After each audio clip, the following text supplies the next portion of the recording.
Happy Sunday morning. My name is Aldo Gandia, and above me are Mike North and John Buffone, and I can tell people this to start this show.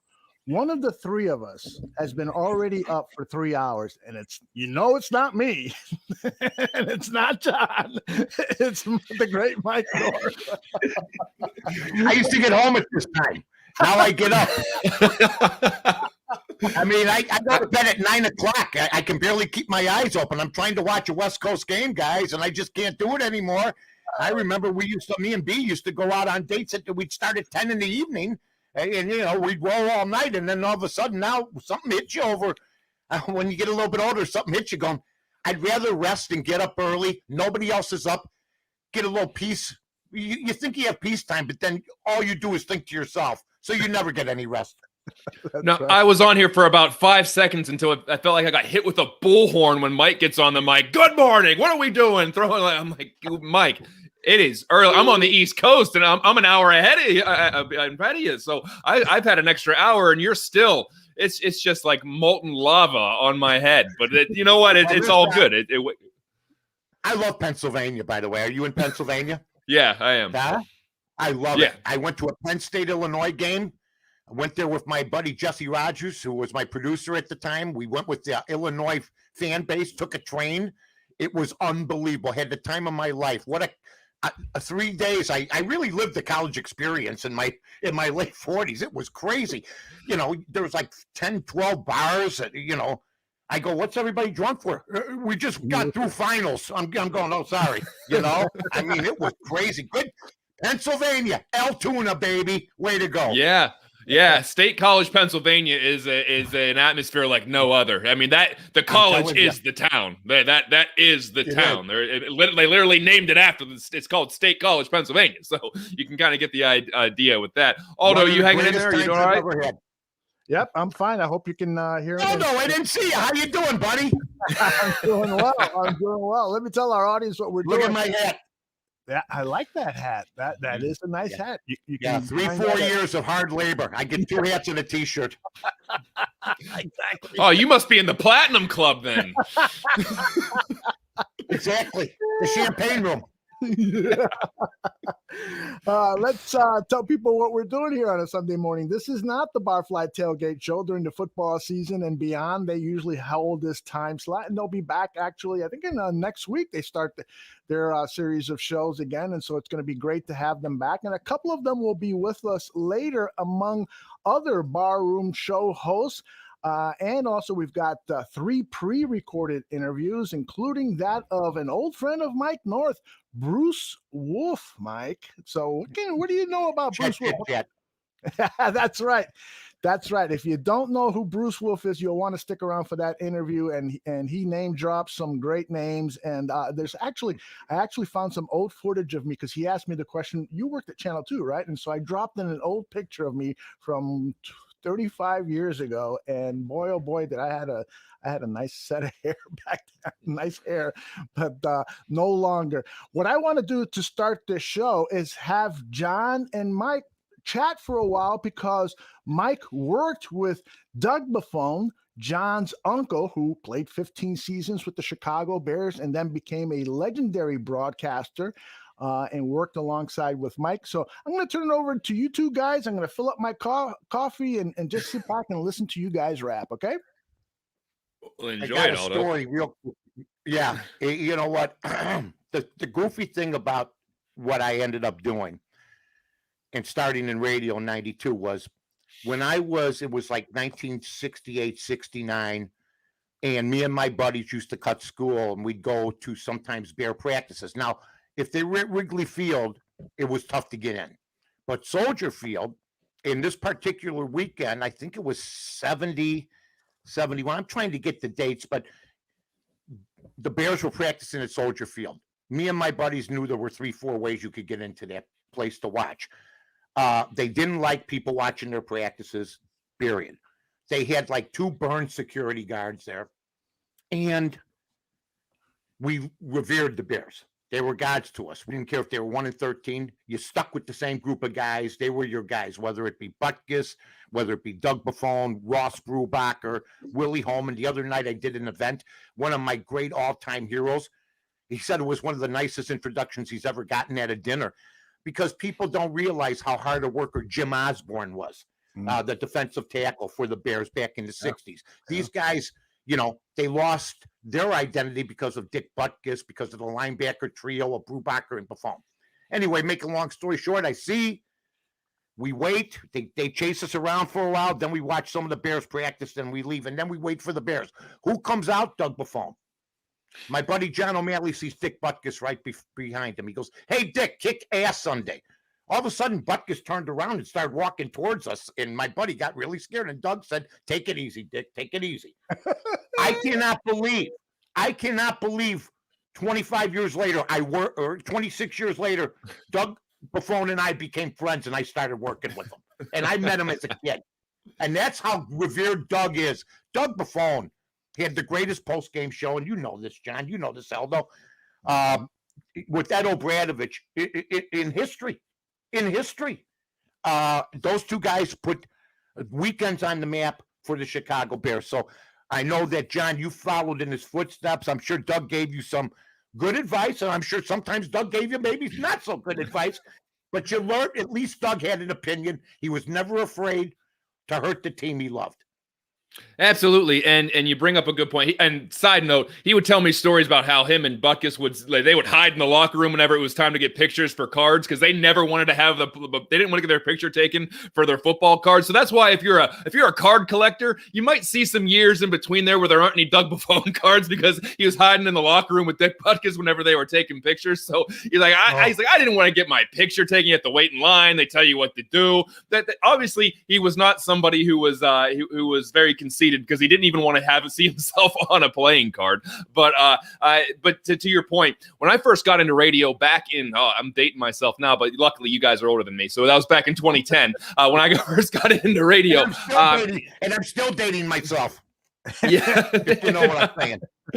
And it's when I got my first radio gig out of college. It was on an AM station, about 1,000 watts. I think maybe 15 people could hear my show if they were in the radius and that. And who do I get a call from? Uncle Doug in Chicago says, "Hey, I heard you got yourself a radio show." And I said, "Yeah." He's like, "How about I come on every Friday and talk NFL with you?" I'm like, "You got to be out of your mind. Really?" He's like, "Yeah." He's like, "I got to finish up some of that stuff I'm doing for NFL Films. And then I got my stuff." I'm like, "And you're going to come on my show?" He's like, "Yeah." He's like, "That'll be great." And so what that did was it not only boosted my ratings, maybe from 15 to 20, but at least it boosted the ratings a little bit. And two, it showed me how to conduct myself in a radio show. He brought passion, he brought knowledge, he brought preparation. As we talked about off air, the guy was a maniac when it came to preparing for his show. All these handwritten notes about everything, just mile-long notes that he would take before a show. And it taught me that if you're gonna keep somebody's attention, you got to know what the hell you're talking about. And if they come at you, you got to go back at them. Then you got to be passionate about what you're doing. And so he did that for 2 years, and it was the best time. I didn't know it at the time, but it was the best time of my life, because it was just me and Uncle Doug talking on the phone, talking on the radio. I didn't care if anybody was listening. I was talking to Uncle Doug, talking about the Bears, talking about the NFL, and talking about sports. It was an experience that you don't think about till after the fact. How many people would have loved to have been in my shoes at the time? Absolutely. And I'll tell you what, we did a TV show, the Doug Buffone Sports Magazine. We did it from Presidential Towers, which was around, I guess, the South Loop, if you want to call it that, around Madison Street, Jefferson.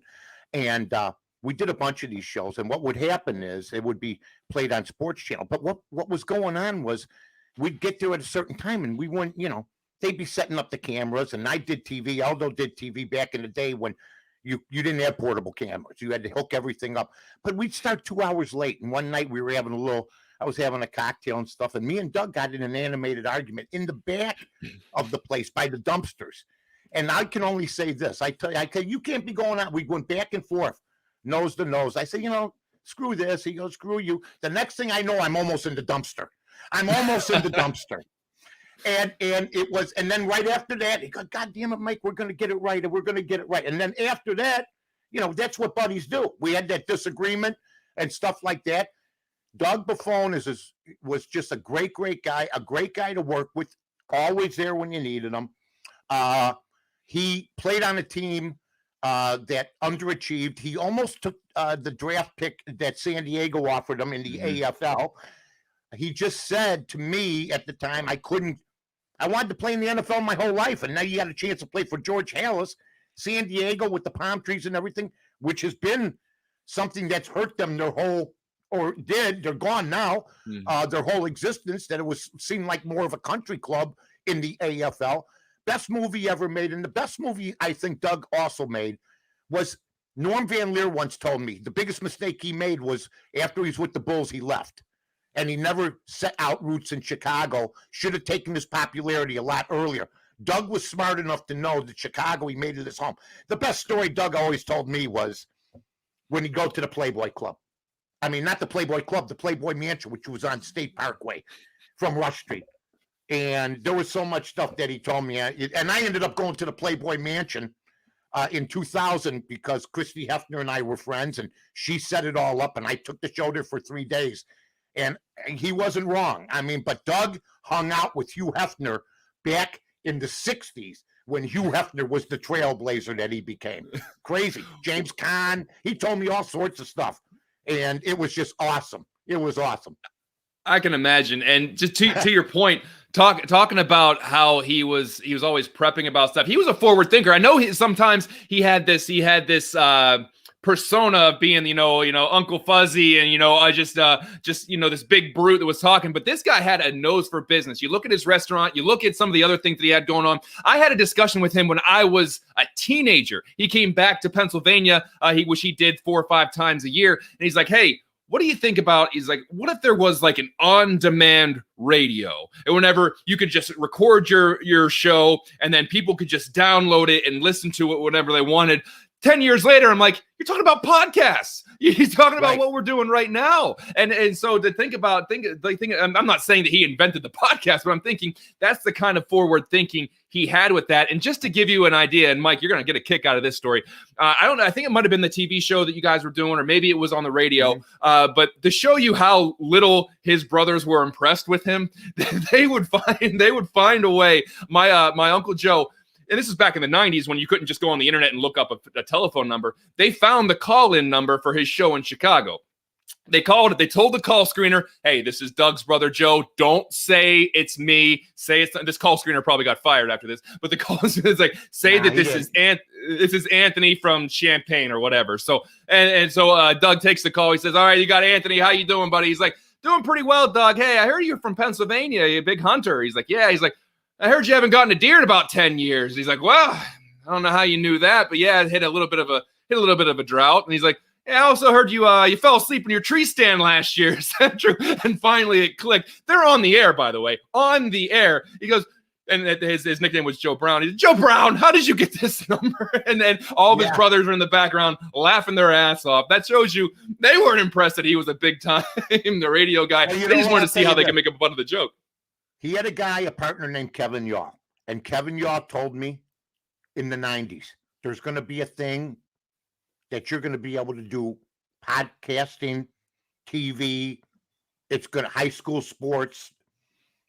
It's going to come. This kid's, they're both gone now. Kevin and Doug, both gone now. And they used to tell me about this all the time. I'm doing big time radio at the time. I said, listen, guys, that's down the line. Maybe I don't know what's going to happen. They knew. Okay, that's how I started a couple of these projects. One was ill-fated, but it was ahead of its time, called Webio. There was investor problems and everything else. The main guy ended up in jail, David Hernandez. But I started that based, and if the guy would have been straight, it would still be going now. I would have been, and that's based off of conversations that I had with Doug and that I had with Kevin Yaw. And Rich Melman was an early believer in me on that too. So you're absolutely right. Look, you watch Casino. I'm watching Casino and Jubilation that Doug owned with Paul Anka, Bobby Marcinkus, some of the people from Gibson's food group. They started out in Vegas. Okay. So I'm watching Casino and they're telling me, that's Doug's place. That's Doug's place, Jubilation. that Spilatro or Joe Pesci at the time and those guys, that's when they aren't talking to each other. And then Ace Rothstein has to go home. That was Doug's place. I go, Jesus, what a life. You know what I mean? He was investing. He's investing with Paul Anka. I end up meeting Paul Anka. I go to a concert. Paul Anka brings me backstage. Hey, man, how's Doug doing? Everything else and stuff like that. It was just unbelievable. Unbelievable. So he knew them all. He had fun with them all.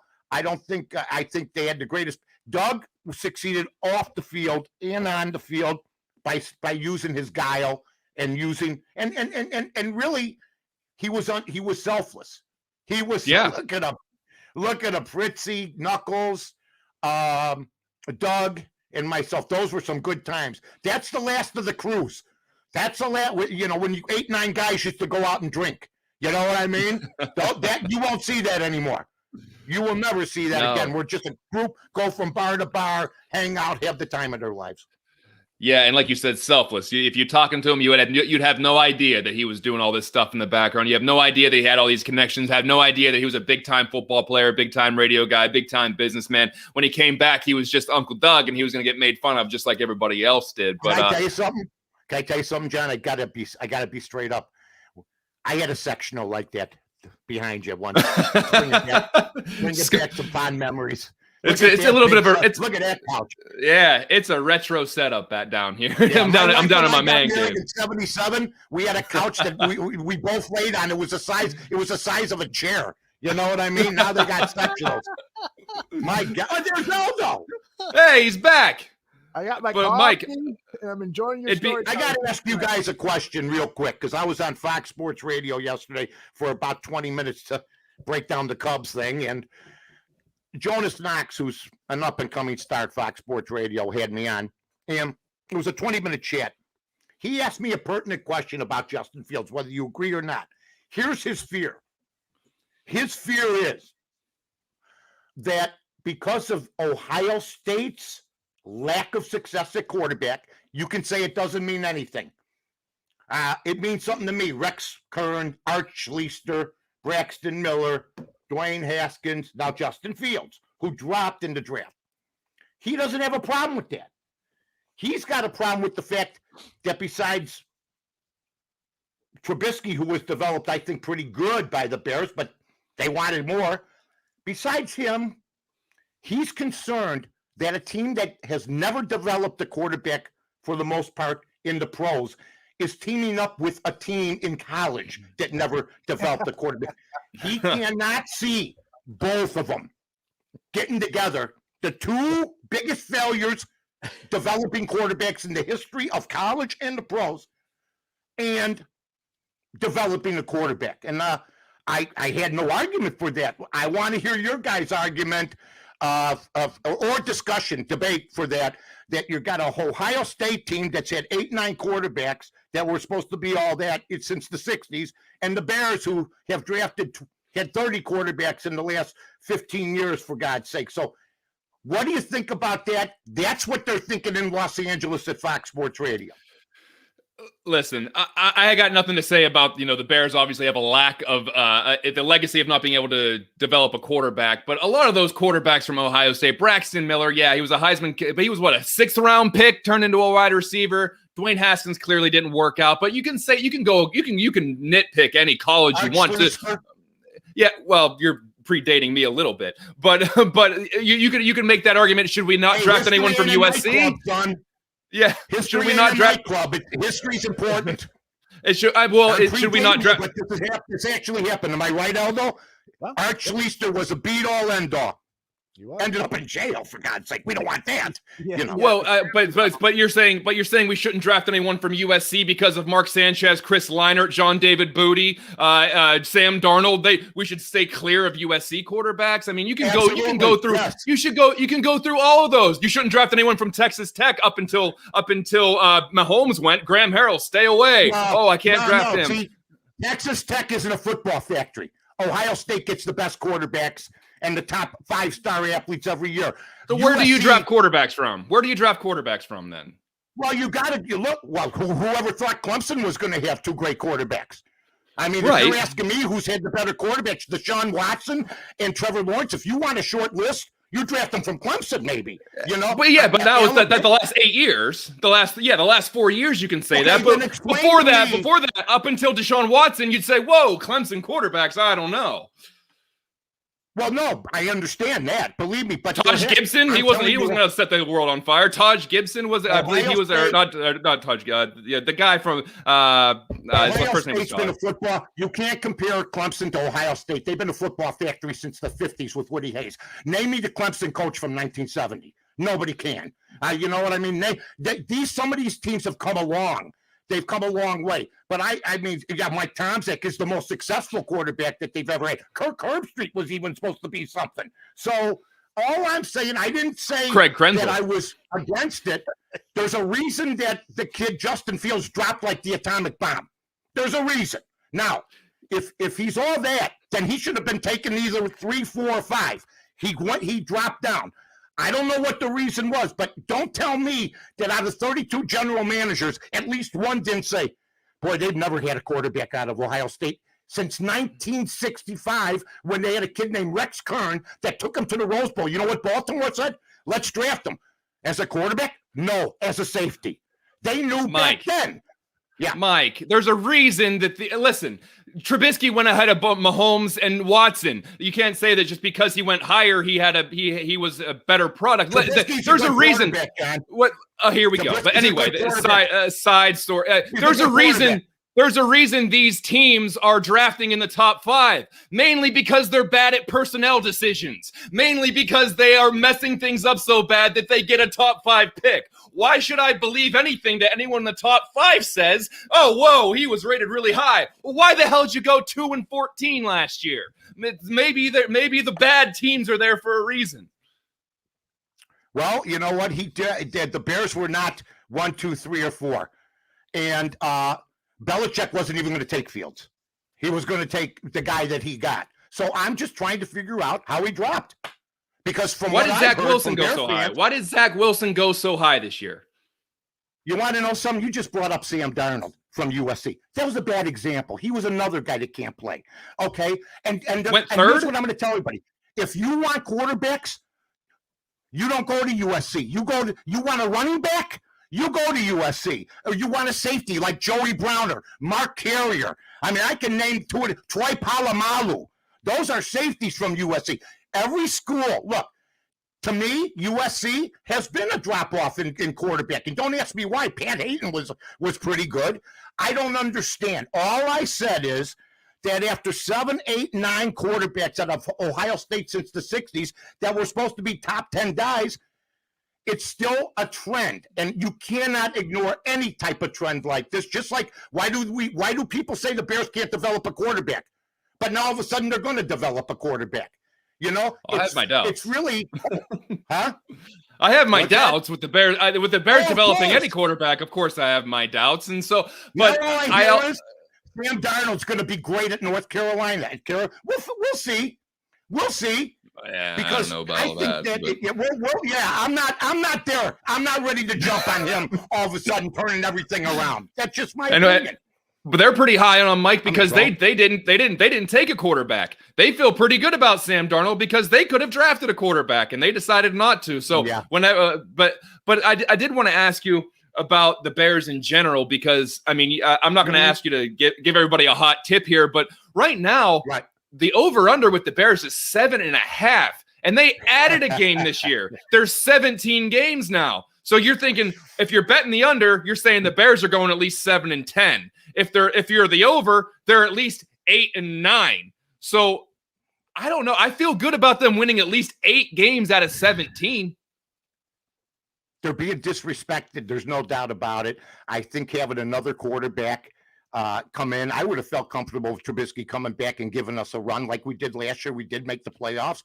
But we got a new guy. I think Andy Dalton better succeed. Now, I'm going to tell you how the media is setting up, John, right now, because you're in Pennsylvania. Yesterday, I saw somebody write from the media, Fields throws high pass, okay? But it was catchable. Here we go.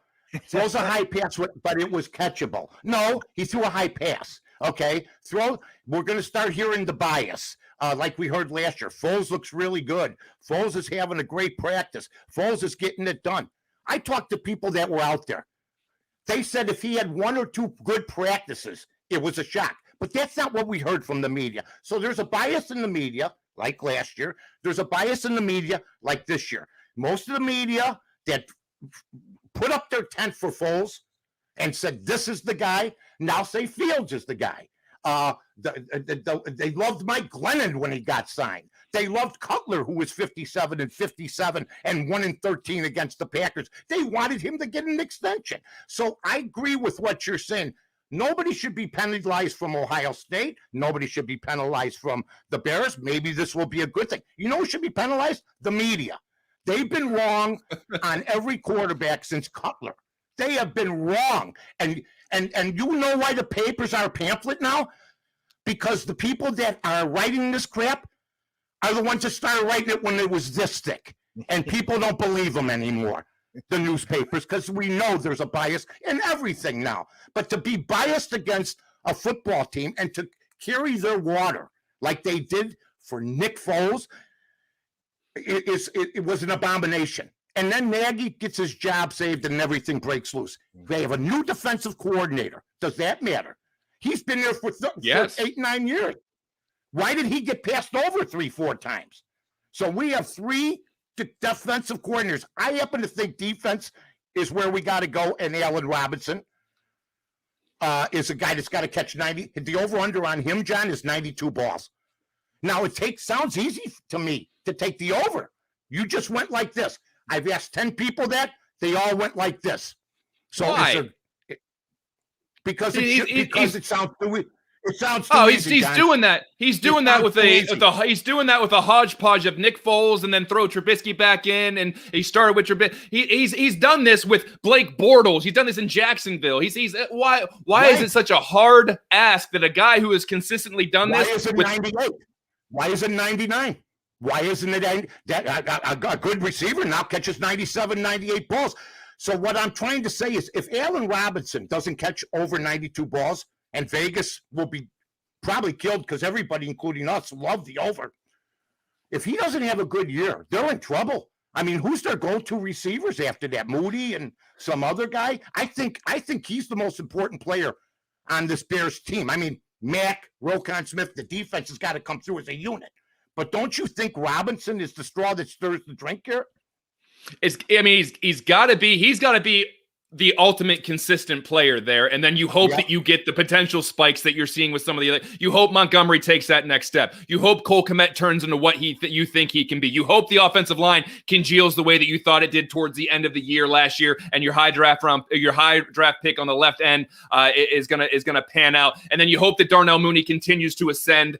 You hope Marquise Goodwin gives you something there, but and Jimmy Graham catches 8 more red zone touchdown passes. But for that all to happen, I think, like you said, you still have to have that alpha 95 catch guy on the outside in Allen Robinson, because without him, like you said, stirs the drink.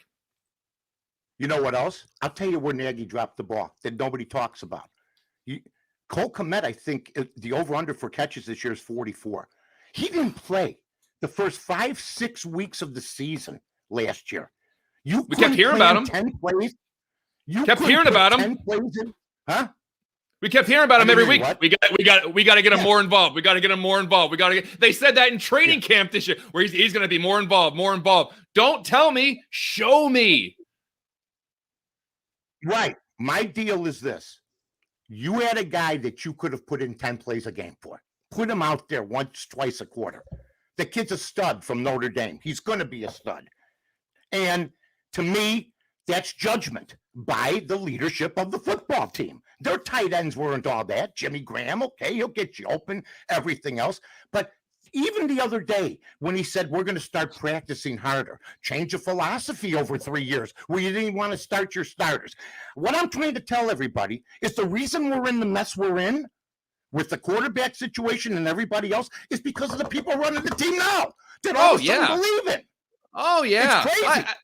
It's always been that, Mike. It's been that for 20 some years. You look at the people who are calling the shots, and you're like, why can't they get the personnel right? Why do they always get the wrong quarterback? This isn't just a Matt Nagy issue or a Dick Duran issue or a Lovie Smith issue or going the whole way back to a Dave Wanstad issue. It's who is running the shots, and you can go through all your GMs if you want to, but then you got to start looking at the president and the owner, the people who are putting those people in those positions. Well, you know what? She's hands off because she's an older woman. That's the bottom line. Well, she's not really making a lot of the. But let's who's really calling the shots? If a 90-year-old man owned this football team like William Clay Ford, they'd be getting torched on a regular basis, like when he was with. Well, I'm not talking about Virginia. I'm not talking about Virginia. I'm talking about the McCaskey family. You got to talk about her. Who owns the football team? Virginia McCaskey. I get it. Owns it. Bottom line is she's revered, okay, because she's a female owner. There's no doubt she's the kin of George Halas, even though Halas never wanted it to end up this way. He wanted Muggs to always own the team. But I from the 90s on, when she fired her own son, I've been on her about certain things because she's got all her marbles. I don't want to hear she's not really the owner because that sounds sexist to me. She is. Well, no, but George is the one. George is the one throwing him out in front. George McCaskey's the one throwing himself out in front of the media, talking about all this stuff. He talks to mommy. He talks to mom, just like Michael didn't. Just like Michael didn't. Yeah. And Michael was fired by who? Eldo, who fired Michael? Mom. Mom. And she still could because she's got all her marbles. So when I hear she's frail or she's older, I just hear sexist stuff. She owns the football team. She should be held accountable for keeping Ted Phillips, but they feel comfortable with that hierarchy. And now the Ryan Pace situation, I'm in agreement with everything you've said. I do know this. If he starts Fields game 1 and Fields ends up winning 5-6 games, Nagy should probably be gone. Because I think he bought himself time by bringing in Dalton, promising him to start, John, and then, having Justin Fields there for a year as we're developing him, so we need more time. Well, that's what I was going to ask you next, because if the general national storyline here is that Nagy and Pace are coaching for their jobs, and they're in it for their jobs, where some people in Chicago think, actually, we think they might have 2 or 3 years to play with. Where do you fall on that? I think I don't know about anything else except the best thing he did was get Fields. That's the best thing he did. He got a lifeline that he could say, hey, look, we're going to go this year with Dalton. I mean, when I hear people say they're going to start the season, I want to still win. I think Dalton could get the job done. I mean, you know what? He didn't. They won 6 games with Dallas, but how good is Dallas at the end of the day? We'll see what happens. But I thought he was okay last year. They didn't make the playoffs, but we'll see what happens. But if Dalton has trouble early and they're forced to put in, when are we going to start after the first interception from Dalton? You know what we're going to hear. Yeah, it's unfair. They're in game 1 in the third quarter, maybe. Where's Fields? Where's Fields? They're going to be under that pressure all year long, guys. Mm-hmm. Same thing that happened with Trubisky, though. The second he threw an interception, people were clamoring for Foles. I mean, there's always going to be that clamoring for change there. And so, but this is what I talked about all of last year. I said, watch them draft a quarterback in the first round, start somebody in the interim for 5-6 games, then insert Fields and say, whoa, at the end of the year, maybe they don't make the playoffs or maybe they fizzle out like they did last year in the first round. You say, whoa, you can't get rid of us yet. We just got our first round pick in there. We got to develop them. You got to give us at least 1 full year with our new quarterback. And so I think they probably at least bought themselves, unless they're completely terrible this year and they go there's 17 games, so 3-14, or they go 4 and whatever, which I don't think is going to happen. I'm starting to lean the over a little bit because I hear no respect for the Bears. I hear Minnesota is going to do all this. Minnesota's got some issues too, and then Aaron Rodgers is back. They're minus 140 right now, or 150 on the line. That's not a whole lot. I think it's up to the Bear defense. Like I said, Allen Robinson, 92 catches is the over and under. To me, I would put $1 million on the over, and then who knows? The one thing you worry about, you hope nobody gets hurt. I don't think the Bears have a whole lot of depth. But if Allen Robinson can come through on offense, Dalton and him can develop a relationship. I think David Montgomery gets better. Things open up for Cole Kmet. So I'm hoping. I mean, I don't want the Bears not to make the playoffs. I've always wanted the Bears to make the playoffs. So let's see what happens. But we got some issues that we got another quarterback. We've had 3-4 quarterbacks in the last 3 years. That's not usually a reason or for success, so to speak. It's crazy. Yeah, take your pick. And I think Chicago fans right now are looking for something to hope for, given that the current state of the Chicago Cubs. And you said you talked a little bit about that this week, but I need to hear your take on this. What do you feel about the Fire? Because there are a lot of people who are making comparisons between the Cubs and the '85 Bears. One of the best to do it, but did not live up to that multiple championship potential there. What say you with all of the and I can only come at this from a Pirates fan perspective, so I need to hear it. I need to hear it from your perspective of what it's like to lose that many guys in that short amount of time. Well, yesterday when I was on Fox, I was reminded, and I think I've done this on Barroom. I think Elder will be reminded. I said in 2017 when I started hearing that they were hungover, the Cubs, and they were tired, and they walked from the dugout and they had their gold numerals on. I said right after that, I know Jonas Knox said, I couldn't believe you said it, that they would probably be one-hit wonders in the '85 Bears. Because I didn't hear the captain, Anthony Rizzo, say, hey, let's cut out this crap that we're tired. We won one. Let's go out and win another one. Didn't hear Joe Madden. Who thought that Joe Madden would be gone? And within 3 years, and there would be, I thought they were going to name the city after the manager that would win for the Cubs. And I just see guys like Baez, who the other day hit a fly ball against Cincinnati and undid his uniform and walked all the way to first base, flipped his bat. And I said, well, David Ross isn't going to say nothing to him. They made David Ross. So they had a weak manager who could not tell Rizzo to hustle the first like he dogged it the other day. Couldn't tell Bryant to play with a fatigued hamstring. Fatigued. He couldn't say any of this stuff because he's the reason he was manager, the reason he was on Dancing with the Stars, the reason that he was a well-known figure, got the job with ESPN, was because mainly those three guys. They put him on the shoulders. Now you're going to tell me to hustle? You were a backup catcher. You couldn't hit 230, okay, even if you were on steroids. You called a decent game. We made you the mascot. You got on Dancing with the Stars. You're on ESPN as an analyst. You're a backup catcher. Now you're the manager of the Cubs. Who did that? It was the players that he had to get tough with. And that was, I think, the downfall from the beginning. Then they get rid of Darvish. Then they get rid of Schwarber. I'll be honest, I didn't care if they got rid of him. They should have signed Nick Castellanos. So I think Jed Hoyer said at the end of the day, guys, we're not going to win with this bunch. They went from team players in 2014, 15, 16 to individuals looking for the buck. And they were all offered extensions that they turned down. So the crocodile tears, now that doesn't mean they wouldn't have been traded anyway. But God, I believe in you. I love you. I heard Bias, look, please, keep moving. Go on, let the camera see it. Come on, that's emotional, Mike. Emotional. Thank you. Let's go in here. Come on. No, I want to weep on your shoulders. Now I'm going to wipe my brow. You're such a curmudgeon. I love that. Come on. Let me do this now. Look at now. Come on. A little more. 250. I'll tell you what. Come on.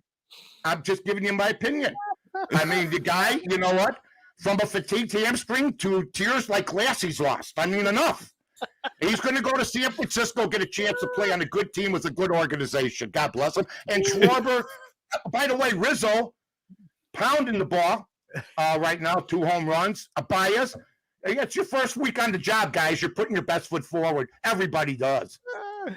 Listen, and I don't talk baseball much on the Barroom Network, mainly because no one cares about the Pirates. But I want to bounce my baseball knowledge off of you guys, or my baseball philosophy off of you guys, because I want to know if it's the same in Chicago. Because when you're young, when you're a kid or you're a teenager, you can prioritize watching baseball a lot easier than you can when you're an adult. So whenever I was growing up in the mid 90s, early 2000s, the Pirates were still really bad, but I knew everything down to Al Martin and Kevin Young and Francisco Cordova and Jason Kendall, all the way up into the early 2000s with Aramis Ramirez, who you guys are very familiar with, Jason Bay, Brian Giles, all those.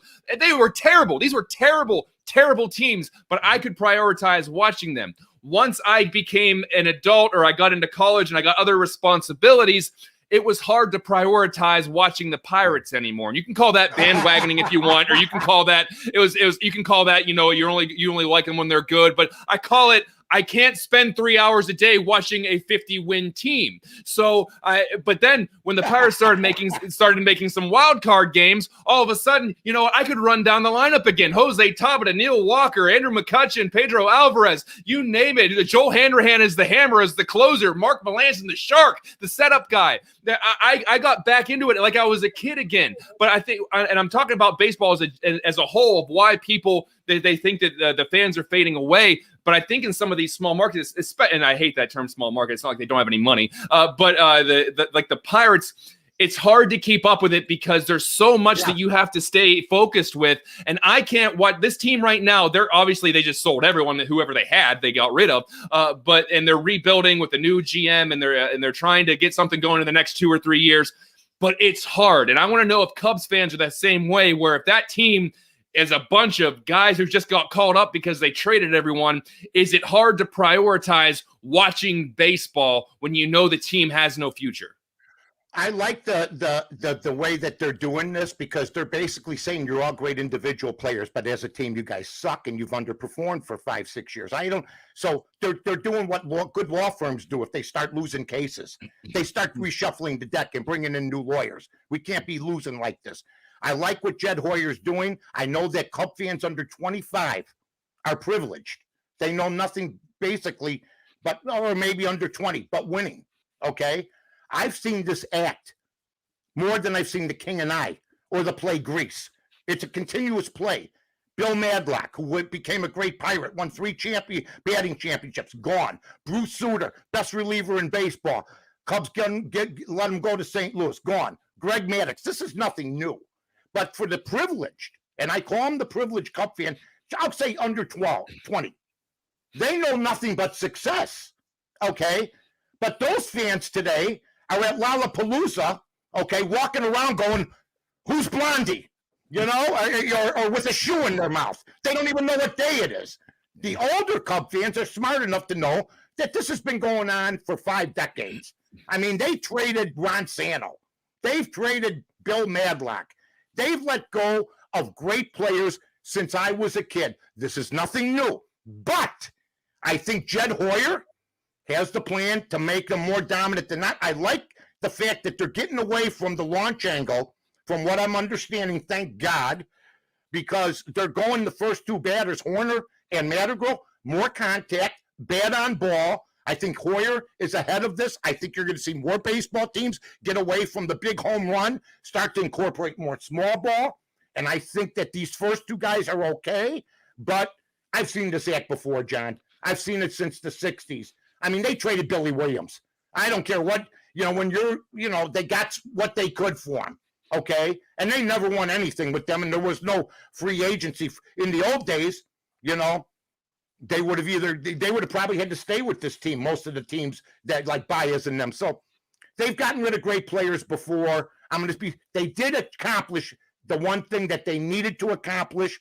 And after that, Joe Madden turned it into a country club. They played okay. They played in the weakest division at the time in baseball. So they got into the playoffs, but they just never met the expectations. And I know there's Cub fans upset, but we'll see what happens. I think that the Cubs will look at what the White Sox are doing now. And the Cubs are helping us. So they gave us Kimbrough the other day, but we gave them Madrigal, so it's all good. How long do you think that, real quick, but Mike, I know it's hard to project when the prospects are going to pan out or when you can rebuild things, but what's a time window for this club before they're competitive again? I think 3-4 years again. I think we're looking at 3-4 years like we did before. They picked up Rizzo, gave him an extension early in his career. I think Rizzo was with the team 9 years. I just said in 2017, they're either going to be I thought they could win another one, but they never, they lost. They just never gelled again. I thought they could win another one.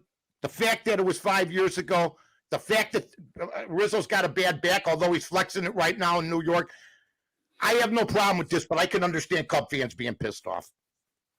And momentarily. pissed off they are. I think 4 years. Yeah. Minimum is what I think. If you saw all those crying souls on social media, Cubs fans, it was at first I was kind of laughing about it, and then afterwards I did along with them too, because there's such a connection with these players. And then Javi Baez in his first at bat with the New York Mets, he smashes a home run. It's basically an FU to Chicago management. But Mike, before we let you go, why don't you tell people what you're working on, where they can catch you, and so forth? Well, I'm on the ESPN 1000 Fridays and Saturdays. We had a good week this week. I'm on with the fabulous Barroom every Thursday at 9:30. Me and Aldo, we've been doing it forever. Well, it hasn't been forever, but sometimes it seems that way. No, I'm just kidding. I love Aldo. And we have the time of our lives every Thursday. It's going to be going like that for a long time. Aldo and I are working on another project with my autobiography situation. I'm on Win Daily, which is a sponsor of Bears Barroom, especially our show, but others Monday through Friday for the best 20 minutes in all of podcasting. So I'm busy and I'm watching games. I'm going to start handicapping today. Maybe I know this. Aldo's more involved in baseball, John. Maybe this, I don't want you to go this route, but if you start betting baseball, you'll know every player. You'll know who screws up. You'll know who doesn't screw up. Just like you did. I'll tell you what, the one guy I saw, I'll never forget, I went to a ball game. First year, this guy. I go, who is that guy in center field? Who's the black dude in center field? This kid's terrific, in batting practice.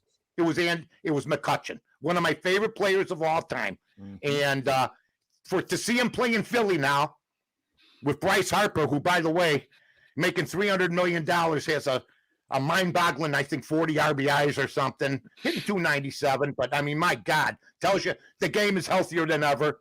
But I saw McCutchen, so I know what it's like. The Pirate teams, I always liked Clint Hurdle. He was the only man I knew that had a head bigger than Ditka's, to be honest with you. Oh, yeah. You put a slot in Clint Hurdle's head. You put a slot in Clint Hurdle's head, throw dimes, and you have $1 million. I'm telling you, that's how big their piggy bank was. But super red face. Let's keep going. Let's hope the Bears can do something, man, because I don't want to see it. Hey, if they win, it's all gravy, man. It's gravy for us. It's gravy for everybody.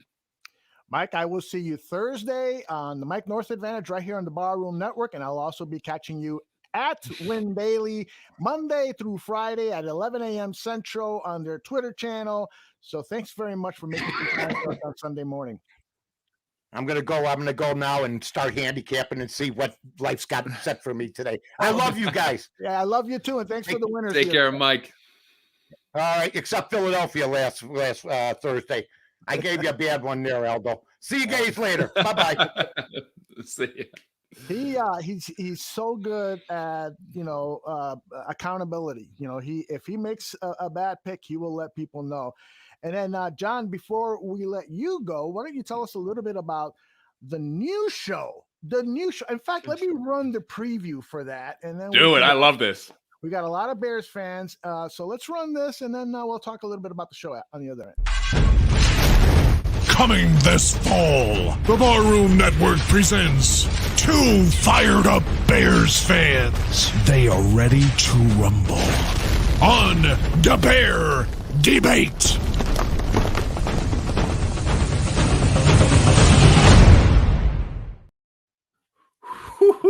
Oh no, I am so excited for this show. And as anyone who's listened to the Barroom Network before knows, I am not the let's go through the analytics and the numbers and watch this and methodical and melodious. No, I'm going to scream in your face. And that's exactly what this new show, The Bear Debate, is all about. The only person outside of Mike North that can match my energy with that is Tyler Gaines Ellis, who is our co-host on Bear Football on the post-game show on the Barroom Network, is going to jam-pack all of the topics related around the Bears into 30 minutes. Can you imagine the amount of energy and the amount of passion that's going to be jam-packed into that 30-minute show? Although you'll be the moderator, the referee, you're going to have to break us up, you're going to have to ring the bell, you're going to have to call it, but this is going to be an incredibly fun show where Tyler and I are both going back and forth.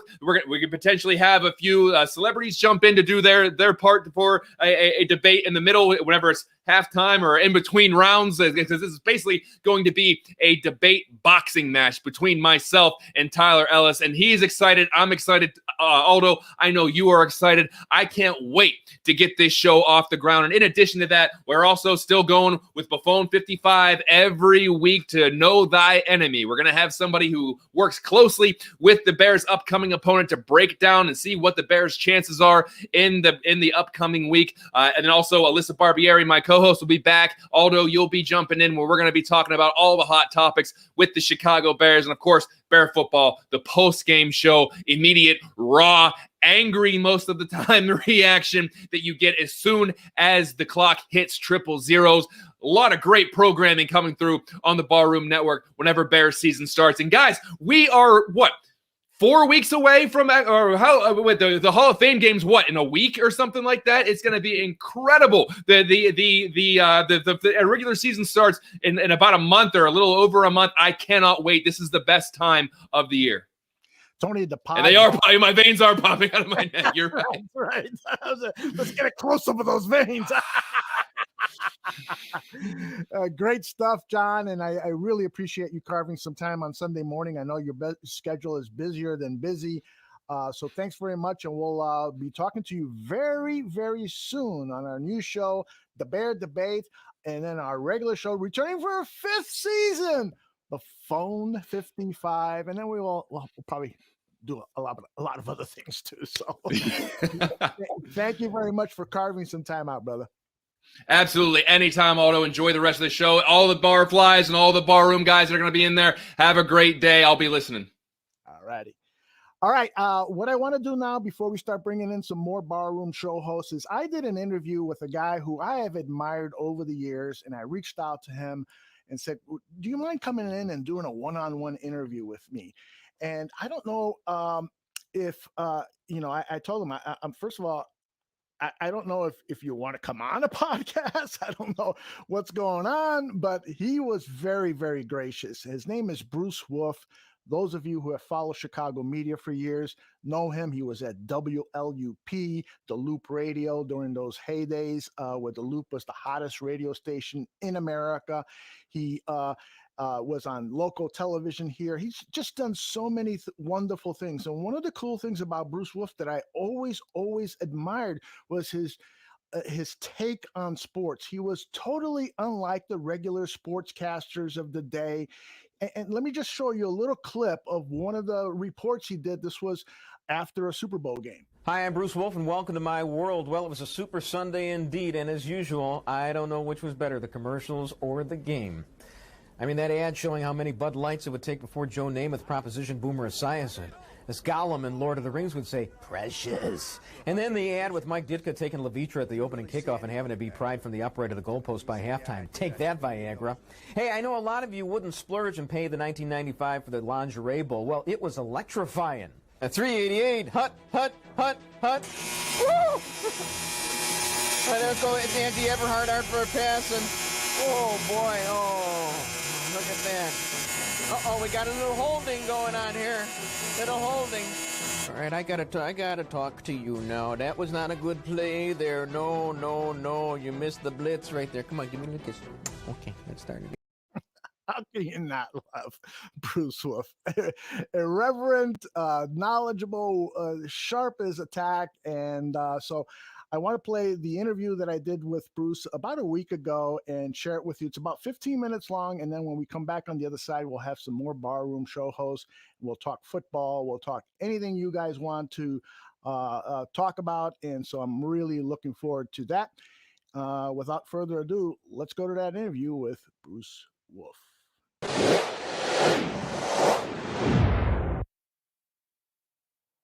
Hi, and as promised, with me is Bruce Wolf. Bruce, how are you, sir? Very good. Good to be with you. I was surprised when you accepted my invitation to talk. So was I.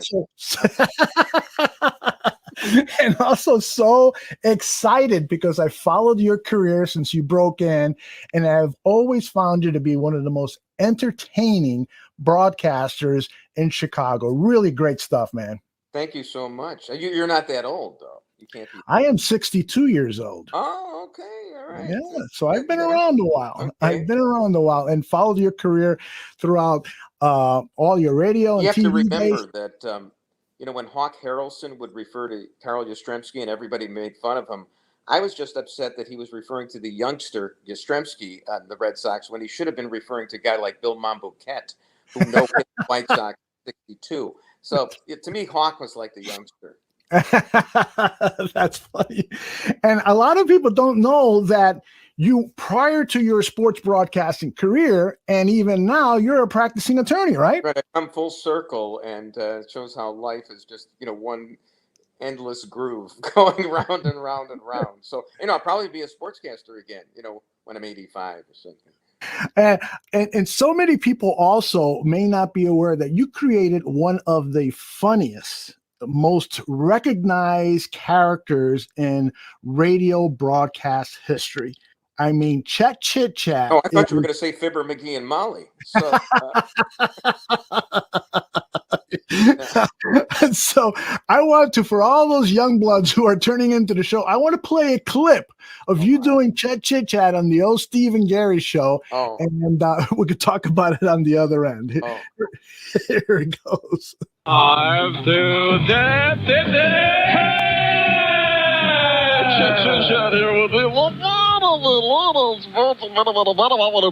The Olympics, and the big question, is Carl Lewis going to get the cover of the Wheatie box he so richly deserves? I'll tell you, there is really nothing quite as exciting as those track events. Around and around they go on the track. Wow, like human slot car racing.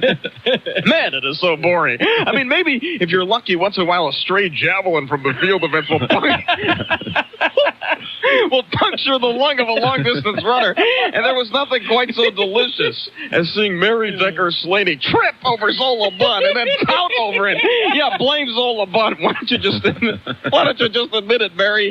That you lost your concentration because running around a track several gazillion times is boring. Maybe this year you'll wear a Walkman or something. Could you imagine all these Olympic runners with Walkman, or should they be Walkmans? I mean, the plural of Walkman, a brand name, would not be Walkman any more than Bruce Wolf's family name would be, the Wolves. It's the Wolves. That is just boy, am I funny. It helps that Steve Dahl was laughing through that. It's a great laugh track. Yes, and I've listened to that 4 times today, and each time I'm just cracking up. Well, you have to listen to it so many times. It's like reading Shakespeare or something. Exactly. How did that character come to life? How did Chet Chit Chat come into reality? What happened was I was on WXRT, and I was doing the sports on WXRT. And actually, I mean, it's a kind of a complicated story, but right before I became a lawyer, the morning newscaster, Marge Halprin, I guess, who I still know, was having a baby. So I said, can I do the news? So they said, yeah, you can do the news. But then the news guy would toss to the sport. So I thought it would be kind of masturbatory for me to toss to myself. And so I said, I'll toss to this character. And I had been working on the character a while because I'd heard Chuck Swirsky on with Steve and Gary, and they used to make fun of him all the time. And I thought, I can do that. Mm-hmm. And, of course, the first time I did it, I mean, it's like being at 33 and a third RPM compared to the 78 that I wound up doing it at. Not to date myself with, although those vinyl records are coming back, right? So that's right. Yeah, So that's how I created it. You talk about just a brilliant creation, and a lot of people say that it was a takeoff on Chet Coppock. Right off the top, there is no admission charge, but you've got this guarantee as well. The guests are going to be uptown. The conversation is going to be lively. This is where you want to camp out. It was a little. It was somewhat on Chet, and Chet embraced it because he wanted it to be about him. So I said, fine. And it was a lot. I mean, Chet would go like old number 47 and with Johnny Morris. And I'd go, so I just turned it into good old number 47. And then everybody was just a number because I reduced, as you see right behind you, it's good old number 50, Dick Butkus. I just reduced all these players to meat, to their numbers. And as a matter of fact, I think even to this day, Tom Thayer does not like to be referred to as good old number 57. He knows that I'm dissing him. So That's great.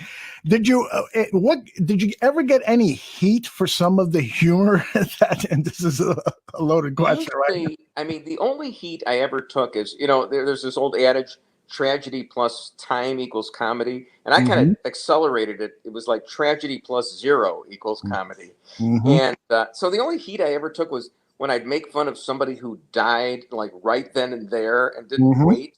But I thought the Overton window, as it were, for that was very small. So, I mean, things like, I remember Greg Salk at the Loop getting upset with me because I made fun of Fahey Flynn. That's how many years ago this was. Goodness. I made fun of Fahey Flynn when he died because I said that Harold Washington the mayor was quoted as saying that Fahey was such a gentleman. He never bothered you with questions and things. And I said, yeah, because he wasn't a journalist. This is an Eyewitness News Brief. Now here's Fahey Flynn. John Gacy's mother came to Cook County Criminal Court. She testified that Gacy's father beat his son with a razor strap. That's fine. So, and Greg Salk, who was probably about 22 then, and I was probably 30, said, hey, what are you doing?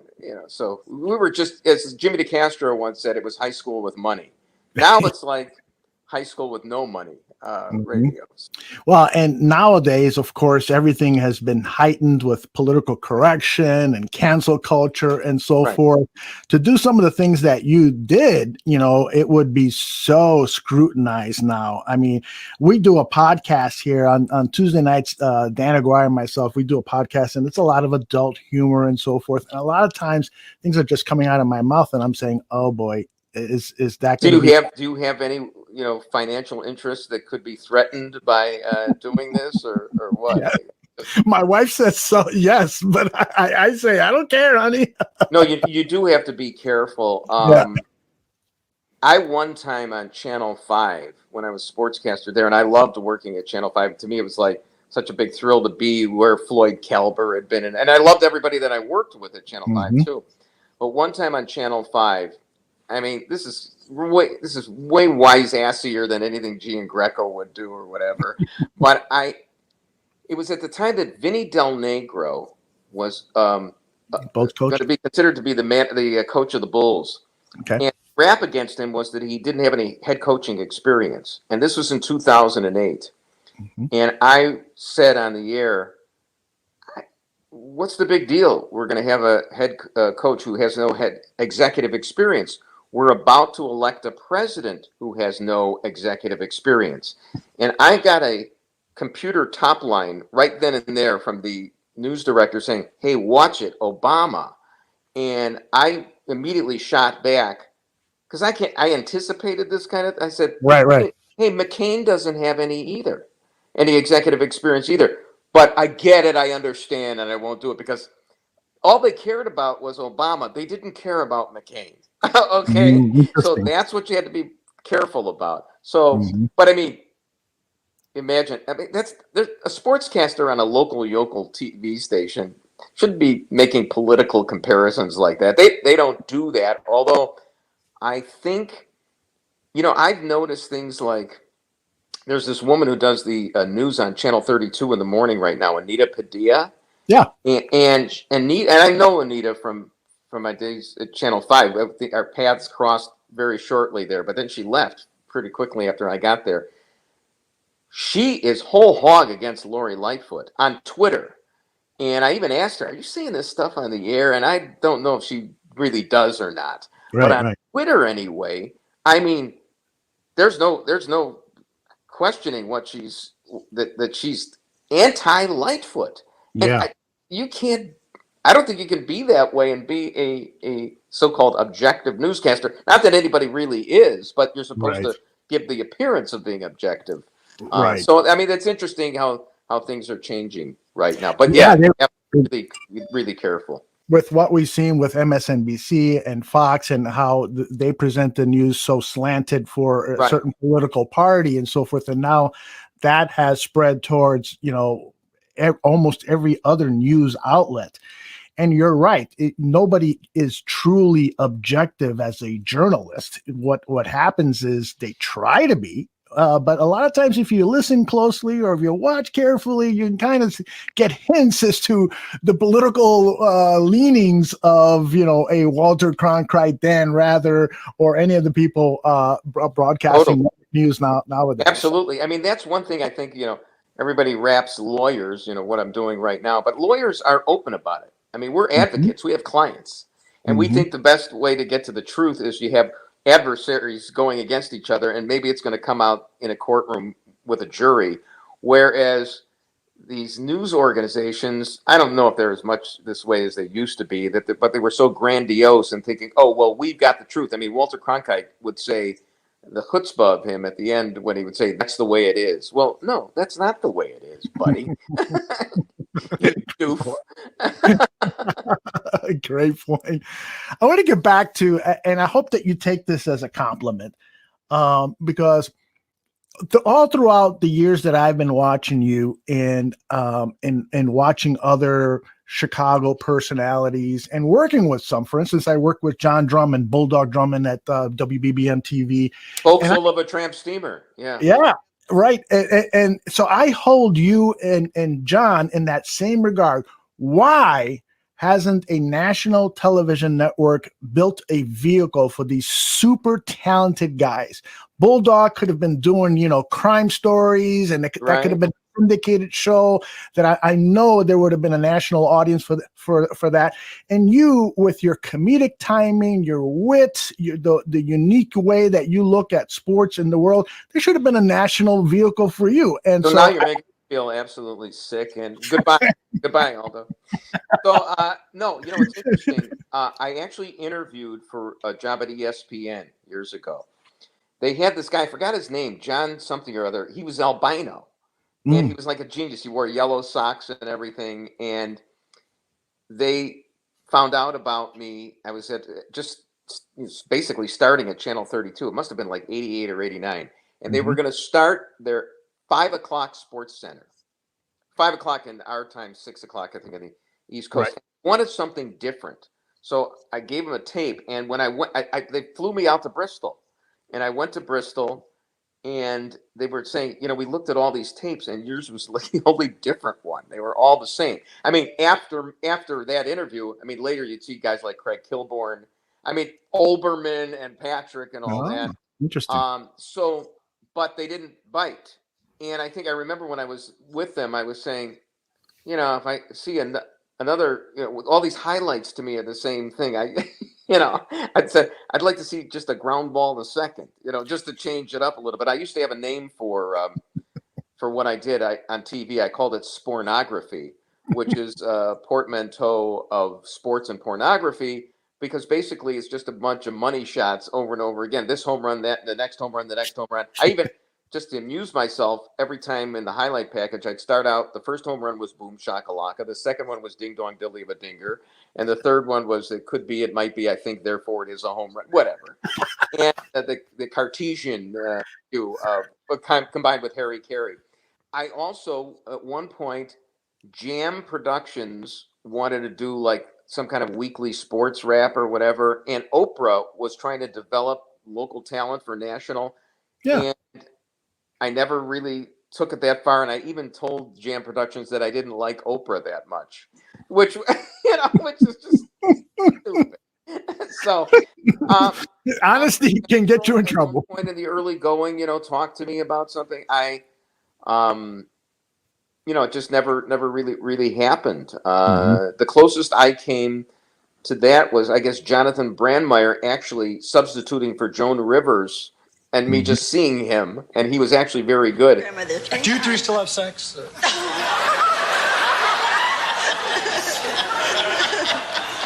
When was the last time you had?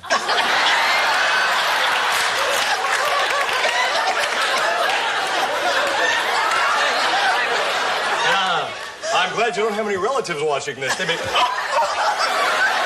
And he overplayed his hand and didn't just try to do that and become a regular talk show host. He thought he had to do something really different, and the really different thing that he tried to do just blew up in his face. So I turned out to be, even though I wasn't a national celebrity, I turned out to be the most successful TV guy of all the Loop guys.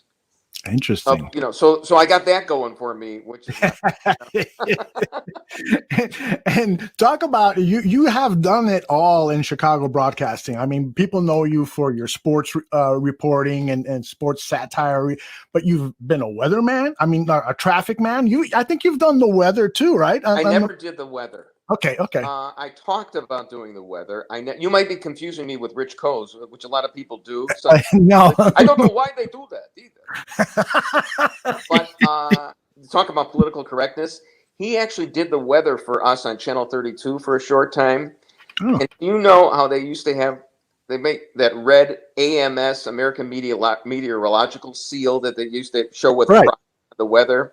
Sure. Well, Rich actually had a logo that said PMS on it. And I mean, and we let him do it on the air. Can you imagine somebody doing that right now? Yeah. The PMS logo. Did you work at Channel 2? Aldo Gandia, Channel 2 News. I did. Do you know Johnny Morris at all? Oh yeah. Yeah. Okay. So I once did a couple of times I did this when I was at Channel 32. I mean, the stuff that I was able to do there. Mm-hmm. I did a character called Johnny More or Less. Okay. I remember that. I would imitate, and everything was with Johnny's transitions like, okay. And everything was, how about those apples? And how about those apples? And then, I build this up till we show, which, remember when they used to show the 8th race at Arlington? So I go, oh, and this horse is coming around around the stretch. And how about those road apples?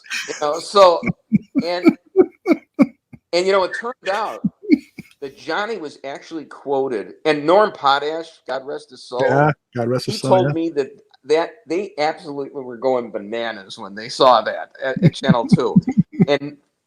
But Johnny was once quoted in the Daily Herald. They asked him who his favorite local sportscasters were. And remember, there was never anybody bigger than Johnny as a 10 o'clock news sportscaster, because not only did he do that and was making $1 million a year, but he was also the Bears analyst, which they gave him so much cred. But Johnny was quoted once as saying that his favorite sportscaster on TV was me. And it was the biggest thrill in the world for me. That is great. And he said, I know we're not the same, we don't do the same, but I was his favorite, which is a big thrill. And another thing about Johnny was I got demoted from Channel 32, from the nighttime sportscaster to the morning guy. And I thought I was going to lose my job. It turned out I only lasted 12 more years there. But I didn't know at the time. And my producer was Tim Morris, Johnny's son. Yeah. And I got demoted around the time that Fox got football in 1994, because now all of a sudden they're taking sports seriously, and I'm not the serious guy, whatever. Okay, blah, blah. Even though I know all the numbers of the Bears players for the 60s, whatever. And so Tim says, hey, my dad's coming around. He has to talk to me about something tonight. I said, fine. He'll say hello to you. Well, it wasn't. The whole thing was just to bring Johnny in to give me a pep talk. And I will never forget, I'm standing face to face with good old number 47 and, 63 Bears. And the guy with the world record holder in the 50-yard dash, I think he still has it because they don't run the 50 anymore. And the biggest name, there never will be anybody bigger. I mean, Mark, bless him, Gian Greco lasted a long time, but Johnny was the biggest. And he gives me a pep talk. It didn't even matter what he said. He was there. Johnny Morris was there. And it's one of the greatest memories I have in broadcasting is that Johnny Morris gave me a pep talk. And, it turned out I was there for 12 more years. but it was great. It's fascinating how, people who are in the business and have achieved success can still be starstruck by others in the business. I read all the time about Hollywood stars who met, Jack Nicholson or whoever and stuff. And they can't talk because they're so nervous and being, and I'm the same way. Every time I've run up against, somebody who is popular, I'm just, I can't, nothing comes out of my mouth. No, it's a big deal. I mean, part of the reason why did I want to get into broadcasting? I had to get into Chicago. Because of Jack Brickhouse, who I got to meet, and yeah, sure. One time on the radio, Jonathan Brandmeier asked me to do Jack Brickhouse having sex, and I did that, and then Brickhouse still was on the line listening to it. Whee! How about a cigarette? Oh, boy. I interviewed Jack once. We were doing a feature on something I forgot, and he came in. Oh, we were doing a feature on Lloyd Pettit, and so I had him come in to talk about Lloyd Pettit. And he sits down. We turn on the lights, and all of a sudden, it took him about 20 minutes to clear his throat. Well, you talk about Lloyd Pettit. Now, Lloyd Pettit was like my hero. As a matter of fact, I did the hockey highlights on TV. Never, ever in my own voice. It was always imitating Lloyd. Okay, and what the fun of it was, I did the imitation as if it was like they were actual clips instead of edited together. It was because when the clip would change, my voice would cut off in the middle of it, and but it was all doing the imitation of Lloyd Pettit. All right, face off back to Martin to Bobby Hull, a shot and a goal. You still do it perfectly, I'll tell you. No, he's what it's all about. As a matter of fact, even Pat Foley, and what I love is that I don't think Pat said shot and a goal because he thought that he would be taking that from Lloyd. But occasionally you hear him say, we lose a puck and gain a face-off, and then he'd say, as Lloyd Pettit would say, or whatever. Yeah. So it was great. I've always wondered why more announcers don't use a shot and a goal, because that is exactly what it is. It's much better than it's much more than he shoots, he scores. Right. And then everybody says he shoots, he scores. So why not say a shot and a goal? It sounds like it's such a natural to do that. I don't understand that. I don't understand it. Well, listen, it has been a joy to talk with you. We're done? There's still sunlight out. We could go another hour easily, 2 hours, 3 hours. We should do this again. That was very nice to have you. Well, and I'm really sincerely, I'm a huge fan of your work, and just in awe. When I go back, and a lot of your stuff or some of your stuff, I should say, is on YouTube, and I go back and listen to it, and I laugh just as loud now as I did, when I first heard it years ago. And you're just multi-talented, and you're a smart guy, and you're a kind guy, and so I really appreciate you taking some time to talk with us, and I'd love to do this again in the near future. El, how about tomorrow? I'm not doing anything.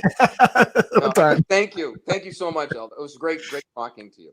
Oh man, I really enjoyed sitting down with Bruce Wolf. He was talking about how he felt so special when Johnny Morris was talking to him, and I mentioned being starstruck. I'm the same way. I mean, I've worked with great professionals, but there isn't a moment in time when I sit down and have the opportunity to talk to Bruce Wolves and guys that I've just admired in either sports or broadcasting that I'm not starstruck, and I can't get the words out. I'm much more glib and and sound more intellectual than I did during that interview, and I was just so astounded. And here's another thing: I also get that way when this guy is around and this guy is around. These two guys, Joe Vandal and Ryan Badgley, are two of the great Barroom show hosts. Joe does South Burbs Hitman, Fantasy Football Goon, and probably 15 other things that I can't mention right now.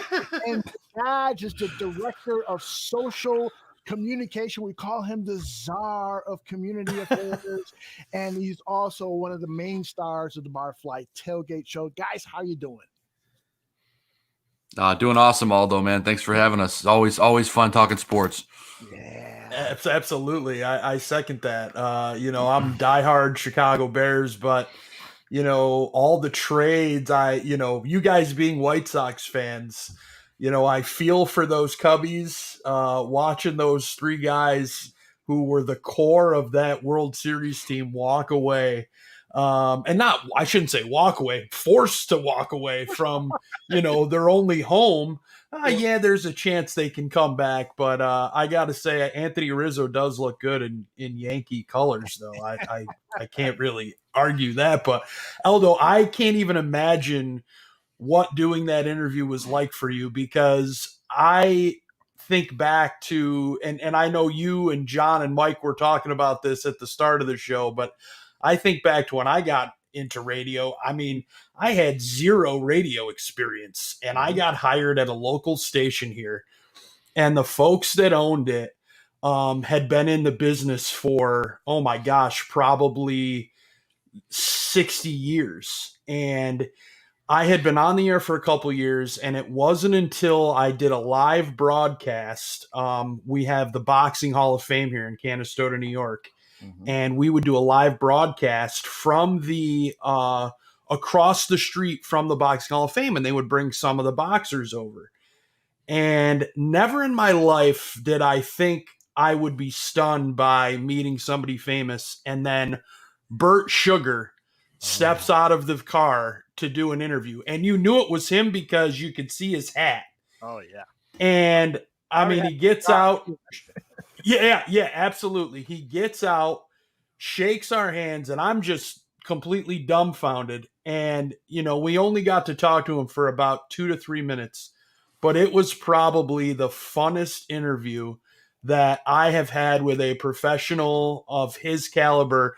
I mean, his wife was with him, and we're standing here now in little Canastota, New York, and she had gone into the convenience store that we were outside of. He goes, "This is what I love about this place." He goes, "Shit, now we're on terrestrial radio, so you can't swear." He goes, "Shit, I've been here a minute, and I already lost my wife. I love coming here." So yes, there he is. I mean, it was honestly probably one of the greatest moments I've had doing radio, especially in my own community, to be able to have that experience. But there is nothing like, I mean, being on this network with yourself, Eldo, and Mike North, and just some of these other guys, Joe Gaines, John Buffone, Bobby Bombs, all these other people on this network that put in the time, effort, and everything that goes into this that the folks behind the scenes don't see. And, to hear you say those things about Joe and myself I mean, the honor is ours, man. Like, to be a part of this thing, and it's honestly, the honor is all ours to be a part of this, man. Well, I'll tell you, one of the things that I've talked to Mike North about, because we've been working on his autobiography, and Mike, when he was hired at the Score Sports Radio, I mean, the Score Sports Radio had a really small antenna, didn't go out very far. If you were out in the suburbs, you could barely hear it and so forth. And it was only on the air from like sunrise to sundown, so it wasn't even a 24 hour. But they all banded together, and they created the greatest local sports radio station in Chicago and arguably in the nation. And so that feeling that he had when he joined the Score and started building something is the same feeling he gets when he sees us, when he sees what we're doing and all the work that we pour into it and so forth. He gets that same vibe. And to me, that's awesome. That's the greatest compliment, Yes. imaginable. Could you imagine, if in a few years we start getting more traction and stuff, and become that Chicago sports podcasting network that we're striving for? So, and it's really possible because of the great work that you guys and the Danny Shimmons and the ACs and on and on. Yeah. Really cool stuff. Joe, I know you were out at the White Sox game yesterday. Give us your report on how the team looks and feels. Yeah, man. It was an interesting game yesterday. I don't think I've ever been at a baseball game that has had 8 home runs. It was probably the craziest game I've ever been to, and the best baseball game I've ever seen. I went with my dad, and the Sox ended up losing. The final was 12-11. Sebi Zavala, the backup catcher, had 3 home runs. He's the first player in Major League Baseball history to have his first home run, game have 3 home runs in it. Wow. I mean, it's absolutely amazing. Solo shot, which was an absolute moonshot, grand slam, and another solo shot. And then you lose. And then you still lose. Michael Kopech came in for late relief. Dallas Keuchel gave up a bunch of solo shots. Michael Kopech just did not have it yesterday. Gave up 5 earned runs in an inning, 5 hits, 1 strikeout. In the post game, LaRussa and Zavala, the catcher, both said that Kopech was tipping his pitches yesterday, and I think that's pretty evident from his performance. So, Kopech will come back strong; he'll be fine. But his ERA doubled; it went from like 1.3 something to like 2.7 something. So, it was a crazy game, one of the best I've ever seen. The ballpark was electric, full capacity, absolutely every seat taken, sold out. I didn't look at the final attendance, but I would not be surprised if it was around 40,000 yesterday. I'd have to look to see what it exactly was, but that ballpark is hopping, and it will be all summer long, Aldo. Yeah.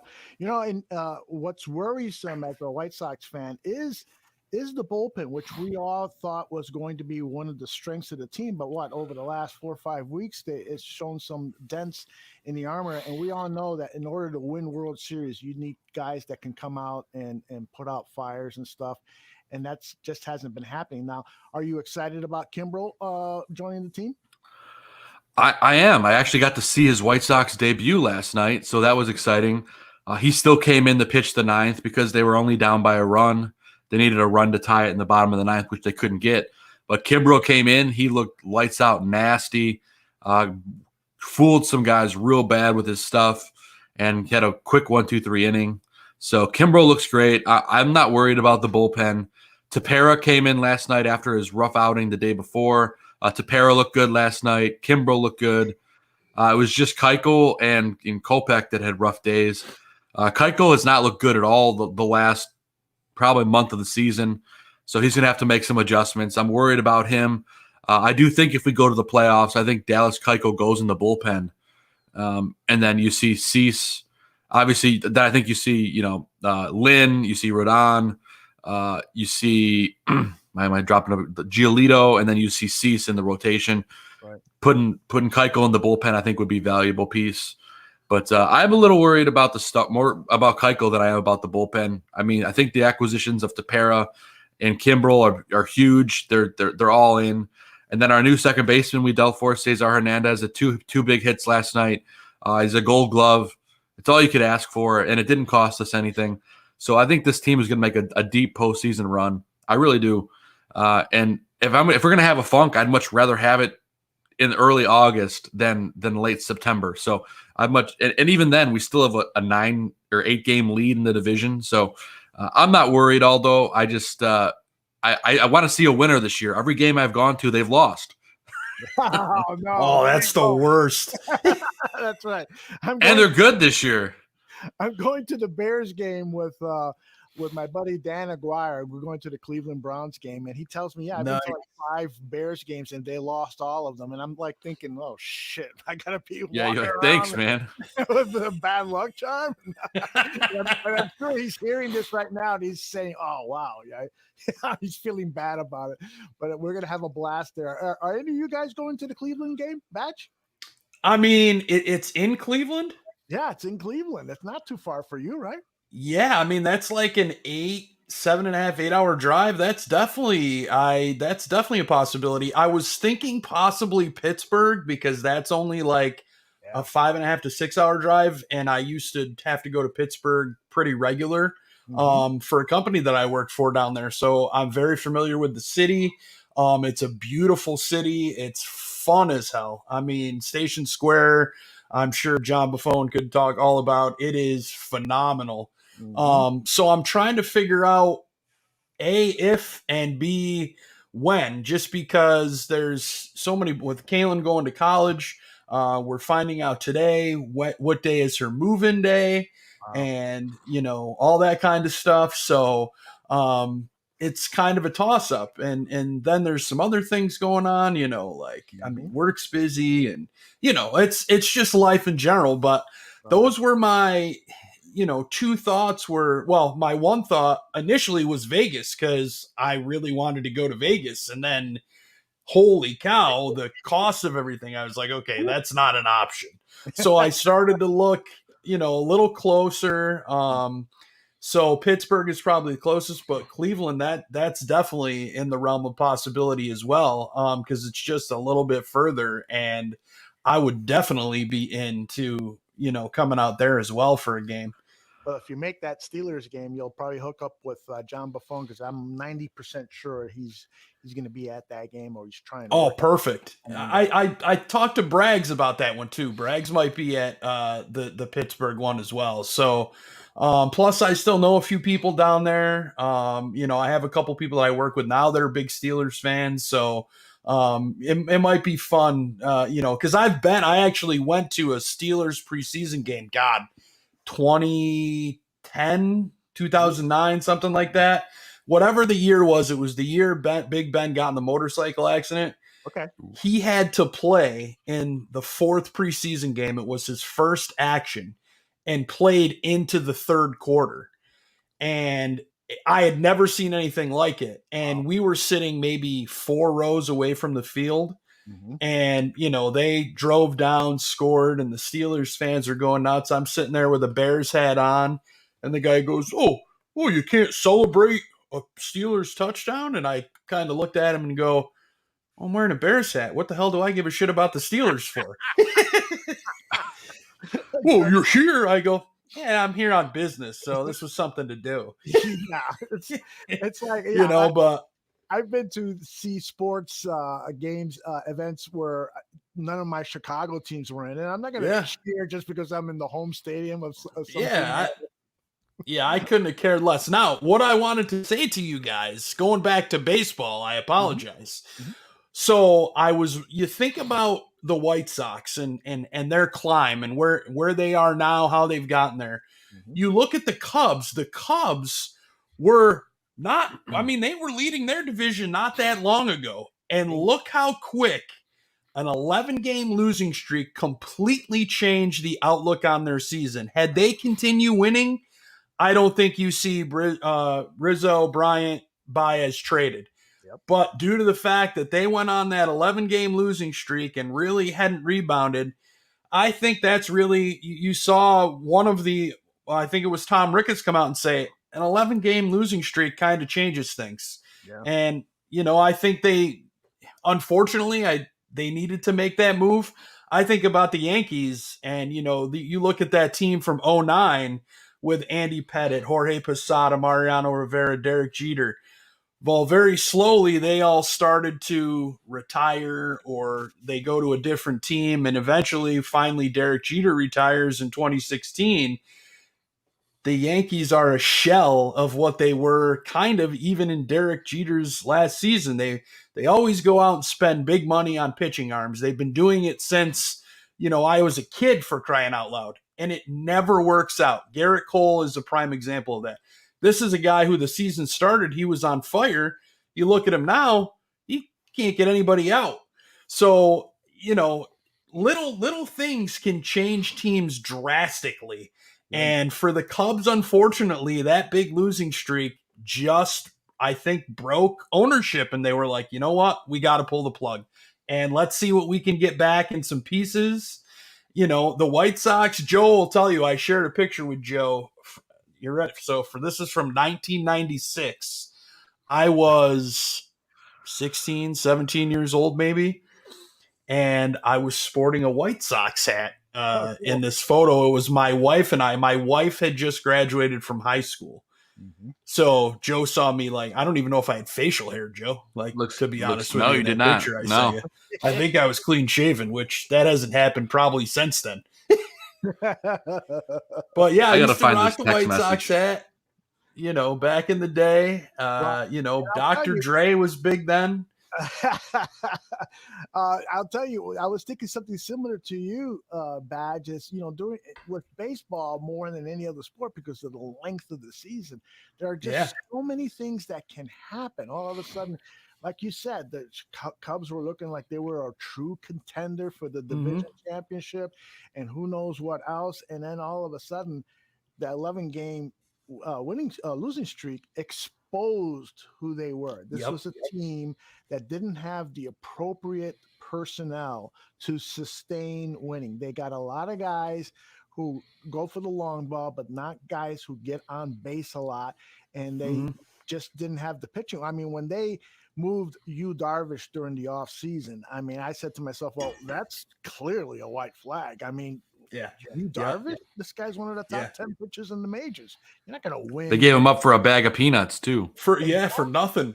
Exactly. And that's the worrisome thing too, is, you know, because they waited so long to get rid of these guys in the middle of the season, and all of those guys are free agents. So what are teams going to do? They're not going to send your top prospects for these guys. Right. They're going to send guys, you know, we know you're unloading them, and this is a rental for us. So, you know, take our 5th or 6th or 9th top prospect in our organization. And so when you look at Chicago baseball management, applause for Rick Hahn and how the White Sox are building this team, because the way Theo and Jed did it was more like smoke and mirrors. It wasn't built for sustained success. They built a team. They wanted to build a young team to win as quickly as possible, but then they didn't really think beyond that. And so what we're seeing are the remnants of some bad thinking. Joe, did you find that picture? No, I didn't. I don't know. I sent it a while ago, Badge. I couldn't find it. I'll find it. I know I got it somewhere. All right. So what I want to do, Joe, unless you've got some more baseball news that you want to share, Joe, regarding your White Sox. All I was going to say is that, you know, the Cubs, they did come away pretty good on the Kimbrel end of the deal. We had to give up our second baseman, Nick Madrigal, and Hoyer, who had a debut yesterday for the Cubs. He looked good. Madrigal is going to be a great player for them. I think all of a sudden he becomes the face of the Cubs. But, you know, I don't have a problem with the trade because Nick Madrigal's got 2 torn hamstrings, although that is a tough injury to come back from. Yep. Not to say that Nick can't do it. He's a young guy. I think he will. And he's going to hit for average. He hits singles. He dinks and dunks. He just doesn't have power. So, I mean, he didn't really fit the White Sox mold anyway, but he's a hell of a player. The Cubs are going to have a great player. I just hope he comes back healthy. And but if it gets us a World Series, it's worth it. Yeah, absolutely. I think, you know, the Madrigal acquisition for the Cubs kind of signals that they are going to try to win with a different philosophy. Get on base. You know, Vinny Parisi said it so perfectly on Crosstown Crosstalk. He's also a co-host on South Burbs Hitmen. He mentioned that, you know, Javi Baez, great player, but he doesn't get on base. And it's hard to win with a guy who is striking out all the time on breaking balls and trying to hit the dinger. And, you know, we all know, anybody who lives in Chicago knows that Wrigley Field, while it's got the short fences, the wind is almost always blowing in. And so that's why this team was not built for sustained success. Let me see. Hey, I see Stephen Nagishi in the chat room. Stephen, if you're available, come on in and join us. And Badge sent me that picture. I'm gonna find it now. So I gotta say, I haven't been to Wrigley since I think it was 1994, maybe 95, and I have never experienced so much wind in my life. Yeah, like it was a wind tunnel, man. Like my dad and I on the first base side under cover, like 2 rows away from the top of the stadium. I'm sure I've told this before, but the Cubs were in town. Barry Bonds was still a Pirate, and top of the first, Pirates go up 4-0. 3-run home run from Barry Bonds was what made it 4-0. And by the 5th inning, it didn't look like the Cubs were going to even muster a hit. Like, I think they had 1 hit at that point. My dad and I are freezing. My dad's like, all right, we got to get out of here. Cause the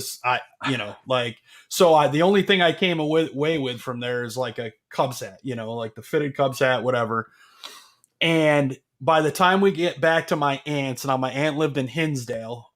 I'm not sure the distance from Wrigley to Hinsdale, but it was probably 45 minutes. That's about maybe. right. We Yeah. took the train, whatever. The Cubs had come back and walked off 5-4, and we left in the 5th inning.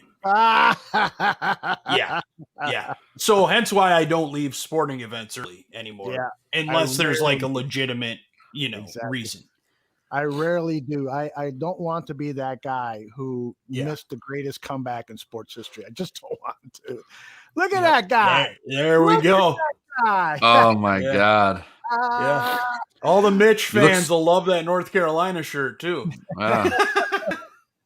I would. Everyone's your wife's smiling, but you and the daughter look pissed off, Badge. Actually, that's our cousin. So Oh, no kidding. Kalen wasn't even a thought yet.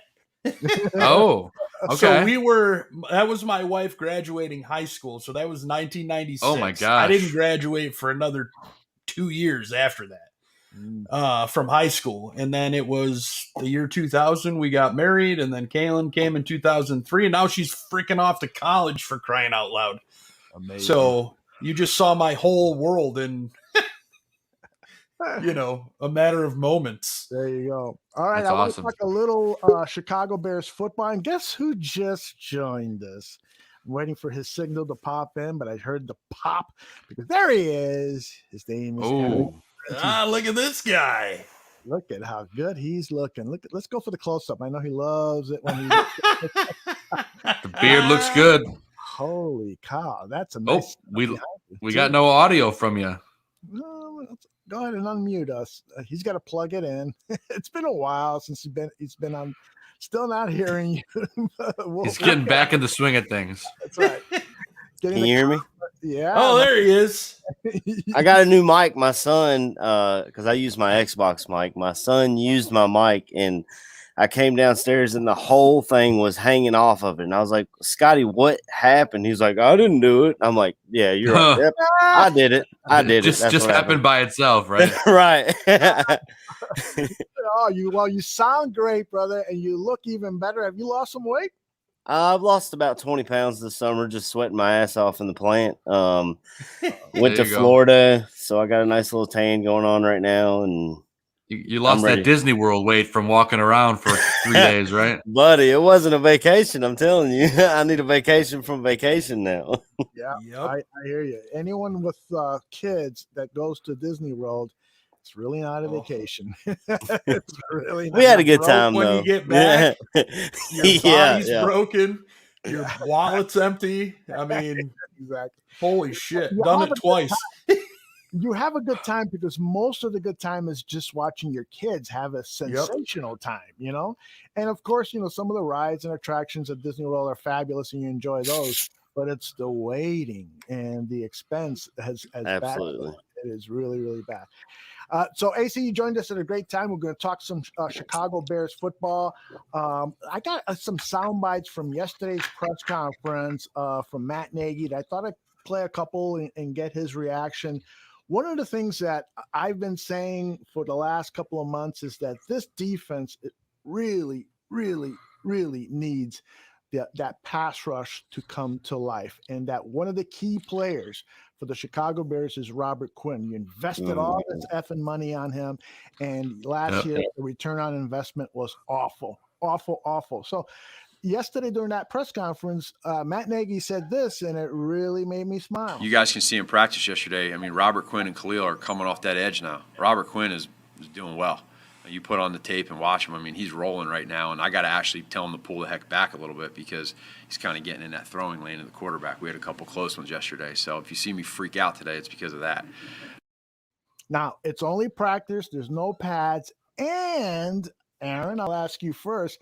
Are you thinking to yourself, well, yeah, of course he's going to look great. Your starting left tackle, Tevin Jenkins, he's injured. Your right tackle, whoever that is probably not as good as, maybe Tevin Jenkins would be if he was playing right tackle. So what are your thoughts about what Nagy just said? Well, I mean, he definitely should look good. I mean, we pay him enough to where he should look good, and as you said, we've got some injuries on the offensive line to start camp, which which sucks because Tevin Jenkins needs every rep he can get at that left tackle position. But I mean, hopefully, we've been looking for somebody to go on the other side of Mac for years. I mean, even Floyd didn't do it consistent enough to get a contract extension. Right. So we got to get something, and we got to get it quick because our defense is aging. My guy Danny Trevathan's in his 30s now. Keem Hicks, he's pushing 30. I think he might be 31 or something like that. Even Mac's getting up there in age. So we've got it's kind of a tough call because we're getting younger on offense, but our defense isn't getting any younger. So it's a difficult it's difficult for me to say what's going to happen this year, to be honest. Yeah. Badge, what are your thoughts? We've got a small window, I think. Yeah. I think we've got this year and the possibility of next year with a real opportunity to, make some waves. After this year, you lose Akeem Hicks. He's actually ACI. I just saw an article. He's 32 years old. This time next year, he's 33. So if you bring him back, it's probably, depending on what he does this season, it's probably 1-year deals, and they're probably, not a lot of money. He's been a disruptor. Now, last year, injured a little bit, ineffective. I think not having Eddie Goldman there made an impact across the defensive line. Bilal Nichols, I thought, played excellent, but now he moves back to his normal spot with Eddie Goldman coming back. That's a big Robert thing. Quinn, to me, is a huge question mark.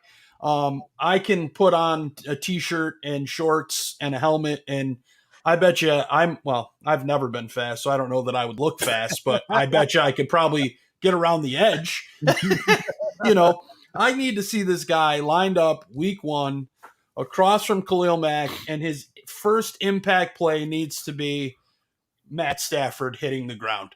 That should be right off the jump. If they're not passing, if it's a run, whatever.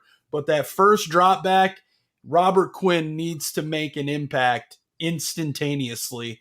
Otherwise, Jeremiah Tachu and Travis Gibson are really going to be relied upon, and even James Vaughters to a degree. That defense has a lot to prove. Khalil Mack, his press conference from last week. Yeah, I'm done talking. I'm going to show it. We've been waiting for you to show it.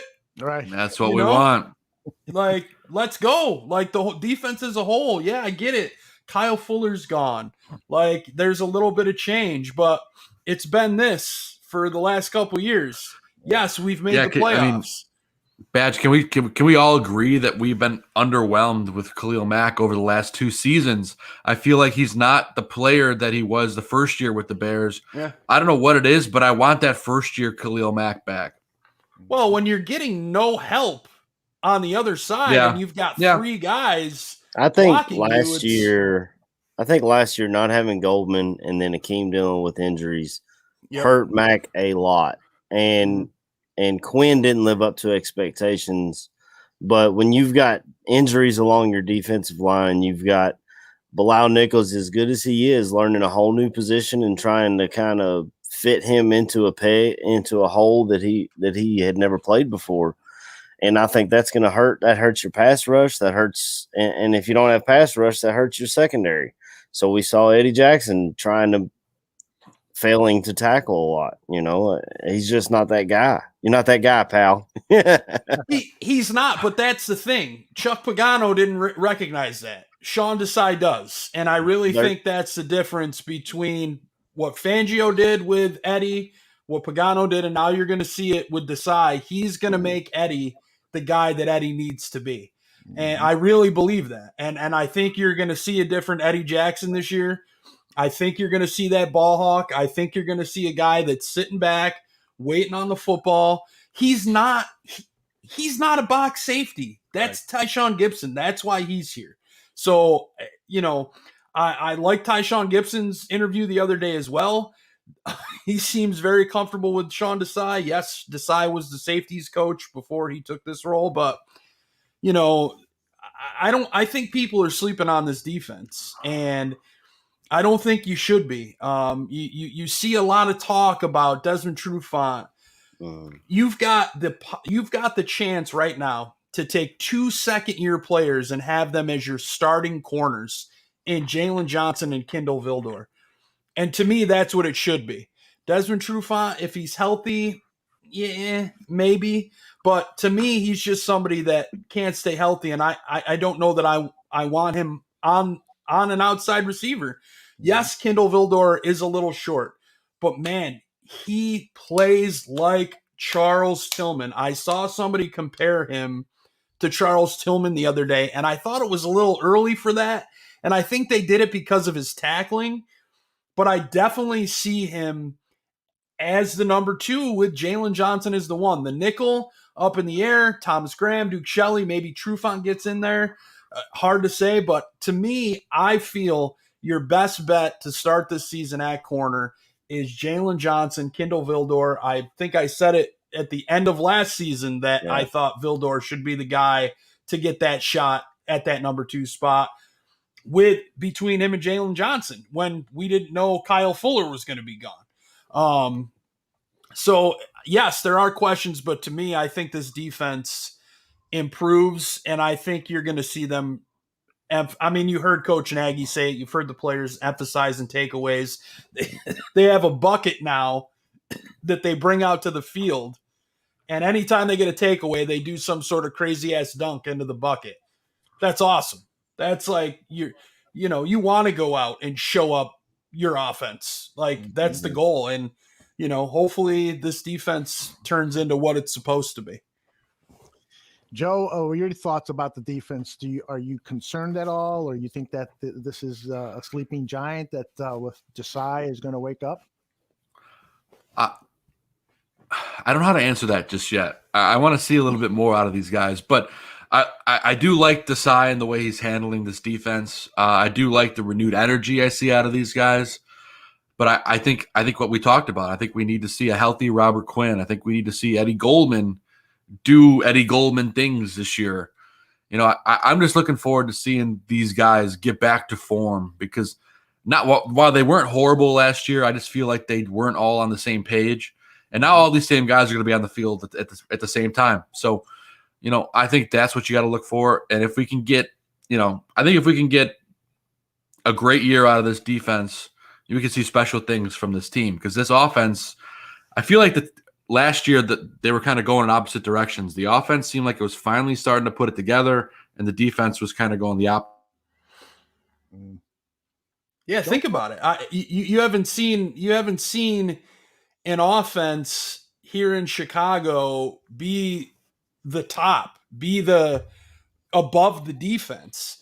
And this is what we heard about Matt Nagy. Oh yeah, he's going to throw the football and yeah, that's kind of what we've seen. He wants to move the ball, but you've never had this speed on offense. But that's also going to play into that offensive line too, which although you were talking about, with Tevin Jenkins not practicing, supposedly he'll be back tomorrow. But if he's supposed to be your starting left tackle, he's got to be out there. I saw Absolutely. Larry Barroom taking reps at right tackle, starting right tackle with the ones because Affetti's got something up. I wanted to see Larry Barroom get some reps at right tackle, though, to be honest. I mean, your left tackle spot, to me, with Jenkins hurt, and now they have is it Jackson, the kid from Denver? Yes. Wilkinson. Forget his Wilkerson, that's it. He's playing left tackle right now. I mean, you're hearing Quinn, Matt getting around the edges pretty easily. Again, shorts, no pads, helmets. Like, okay, I think it'll be different when you see the offensive lineman able to put some hands on somebody. But this is going to be a big test. To me, I think the inside of our line with Mustafa, then you've got Whitehair on the left side, Daniels on the right side, pretty solid there. It's the tackles. I mean, here we are again, questioning, if Affetti's healthy, to me, he's the right tackle. But left tackle to me is a big question mark. The Wilkerson, I thought, was primarily a right tackle.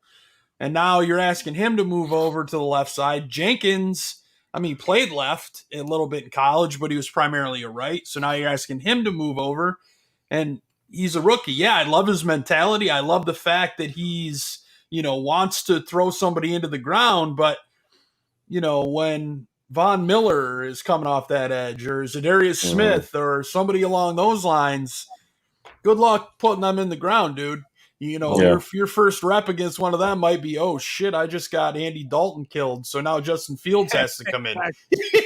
Well, it's a good thing we got preseason this year, though. That hurt a lot of the rookies last year, I think. It did for sure. Well, in Badge, the stuff you're talking about with the linemen is another reason that I think you're going to see Andy Dalton be the starter, because this guy has the experience. He's dealt with some pretty horrible lines when he was in Cincinnati.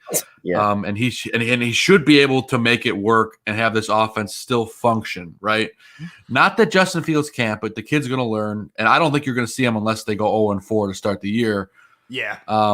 But this is why you see a guy like Andy Dalton, or as the people on Twitter now refer to him as Andrew Dalton, because he's got that ginger beard now. He's a different player. So, right. You got to watch out for Andrew Dalton. How about James Jones, guys, the other day going on NFL Network talking about the Bears wide receiving group and him saying, oh, outside of Allen Robinson, who's I hate the number listening two? to James Jones. James Jones just takes he's terrible. He just takes a Green Bay Packer cock and deep throats it every time he goes on NFL Network. Yeah. Every time. Oh, Aaron, Devontae. That's all he does. And they throw him on there time after time. Aldo, can we do that in slow motion? Can we do that in slow-mo? No, we need to cut that out of Eddie. It'll be on Twitter later today. Clearly, he's a guy who does no research before he gets on air. Yeah. Because otherwise, and recognize that Darnell Mooney is clearly the number 2 receiver here. 61 catches in his rookie year, most catches by a rookie in Chicago Bears history. He's clearly got the speed element. Then you add in guys, Riley Ridley. Goodwin, they said, looks good. Goodwin. Damiere Byrd, think about the speed that this roster has now. And somebody kind of under the radar, but at least in the stuff that I've seen, making some big catches, and a big-bodied wide receiver, Thomas Ives. This is a guy who for the last 2 years has been on the practice squad, and now you're starting to see him make some catches, in camp practices, no matter who's throwing him the football. To me, he's something really that the Bears kind of have. He's big enough where he could be a tight end, but he's a wide receiver because he's got that long, lanky body. I think he's 6'3". I think so. I'm not sure on the heights of the other receivers, but he's one of the taller receivers we have. Mm-hmm. Hey, guys, I want to play. We were talking about Tevin Jenkins and his importance to this team. So it's obviously very disappointing that he has not practiced yet because of his injury. And this was Coach Nagy at yesterday's press conference on Saturday, giving us an update on their top draft pick. The number one thing when you look at all this is for Tevin, we want to be able to see what he can do with pads on, right? We understand that. And the only way to do that is to be available and be out of practice. But at the same point in time, as we're going through this back issue that he's having, we want to make sure that we're doing it the right way by taking care of him, listening to our doctors, our trainers, and then just taking it day by day. And in the meantime, what that's doing is giving other guys opportunities to get reps at left tackle. And so for me, I know Tevin, trust me, he wants to be out there, but we have to control him from himself. And that's going to be what we do here as we go through training camp. But obviously, the sooner the better. This has been on at the top of my I'm worried list for a while. The fact that they drafted a guy who primarily played at right tackle, and later on in the show, we're going to have an interview with Eric Galko, who is the executive director of the East-West Shrine Game. And during that interview, he says, I think that Tevin Jenkins is a plug-and-play right tackle. From all of our scouting, you put him in at right tackle game one, he's going to be ready to go, and he's going to play well and could become one of the best right tackles in football. Put him at left tackle, he said, I'm not quite sure. I mean, you got a guy who played only a half dozen games. You got a guy who's it's gonna take a while to develop, and now he's missing reps. So I'm very, very concerned about this. I am sure that Ryan Pace is on the phone right now trying to figure out who are the left tackles who could be available via trade, and there usually aren't very many. Who are the veteran left tackles who might be released as camp goes on? And, you know, you got this trade chip now. All of a sudden, Nick Foles is becoming like a hot commodity, right? And so maybe there's a way to pick up some veteran help. But I'm worried about the left tackle position, man. I'm with you, Aldo. 100%. I mean, you hearing him say that and then listening to Danny and Neil and their thoughts on Tevin Jenkins as well. And they said the same damn thing. They don't see him as a left tackle. They see him coming in and he could start at right tackle right away. You know, and they've been saying that from the jump. I remember having a conversation with Danny and Neil prior to the draft talking about Tevin Jenkins, because he was my pick at 20. You know, if the Bears stayed at 20 was Tevin Jenkins. And that, you know, we started talking about that and they were like, man, I don't see him as a left tackle. I see him as a right tackle. So the fact that, you know, you drafted this guy to be your starting left tackle of the future, yet everybody else is seeing him as a right tackle who, you know, have knowledge, and now he's missing, you know, important, valuable reps here to start training camp. So I'm concerned as well, Aldo. I think a majority of the line is intact and in place, and I think they'll be okay. But again, that left tackle position, I'm not 100% sold on. I hope I'm wrong. There were two guys going into the draft that I wanted, and I texted my buddy David a couple hours before the draft, and I was like, whatever it takes to get Justin Fields. I thought we'd have to jump up to 4 to get him, but he fell into somewhat of our lap. We got him at 11. I was stoked about that. And the other guy I wanted was Tevin Jenkins. Now, I didn't, like you guys are saying, I didn't envision him as a left tackle, but if you look at the way the draft fell when we grabbed Tevin Jenkins, tackles started flying off the board. So if we would have stayed put, like a lot of people say, well, we wish we would have held on to those draft picks and stayed put. If we'd have stayed put, we wouldn't have, I don't think we would have got Tevin Jenkins. And I don't even think we would have gotten a decent tackle. We would have ended up with hoping something turns out.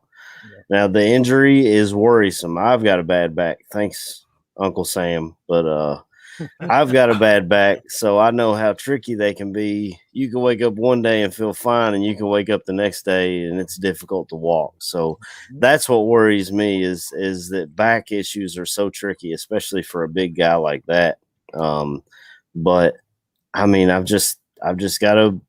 I put all my hope into it. Those are the guys that I wanted, and we ended up with it. I think Ryan Pace. I didn't get to come on the draft show because I was in Cincinnati the day the Barfly Tailgate show went.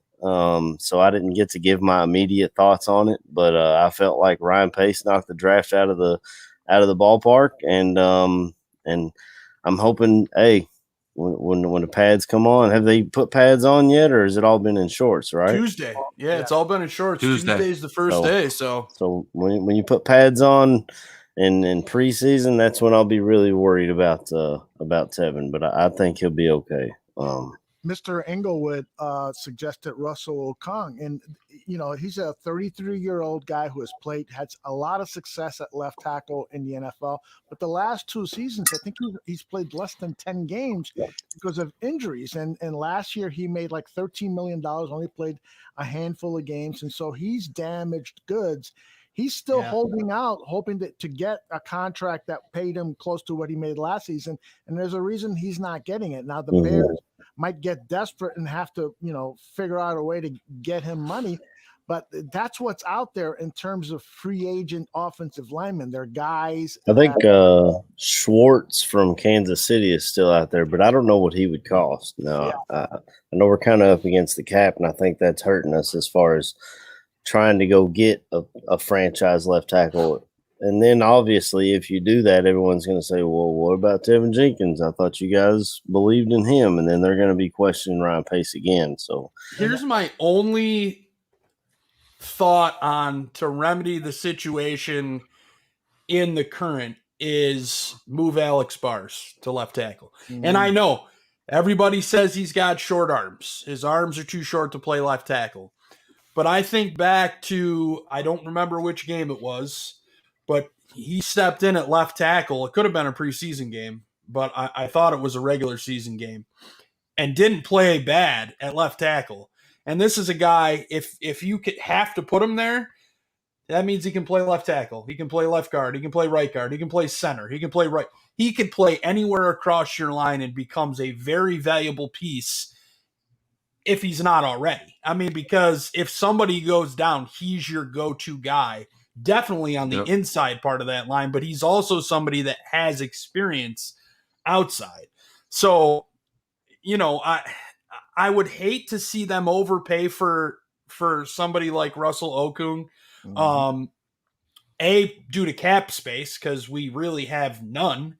So if you're going to spend money there, you know, what if Tariq isn't healthy, you know, to come back right off the jump? I mean, he's on the pup right now. I saw somebody saying they thought he was walking with a limp, but then somebody said no. I mean, there's so many questions. There's spots up in the air, you know, that might or might not happen. And, you know, Bars is a guy who's been around, so he's been a part of this line. He went through the bad times last year. You know, we'll see what happens. Robert asked a question about Arlington Hambright, and I think that's what is being determined right now. These are the guys, Arlington Hambrights and your Lachevius, Simmons, and so forth. These are the guys that are getting playing time now to see if they've got a future with the Chicago Bears. Is it a something where we could see a quick return on the investment? I kind of doubt it. I think that those guys, those seventh rounders from a year ago, I think they were both seventh or sixth rounders. I think those guys are 2 or 3 year developmental pieces, particularly because they came from small schools. So you know, you'll probably see those guys back on the practice squad. What you really need is some veteran help. And as somebody in the chat room said, I think that we need to clear up some cap space. Who was it? I'm searching for to move Jimmy Graham and Nick Foles. There was Mr. Englewood. Exactly. And so, you know, we need to create the cap space and try to make a big move. And again, you're probably what you're going to end up finding in a trade is a guy who is an interior offensive lineman who could play left tackle. You're not going to find a starting caliber left tackle in any kind of trade or nothing.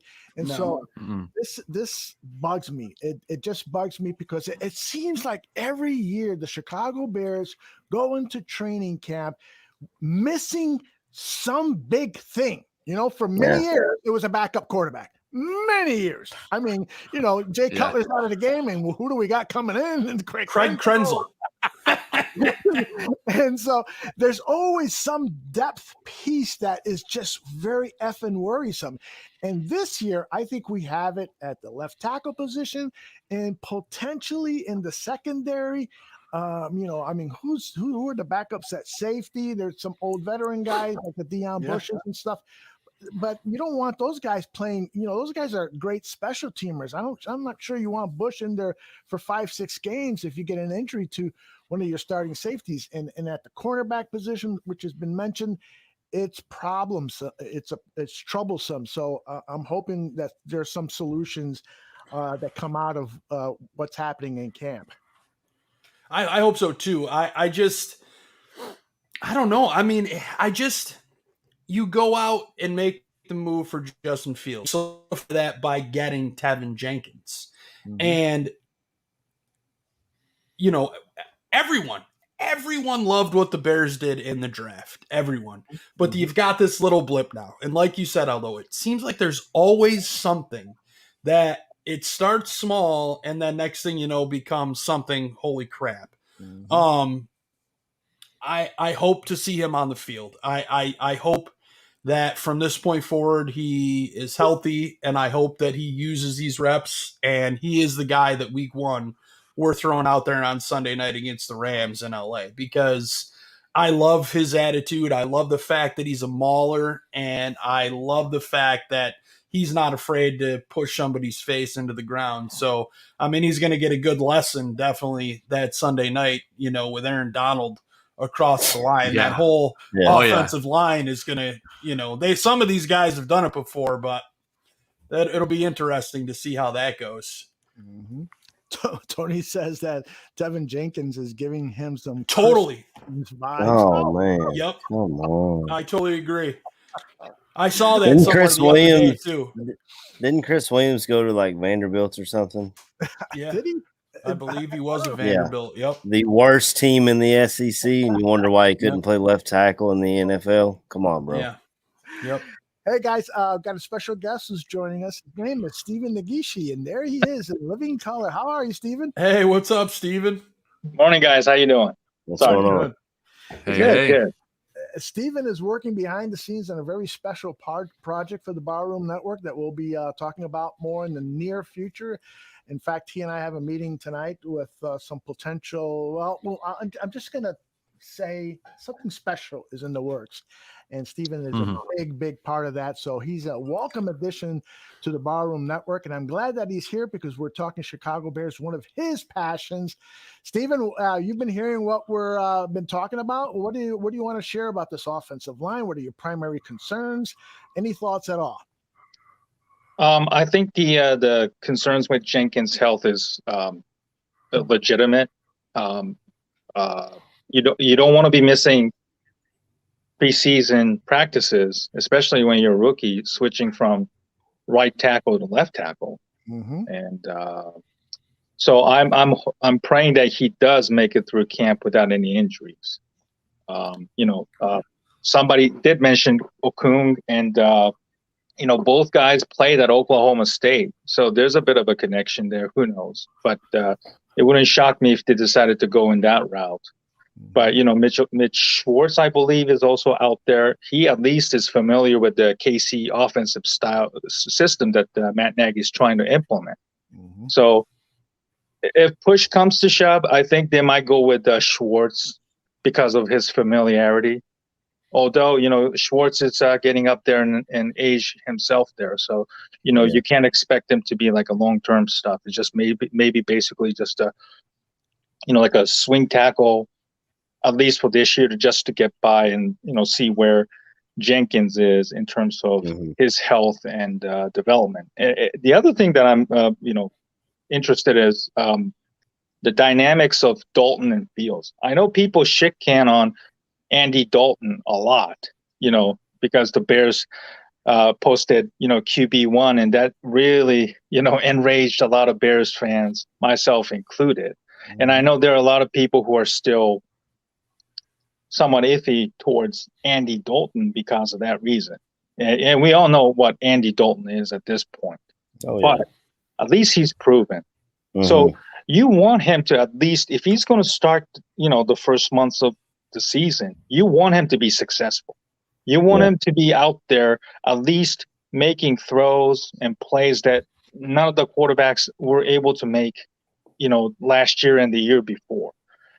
So you want at least Andy Dalton to be competent and then successful.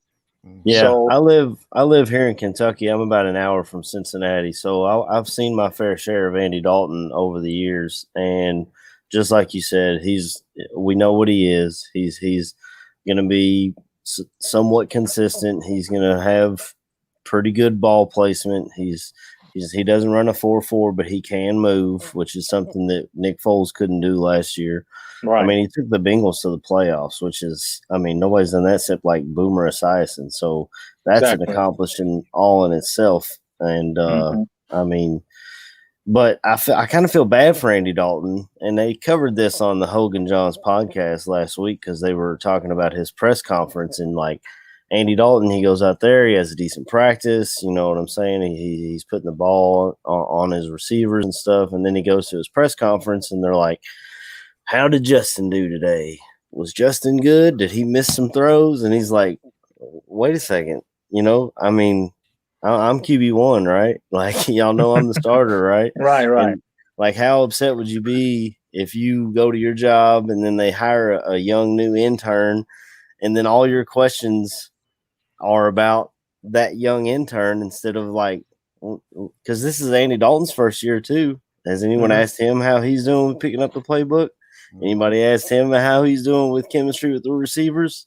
No. It's all about Justin. And I love Justin Fields. Like I said, he's the quarterback I wanted in the draft. I'm ecstatic that he's a Chicago Bear. But for right now, Andy Dalton's the starter, and it's like that's all anyone wants to talk about is Justin Fields. I mean, you see the shirt "Fields of Dreams." Shout out to my man Mike Schaefer. Nice, right? I used to live in Dallas Fort Worth, where Andy Dalton started TCU in Fort Worth, and he's been on the radio locally several times. I watched him play last year, as a backup for Dallas. When Dak Prescott went down with a severe injury, and I think a lot of people still have that memory from last year. When the Cowboys' offensive line, if you remember, were completely decimated by injuries. Zach Martin missed a significant chunk. Tyrone Smith is really starting to show his age, and they were just basically a mix of hodgepodge O-line, which obviously kind of gives similar feelings to what we're dealing with. But to his credit, he's never complained. Andy knows his role.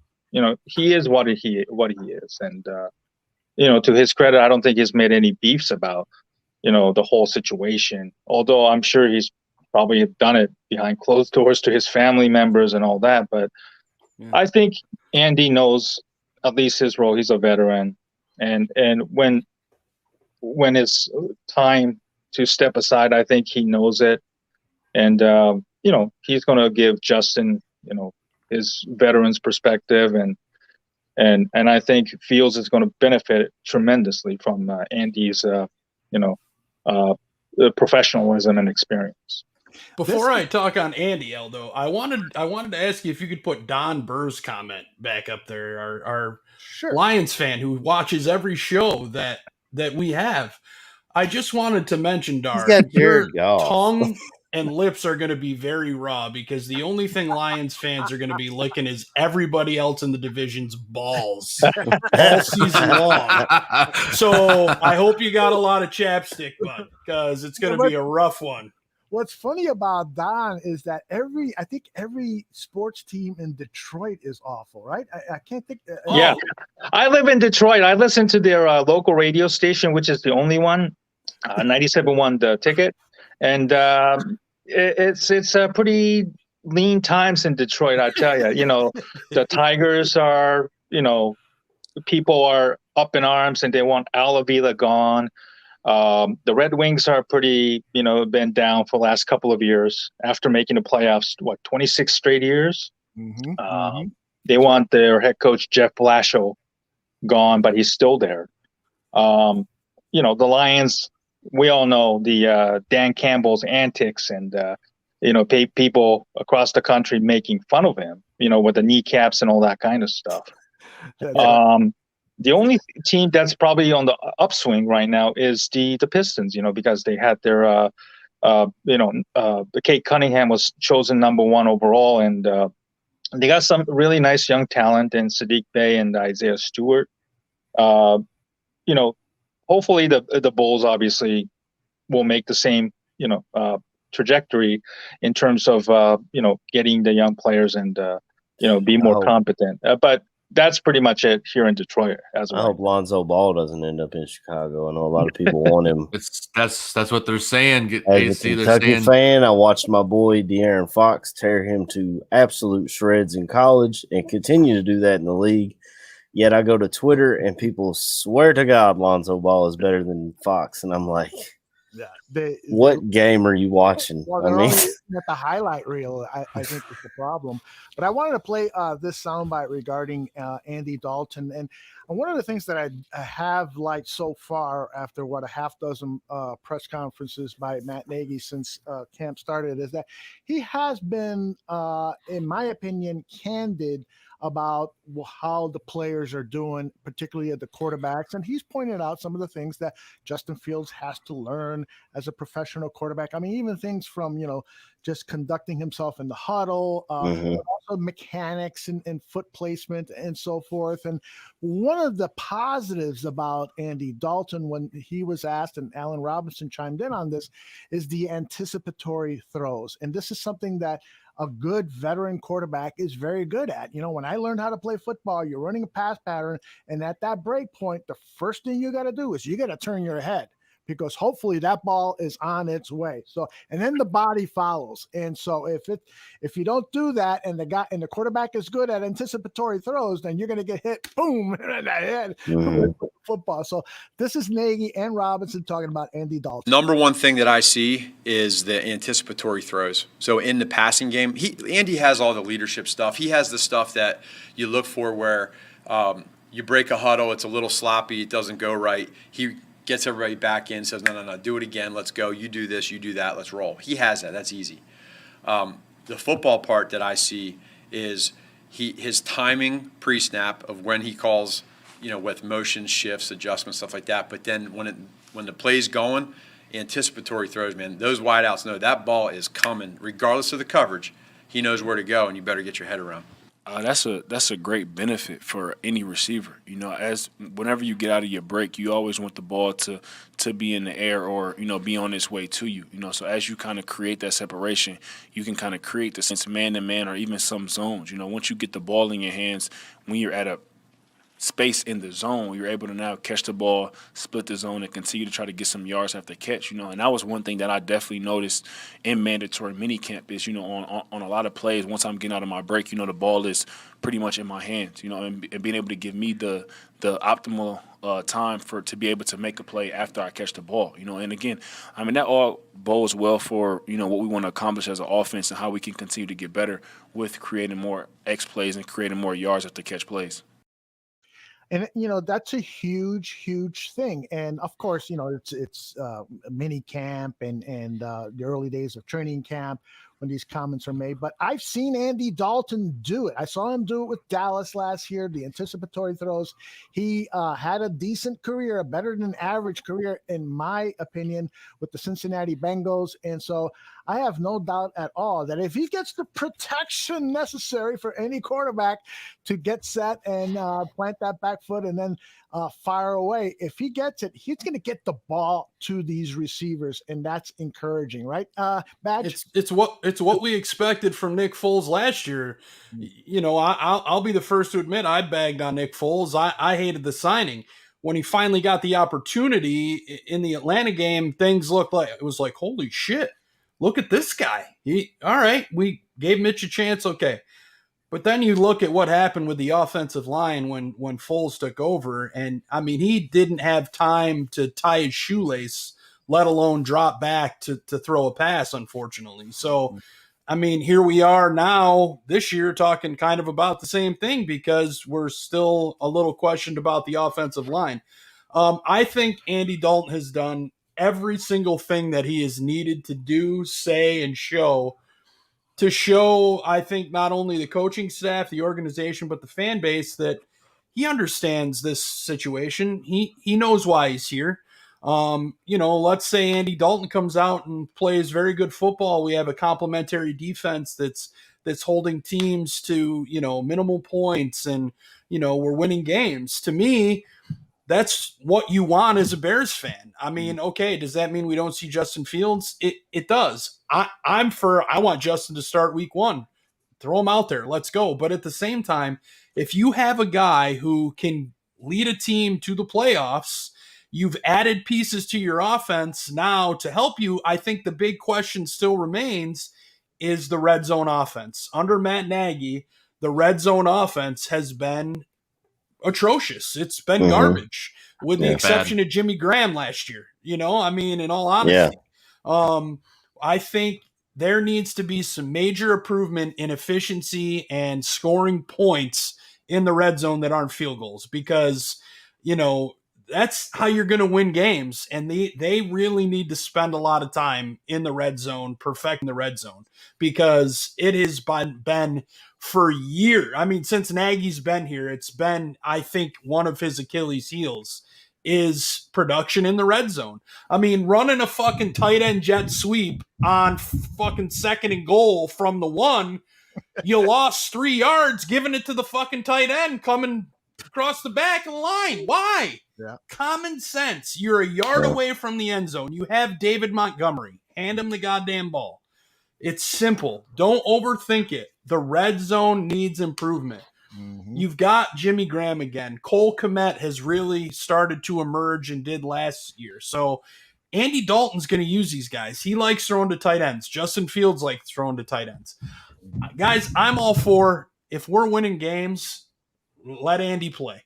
Like, do I want to see Justin? Absolutely. But if he's winning games, don't change it. If it isn't broke, don't fix it.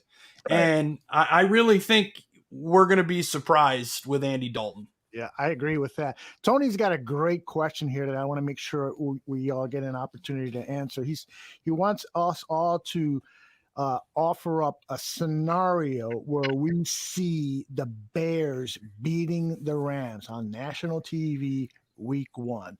What scenario? Like, for instance, I'll go first real quick.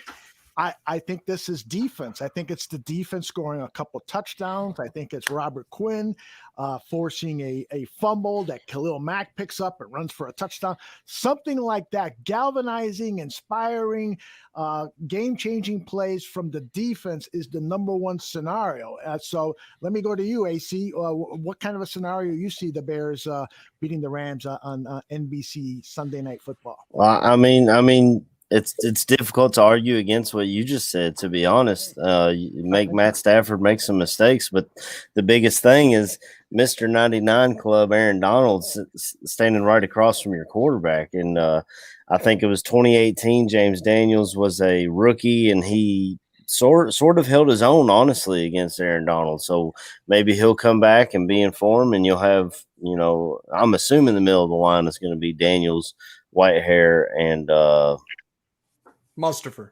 Yeah, that one. So, so hopefully they can hold their own and mitigate the damage that Aaron Donald is able to just come in and wreak havoc on anyone's offensive philosophies or whatever they're trying to do. Because if you can't get the ball off, then you can forget winning a ball game. Steven, what do you think? I can't disagree with that scenario. Stafford, at least the Bears are familiar, with his body of work, when he was with Detroit. So we know what his tendencies are. Now, obviously, with the Rams, it's probably a little more different.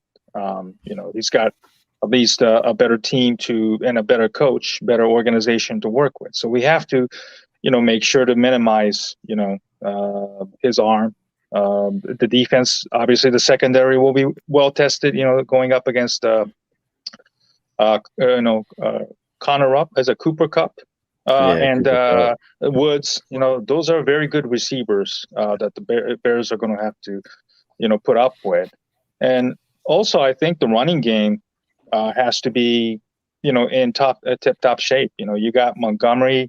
I'm really high on him this year. He's really worked on his speed and acceleration. Playing in a turf there hopefully will help him. Aid that. Also catching the ball out of the backfield. I don't know if Tariq Cohen will be healthy enough, but I'm also high on Williams that they signed on from Kansas City. Yeah. So, you got to get the running game involved often and early. So. Those are the two, things that I want to see the Bears do well in order to have a legitimate shot at beating the Rams. Joe, Steven makes a great point. Maybe if you go back to old Chicago Bears football where you're getting 30 snaps, one of the troubling things that Matt Nagy said in camp this week is, that David Montgomery wasn't getting 20 carries per game last season because, didn't have leads in the fourth quarter, which is when you want to feed him the ball a lot. I'm like, well, maybe you didn't have leads in the fourth quarter because you weren't feeding him the ball in the first half. But that's a different story. So maybe he's still going to be the same old Matt Nagy. But your response to that great question by Tony. Well, I think first of all, this offense, if they want to win this game, the defense is going to keep us in it the best they can, but the offense is really going to have to take control. So I agree with Steven. I think this is going to be a David Montgomery game. If you want to win this game, David Montgomery is going to have to rush for over 100 yards and score 2 touchdowns at least. Mm-hmm. And then I'm looking for Allen Robinson to have a big game as well. But it comes down to the O-line, really. I mean, if they want to win this game, these guys have to come strong out of camp. Tevin Jenkins needs to get those reps, and this O-line just needs to come together as a whole and do the things that we know that they can do, but usually don't do at the start of the season. So this offense, if they want to win this game, this offense is going to have to do the dirty work. It's a tough first test out of the gate. I'm not going to lie. But Matthew Stafford has a way of shooting himself in the foot against the Bears. So you just got to hope that happens too. And Badge, I know you're going to talk about the kicking game, right? Well, actually, so first I'm going to say I like what everyone said. I think the fact that we have played Matthew Stafford for the last, 10, 12 years, definitely we have a little bit of an edge up. Cooper Kupp and I forget Woods' first name. They don't make me nervous. Mm-hmm. Oh, Robert Woods, that's right. Their receiving core doesn't, I'm not fearful of them. I do believe it should scare you. Yeah, but I mean, you look at the history between us we've played this will be the 4th year in a row we've played.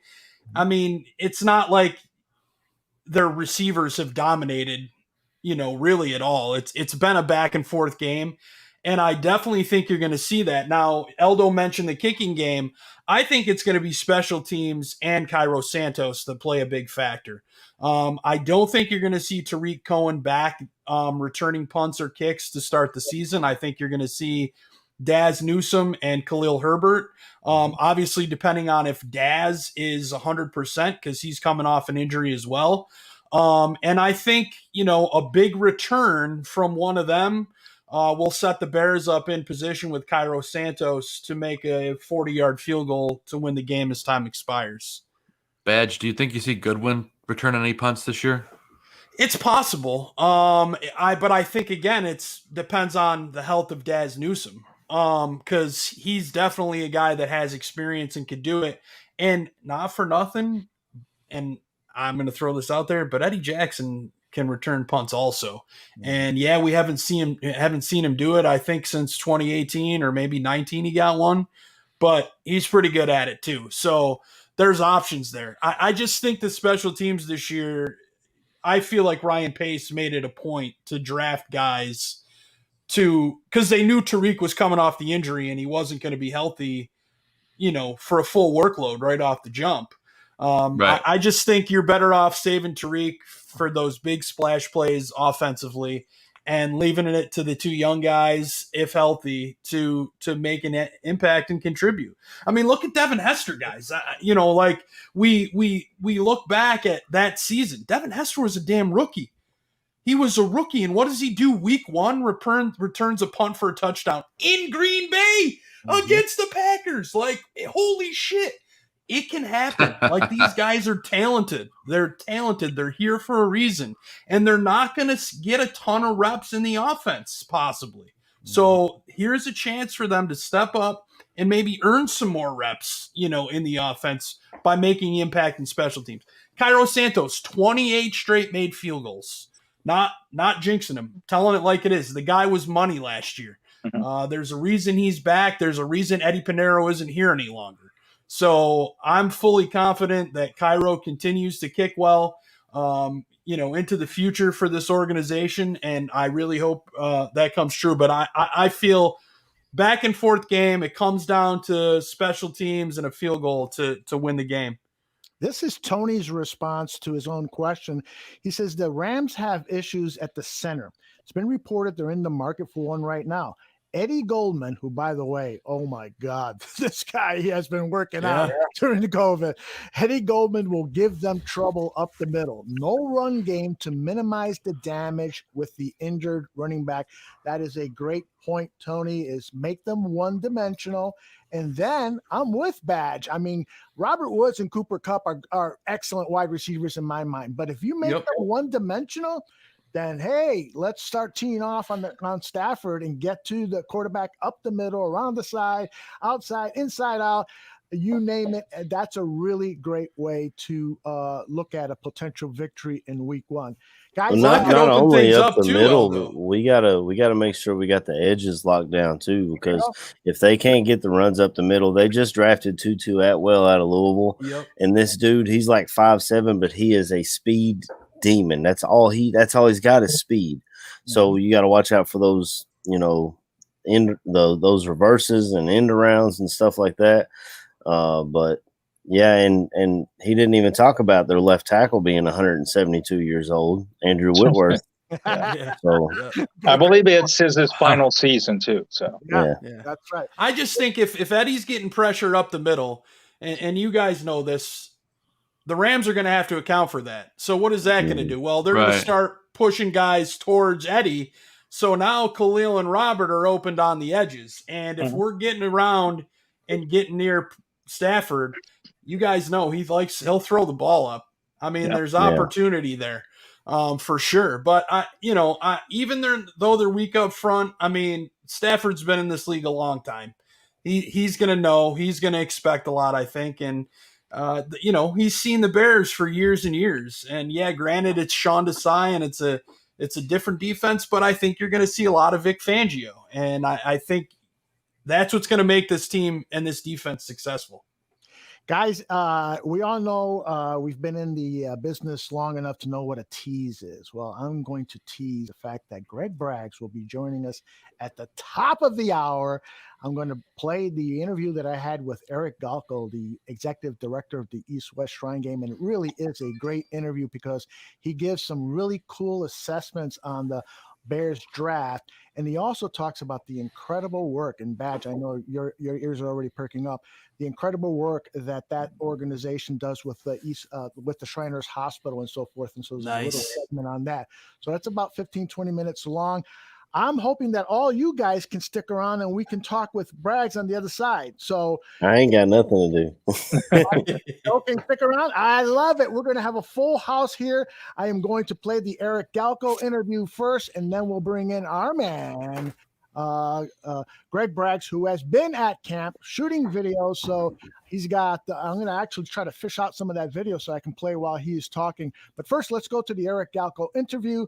Don't go away, guys. Okay, as promised, with me is Eric Galko. Eric, how are you?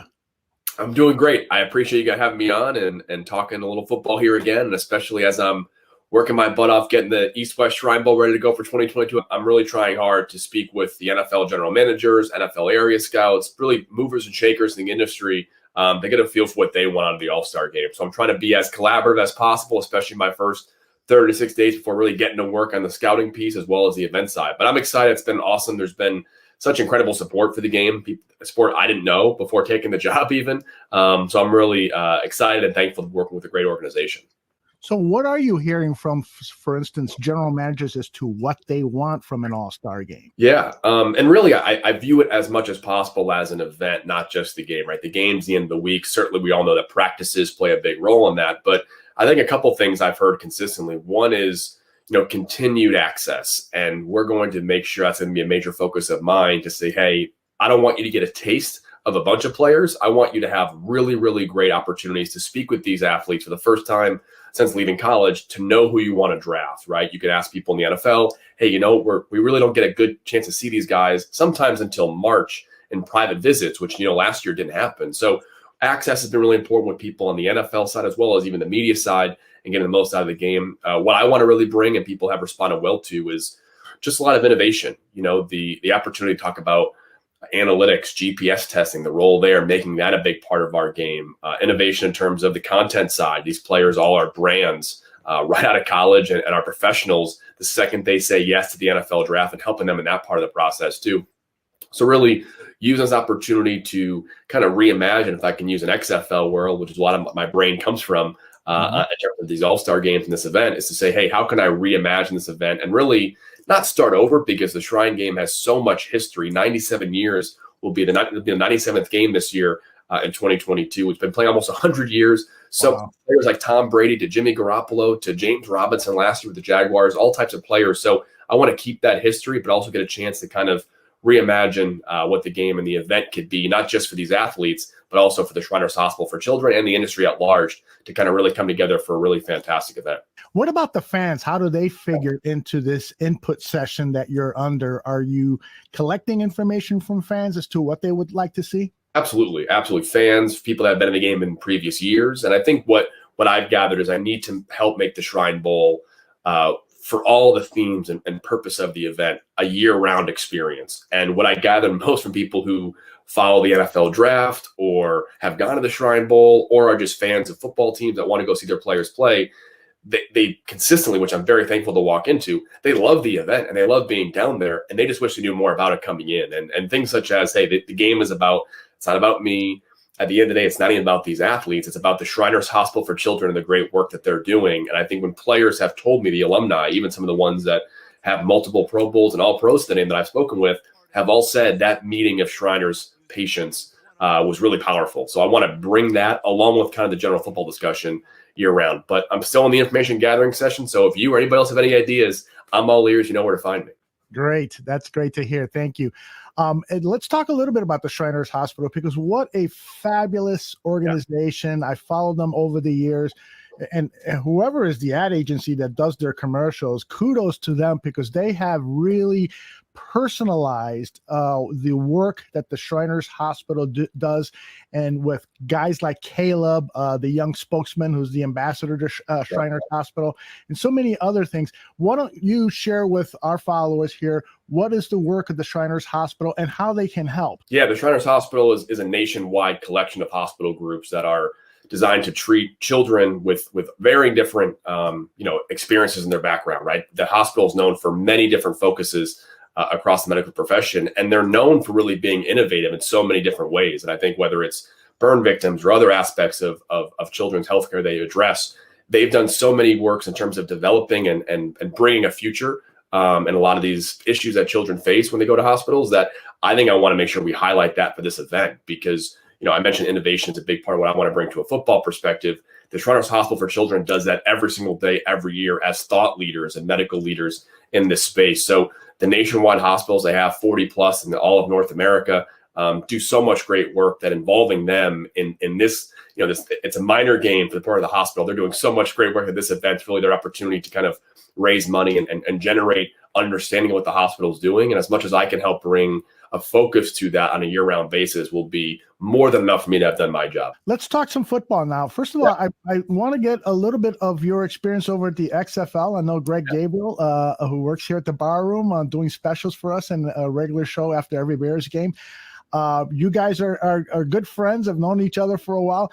Tell us about the experience that you had working with Greg at the XFL.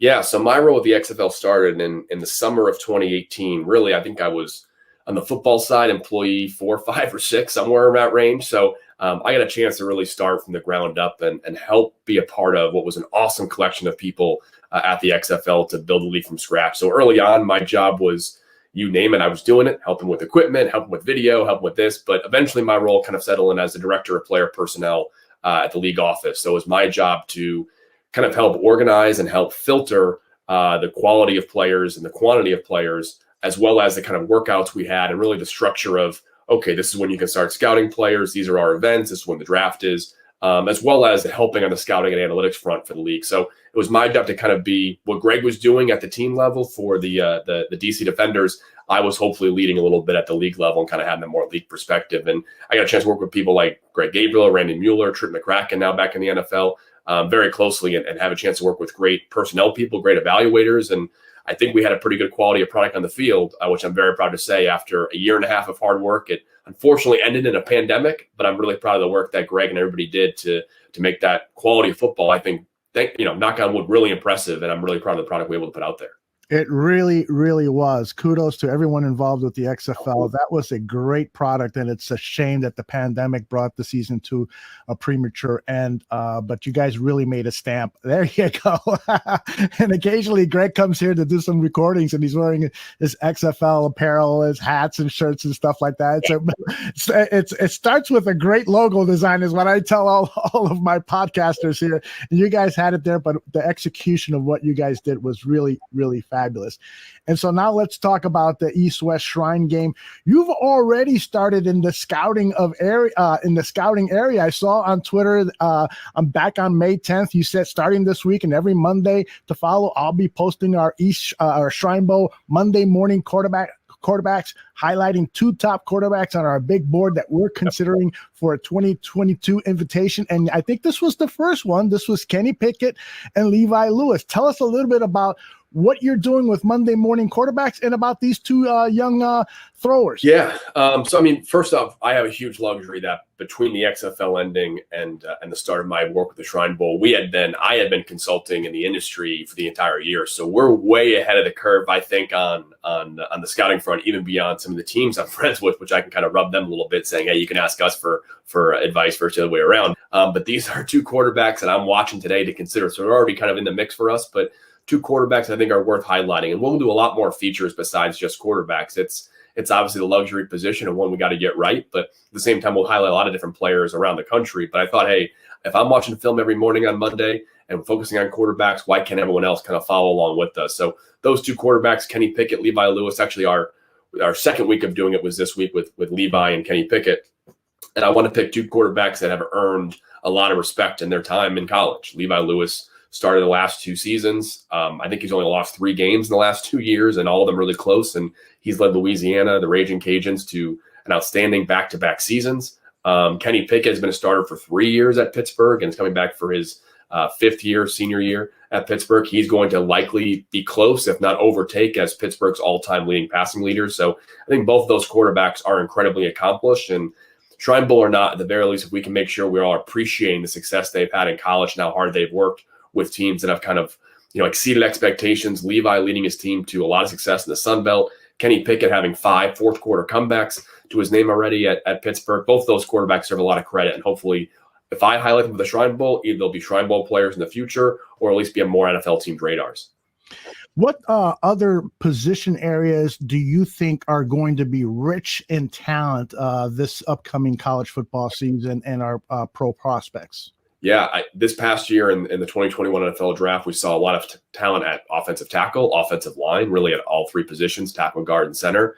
Next year, those soon-to-be second-year offensive line will get a lot of work because it's a tremendously talented pass rush class. I'm saying, maybe 4 or 5 players who would have been top 15 picks in this past year's draft as edge rushers and as pass rushers from all different angles. So it's going to be definitely the strength of next year's class. And I think a lot of positions will be deeper just because a lot of the seniors that maybe weren't going to be top 100 picks or top 120 picks, but we're close to that, a lot of them stayed in school for a bonus year. So we've got almost a double draft, or I'm calling it a 1.5 draft, because we're getting, a lot of the players that would have been draft picks a year ago that stayed in school, and we're getting a whole new crop of players. So it's going to be deep in a lot of places, but edge rusher, I think quarterback is going to be deep, maybe not the Trevor Lawrence, Zach Wilson type prospects, but certainly 3 or 4 guys in the first round mix at least. And then pass rushers and defensive backs will be loaded for next year's draft.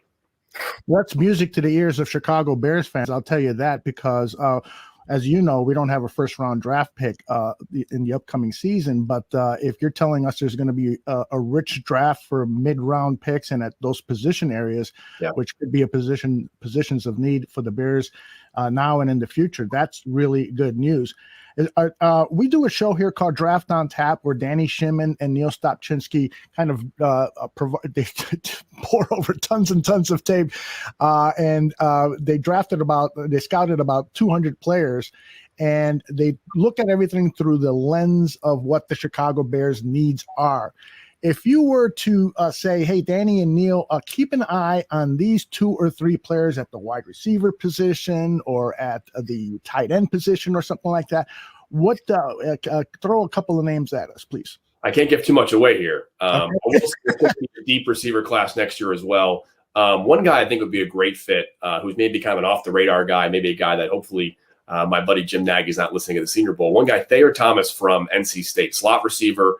One of our favorite guys that we watched this offseason because of his toughness and ability to play kind of in that traditional slot role in the seam, quick hitch, quick slant, and get upfield after the catch as well. But those kind of tough in between the hash type receivers are what Justin Fields is going to need. And I think, hey, we've got maybe the outside receivers in a good spot with Mooney as a Z and Allen Robinson as an X and playing on the outside, but finding a lot of reliable targets for Justin Fields. Fields, someone with an absolute cannon for an arm and can attack vertically.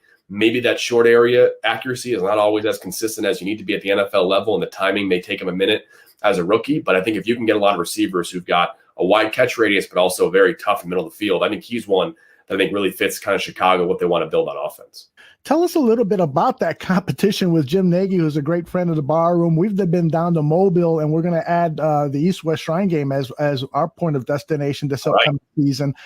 Tell us a little bit about that competition that goes on in the postseason for this talent. Jim Nagy's done a great job, and before him, Phil Savage did an amazing job kind of making the Senior Bowl a media presence as well as an important part of the industry. I think with the Senior Bowl's built, especially for the coaching profession and even the scouting profession, has done wonders for the industry. Now, a lot of people know that, hey, I can go to the Senior Bowl and meet the people I want to meet and have that connection. So he's done a great job. And what my goal at the Shrine Bowl is to be different, have different goals. I think we do have different goals, right? Hey, our game is for the Shriners Hospital for Children, and that kind of leads to some of that innovation discussion I brought up because our goals align with the hospital. And, we're not in Mobile, Alabama, so we have some give and take there as well. So I think we want to be a different event, and the competition will come. Again, I joke with Jim, we can be competitive, but not combative or not adversarial. But at the same time, the East-West Shrine Bowl has been around for 97 years, and we're going to be at our 100th game in a couple of years here. And for a long time, the Shrine Bowl was, the pinnacle of the NFL and college offseason. And, I'd be lying if I said that wasn't my goal here the next few years to make that happen again. And we're going to be, again, a different event. And I think as long as we can do our job, that's all we can really control. And I know Jim's going to keep doing a great job at the Senior Bowl. That's really great to hear. And your strategy about differentiating yourself from competitors is just spot on. That's really, and you're talking about innovation as well. That's really what a lot of us fans want to hear. We want to see things that are different. And sometimes we fall into our comfort zone of wanting the same, but then all of a sudden somebody presents something different and innovative, and we say, wow, that's cool. And so good luck with that. Eric, I'd love to borrow your scouting expertise. You gave us some thoughts already on Justin Fields. If you could talk to us perhaps a little bit about some of the other Chicago Bears draft picks in the second round. They picked up the tackle from Oklahoma State, Tevin Jenkins. What are your thoughts about Tevin Jenkins, and can he possibly play at the left tackle position? Danny Shimon, one of our analysts here at the Barroom, says he doesn't think Jenkins is suited for the left tackle position. What do your eyes and ears say? Yeah, I think it was surprising to see they want to push into left tackle right away, just from my perspective, only because I think he's such a plug-and-play ready right tackle, arguably, talking to some teams, maybe the most NFL-ready right tackle in this draft class. And that may sound crazy, but hey, him and Alejandro Vera-Tucker, who went 14th overall in the first round, they were the only two guys that were in that kind of first or early second round mix that had played right tackle substantially in college. So I think that the value at right tackle was there. And my philosophy may be different than Ryan Pace and Matt Nagy, but I'd say, hey, I'd rather one position be really, really good than maybe, two in a lesser spot. But certainly he has and can play both, Tevin. And I think what his strength is kind of protecting that inside foot, not giving up that inside leverage. And maybe early on as a rookie, he'll struggle with the edge rushers on the side and kind of developing that left side kick slap. But I think he was, a borderline first round talent. We were a bit low on him than some teams I know, but at the same time, we view him as an NFL starter, as an offensive tackle. And even if he's a capable NFL starter at left tackle, that's a really high position to have a capable starter at in the NFL. So they'll be just fine with him at left tackle, and we'll see how the offseason plays out. Maybe they get somebody else to push back right. We'll find out. And then they picked up another tackle in the fifth round, Larry Barroom from Missouri. What do you got on him? I think he's a bit more of a project and a bit more developmental, but plenty of talent. I mean, this is the guy I remember 2 years ago watching him saying, hey, this guy might be a first-round pick at some point in the offseason. So I think incredibly talented offensive lineman who I think can play a swing tackle role for them in the future. And I think that's what maybe his future is to not be expected to start anytime soon. But, hey, if you we've seen in the NFL, whether it's third pass rusher or third offensive tackle, they're basically starter value positions nowadays. So you need to have 3 good offensive tackles early in your season, because injuries and attrition is going to have an effect on you as well. So I think if he can be a developmental swing tackle, they'll be in good shape. And then in the 6th round, we're super excited about the 3 6th-round draft picks they picked up, starting with running back Khalil Herbert.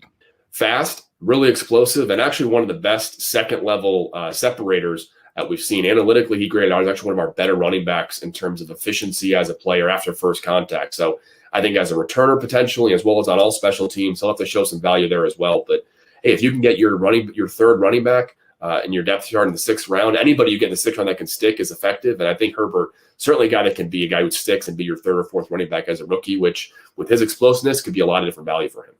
Daz Newsome, the wide receiver.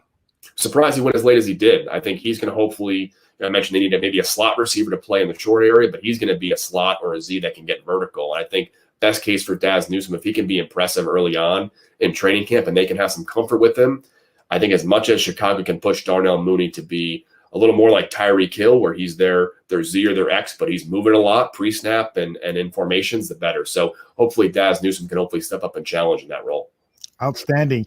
And then the 3rd of the 6 rounders, Thomas Graham Jr., the cornerback from Oregon. I was just reading an article about him this morning, and he has a chip on his shoulder that he went in round 6. What do you got on him? Was surprised. I think he can maybe play inside as well as either a third safety or a slot corner as well. But I think getting cornerback depth, that's what a lot of teams wanted to do in this year's draft class, is say, hey, when in doubt, take the tackle, take the corner. We saw a lot of that in late 1st, early 2nd round. I think Graham, I was surprised as well. We had kind of a fringe NFL starter grade on him, which puts him in our grading scale somewhere in the 3rd, 4th round. So if they get anything close to that in Chicago, and they hit on all 3 of those 6th round picks, along with their 2nd, their 5th round guy, and maybe a guy like Justin Fields hits as well, they'll have a pretty good draft class in hindsight. We had a big debate among Neil and Danny on the 7th round pick, the Tonga, the interior defensive lineman from BYU. One guy wasn't quite so high on him, and another person was. Why don't you settle it and tell us what do you think the prospects are of the interior defensive lineman Tonga from BYU? Yeah, I believe he fell a little bit in the draft based off of some of the injury concerns, but really a bull in the china shop kind of player. And I think worst case scenario, if you can get 10 snaps out of him a game by the second half of the year, and he can disrupt 2 or 3 plays there, he's long, gets his arms up in the A and B gap in the passing lanes, I think he's someone that you can maybe save for the second half of the year. But again, a guy like him, even 10 to 12 snaps in a game in week 13, week 14, he bats down 2 passes or gets 1 pressure that disrupts a quarterback, you're looking at maybe a win for your team. So I think Tonga was a great value then. And again, as a 7th round pick, you can kind of readjust your perspective saying, hey, if he makes the roster, it's a win. If this guy can actually play, 10, 12 snaps for us, which I believe he can, a lot of teams I think believe he could, that's a huge win for a team that could always use some more defensive line depth along what they have right now. Yeah, and the general manager Ryan Pace and Matt Nagy said after the draft is that they're looking for guys primarily first and foremost that late in the draft that who can play special teams first. Right. And Tonga seems to be a good fit there. He's had some success at blocking kicks. Absolutely. So that could be a nice find for the Chicago Bears. All right, so tell us what is next that we can expect from the East-West Shrine game, either coming to us from social media, or what should fans stay ready for? A lot. We've got a lot of announcements coming the next 30 days. Unfortunately, leave a teaser right there, but a lot of really cool stuff coming to the game as partners, as initiatives, as other ranks we're going to have in place as well. But I'll be slowly dripping out players we're looking at, and really I want to have fans, just like the Monday Morning Quarterback or the other social media consistent posts we'll have as well. I want to hear your feedback, and the Shrine Bowl is going to be a heck of an event come late January, early February. But in the meantime, as we're kind of building and reshaping this, and I'm hearing from the NFL GMs, I want to hear from fans as well to kind of hear what they want to have a part of the game, because once we get planning, we'll be off and running for a fantastic event sometime in midwinter of 2022. Fantastic. For those who are listening on our audio-only podcast, let people know how they can follow you on social media and just stay in touch with the East-West Shrine game, please. Absolutely. On Twitter, it's at Shrine Bowl, and my Twitter account is at ERICGALKO. And you'll be hearing a lot from me on Twitter these next coming weeks as we talk about Shrine Bowl and 2022 draft prospects. And I hope to hear from you and your team about some players I'm missing or I need to talk about more, maybe invite to the game too, because we'll be doing a lot of that stuff on Twitter for sure the next 6 months. Outstanding. That was our interview with Eric Galko, and I wanted to bring Badge in first because, first of all, the work that they're doing over at the Shriners Hospital is so important, and I know that's something near and dear to your heart. So we need to reach out to Eric and see what we can potentially do.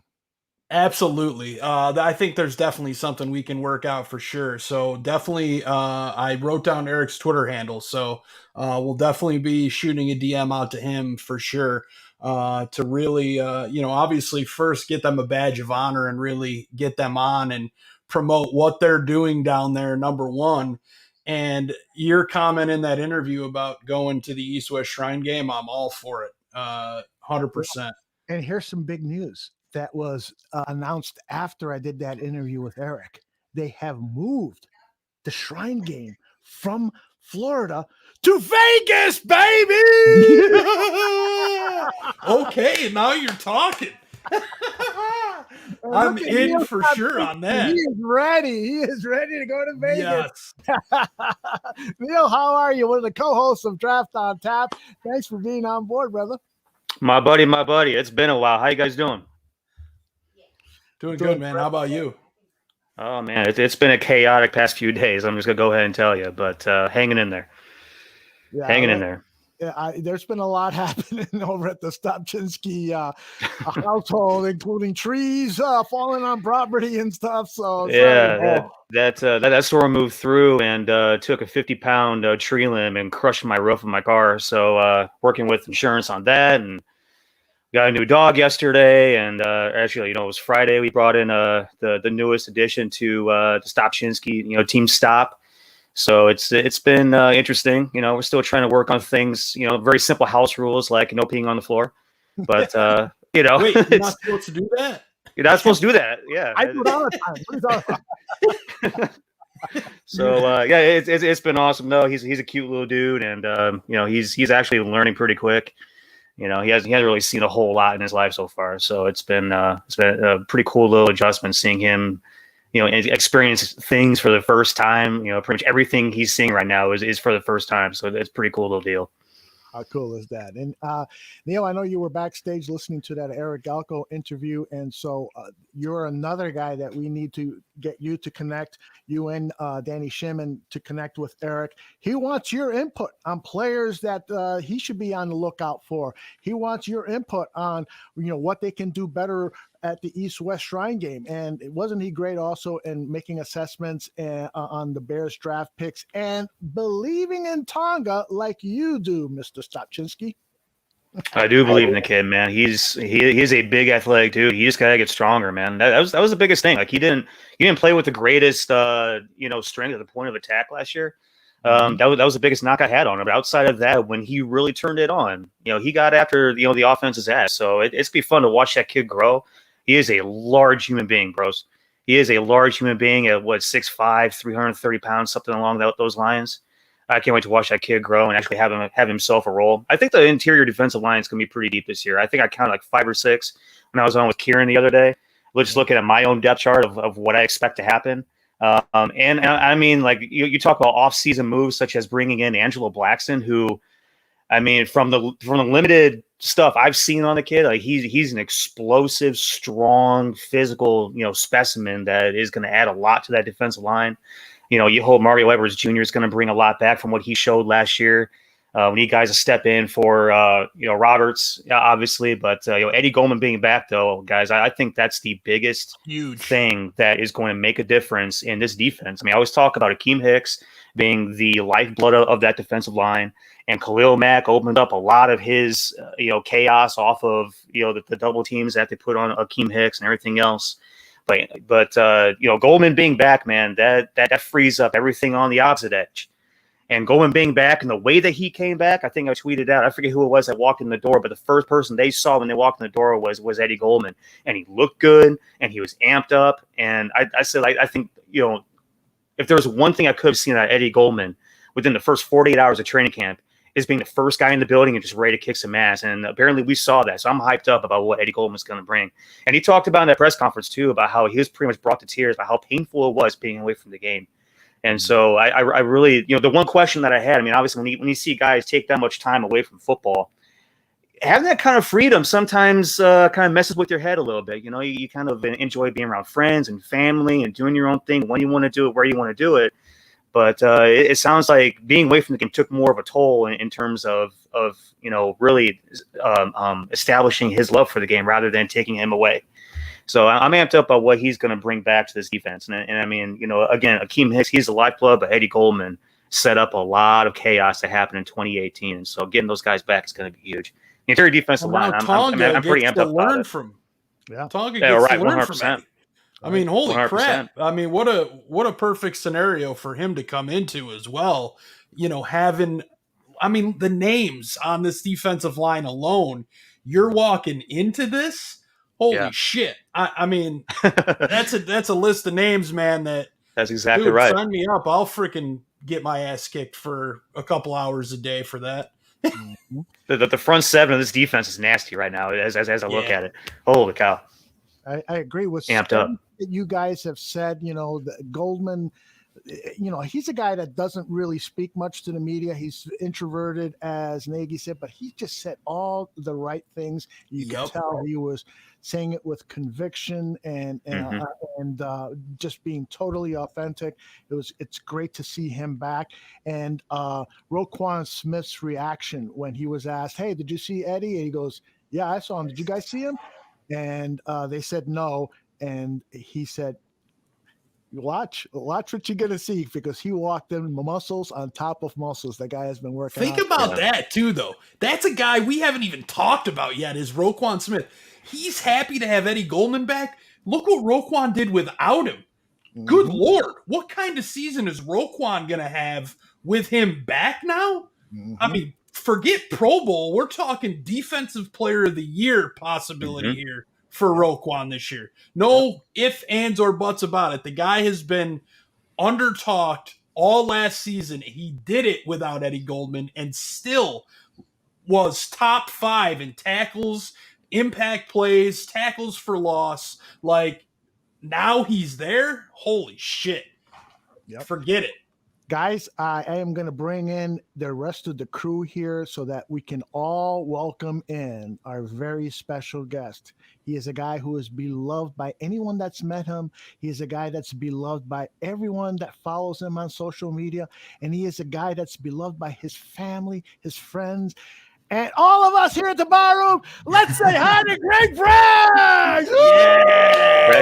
Greg. How we doing, guys?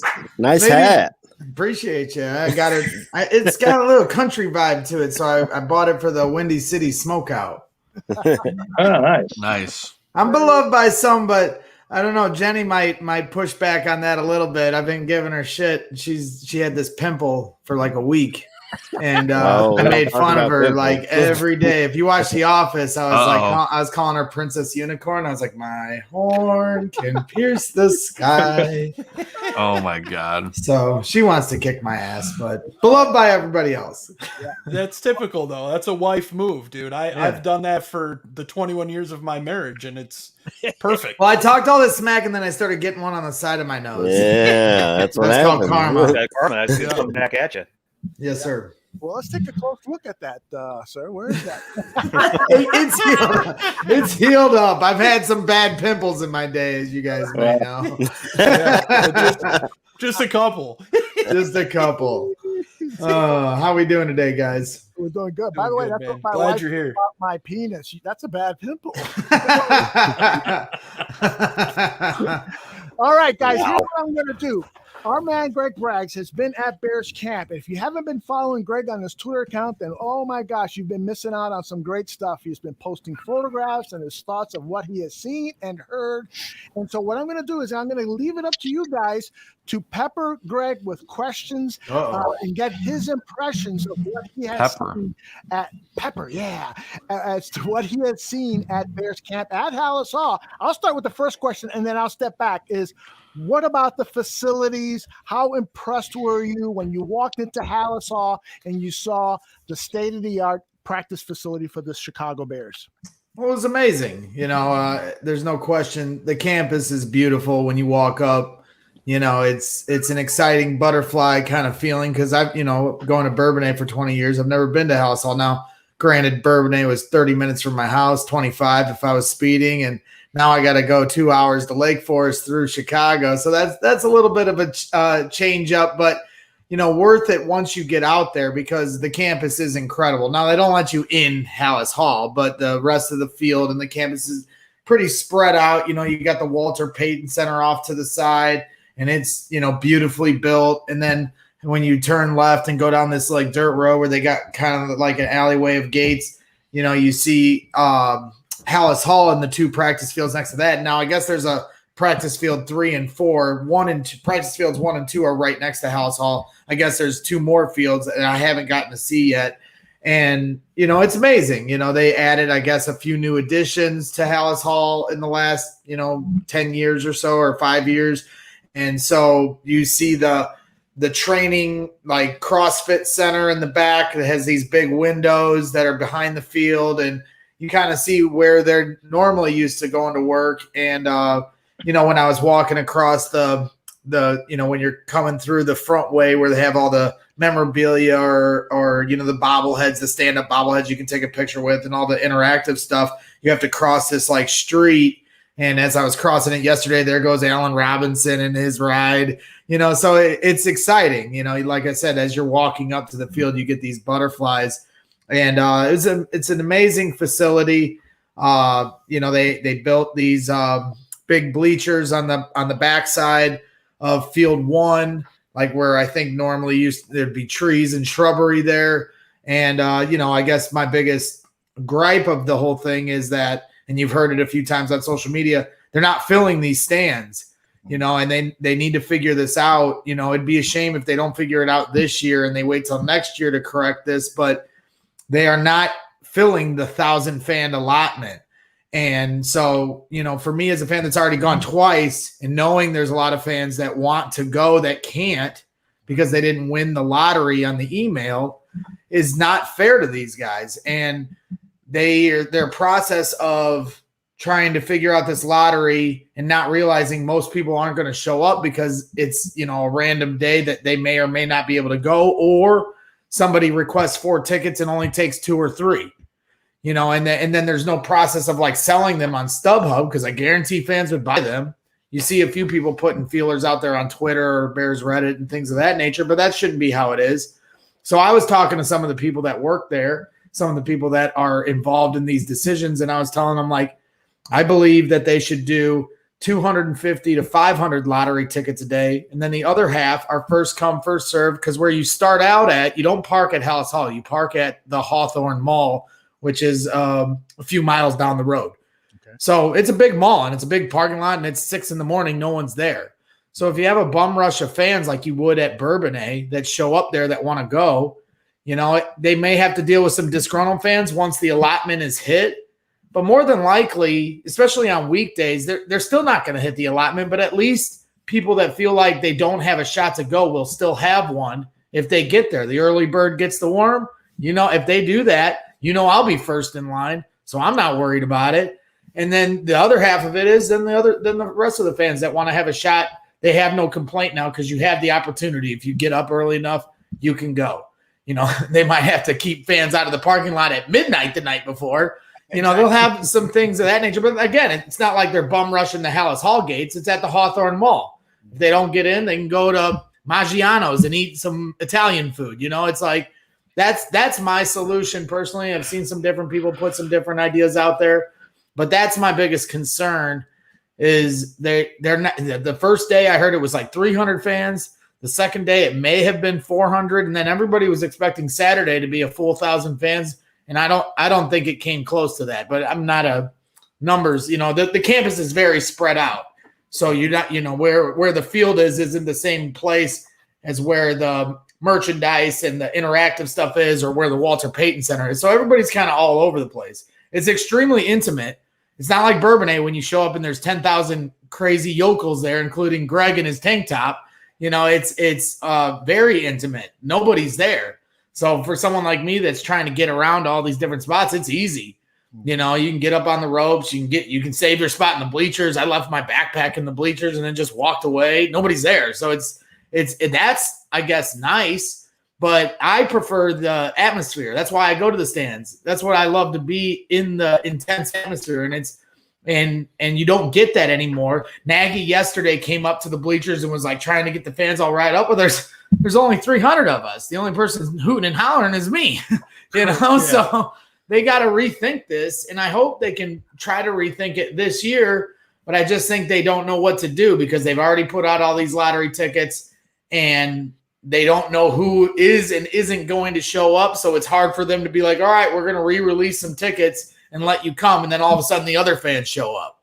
Exactly. You know, that's my question for you is, with the lack of people, you know, in the stands, did you feel, you know, it's like going, you know, playing on a game day, you know, the atmosphere gets you excited, pumped up. Right. The fans have a lot to do with that. Did you find that, you know, fans were excited to be out there and they were hooting and hollering, or was it no? It's like it's like a library. You know, it's quiet. You know, it's interesting. Yeah. You know, it's totally different than Bourbonnais. You know, it's not a circus atmosphere anymore.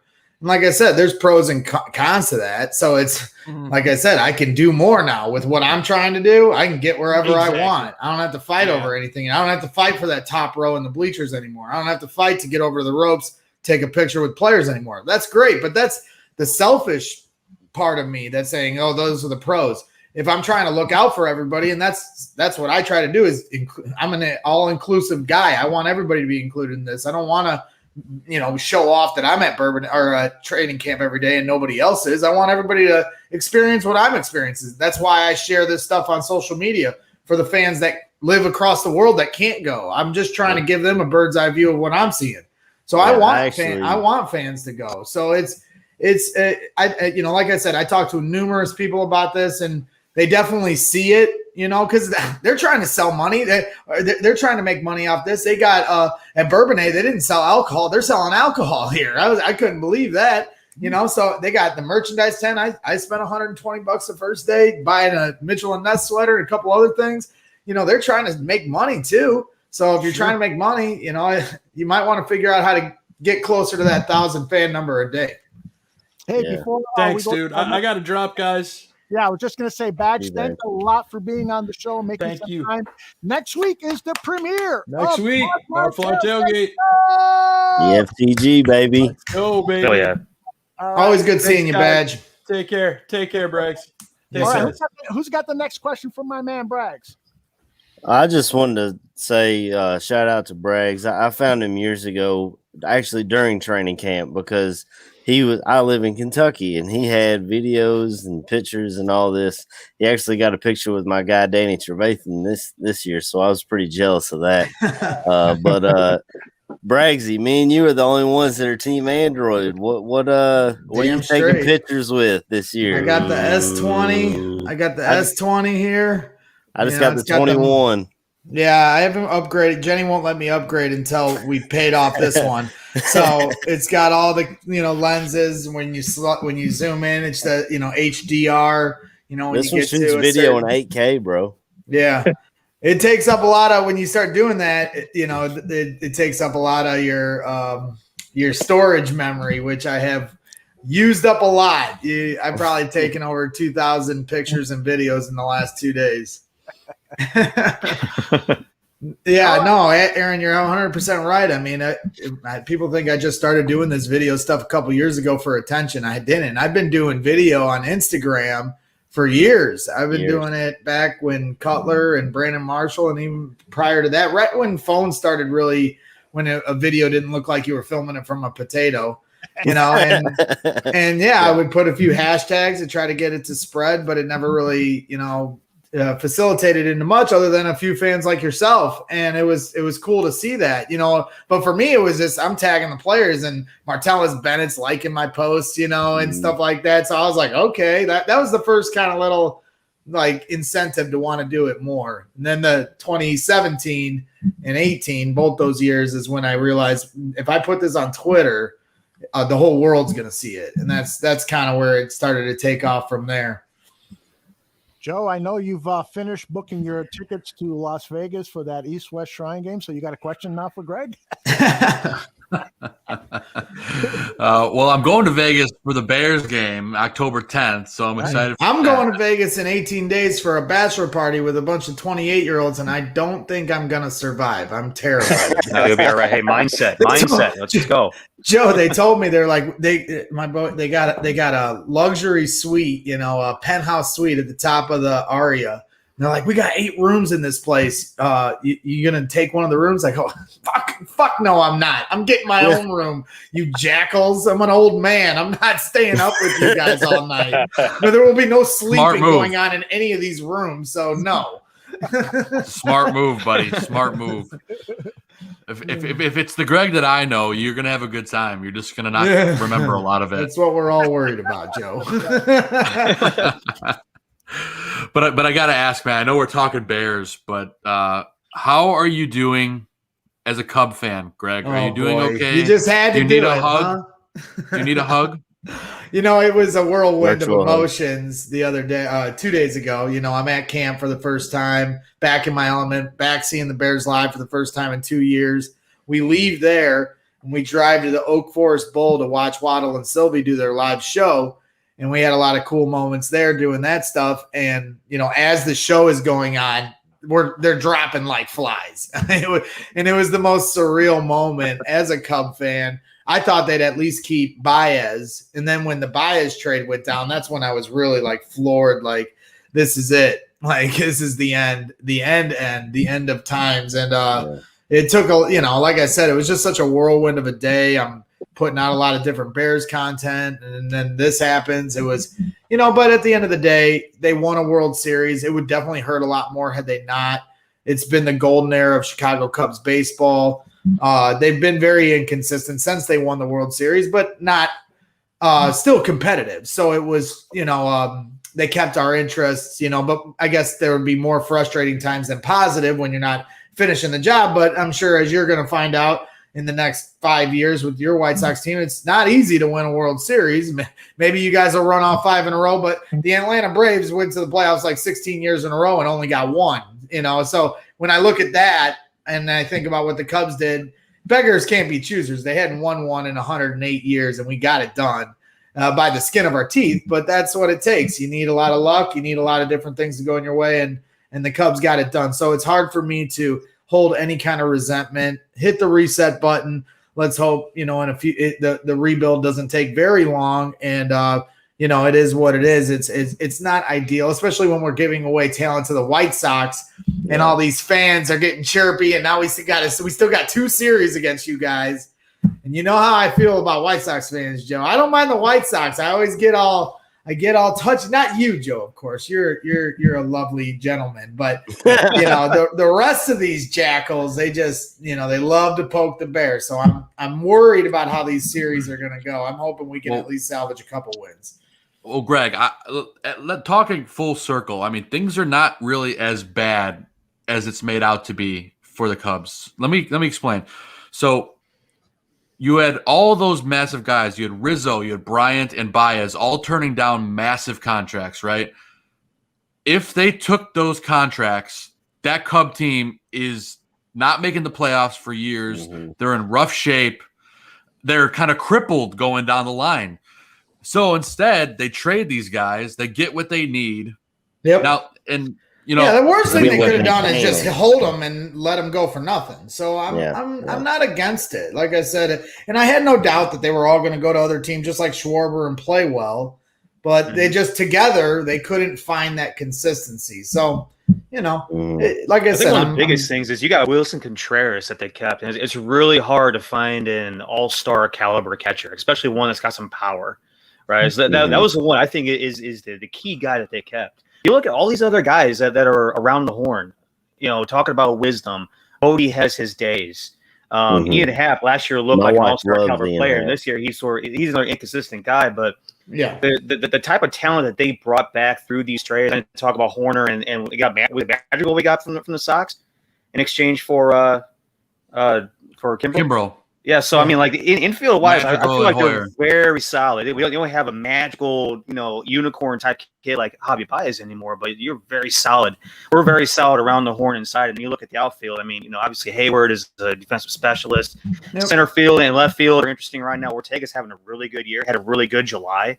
So I don't know I what would the have hell built the team around Baez know. and Contreras, but Contreras they for chose sure, to get as many assets as they could, and that's so be it. They got a few guys in the minor leagues. This kid named Brennan Davis that's going to come Love up that at some kid. point. So better days might be ahead, but. I had Sandlin, the big Reds fan, giving me crap about it. I go, hey, all about selling away talent every 3 years, so don't worry about us Cub fans. We got our World Series. I guess we got the farm system from those trades, though. I'm kind of amped up when I kind of really started to look deep into what we got coming in, through the farm system from these trades. The Dykeman kid apparently has been raking. I don't know, but I gotta say, much and Aldo just pulled up this comment on why the Bears team is the league with the least interesting camp content. And I'll tell you what, he's 100% right. And especially for someone like me who feels like when you walk in, the other thing when you walk in, Aldo, the first thing you notice is 900 signs. They have more signs around the campus that say no video at practice. No video, period. It doesn't even specify at practice. No video, period. Like they're trying to insinuate you can't even video as you walk in. There's literally like 18 signs as you walk in. But they got more signs of that than fans. Like, come on, guys. And I'm seeing fans at these other training camps. This guy had a great shot of the Jets quarterback who threw a bomb. You had a nice one. Greg Thompson had one he shared along from Josh Allen throwing a dime ball in the end zone. And they're harking at us in the, Sam Champos, this great Bears fan who said hi to me. She had a great camera and she was taking some shots and they're yelling at her about that. And she flew all the way from LA to see the Bears at training camp. And they're worried about, it's an open practice. This is the discussion I had with the media personnel that was asking me about what I was up to a few years ago. 10,000 fans of Bourbonnais or 1,000 fans or whatever, 500 fans at Hallis Hall. You don't background check these people. They may be wearing Bears shirts, but they could work for the Packers. On top of that, I could take all my video and send it to the Packers right now if I wanted, just even if I'm not posting it. So if you're worried about protecting your playbook, then you shouldn't be, for open practices, showing stuff that you're worried about that's going to end up on the field. Correct. Now, most teams, like the Patriots, who live stream all their practices, aren't worried about that, period. And they've been to 1 million Super Bowls. And that's why, at the end of the day, I do resent these signs all over the campus that are literally the Greg Braggs rule, because that's all it's about. It's not about protecting the playbook. It's about they can't keep up with a bricklayer who's running around with his cell phone to put out content. And that's their own fault. And that's not just the Bears. That's the whole media in general, and I love most of them.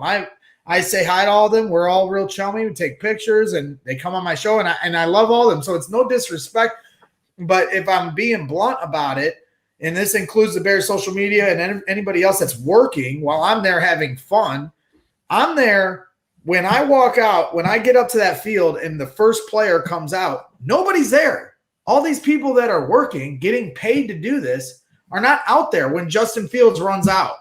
What are you there for? And if you're mad at me because I'm hustling, because I'm passionate for this, then don't hate the player, hate the game. That's the old adage. And instead of trying to do better at what you do, you're just trying to restrict me from what I do because you don't like how fast I do it. And the fans appreciate it. So who are we worried about here? We should, team comes first. And I do get, you don't want to be putting plays out there for the Packers to see. I can respect that. But again, I pointed out why there's flaws in that theory. The Packers scouts could be there. So at the end of the day, you're just trying to restrict content. It's a content war.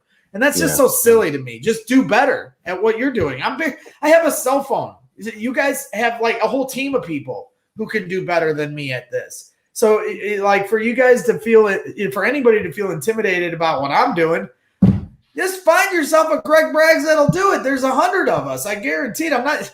Nothing I do is special. I'm just excited to be there. It's not that hard. Don't say that about yourself. Everything you do is special. Mr. Yeah. Yeah, I'm very special. Steven, you got a question for my man Braggs?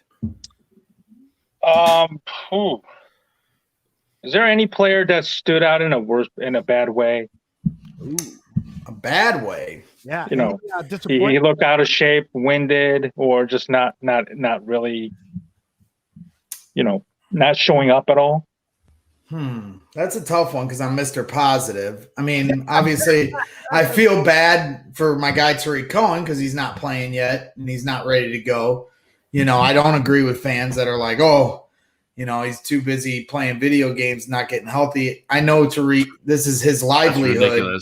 That's his livelihood just because he got it. He got an extension, but it wasn't like it was for crazy money. If he wants that big extension, he's still due to have a big few years to try to get that.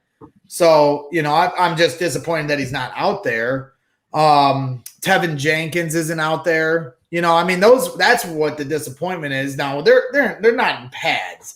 So, you know, who's disappointing? You know, I'm seeing a lot of people already starting to do this hype train up for Andy Dalton. And I know Chubbs is going to get excited when I say this because he can't stand the sight of Andy Dalton because he wants Fields out there right away. But I would push back on people that are like, you know, Andy Dalton is better than Bears fans think. And, you know, we're in good hands with Andy. I think we're going a bit too far with that. They're not even in pads yet. And I can count off 5 throws that were alarming.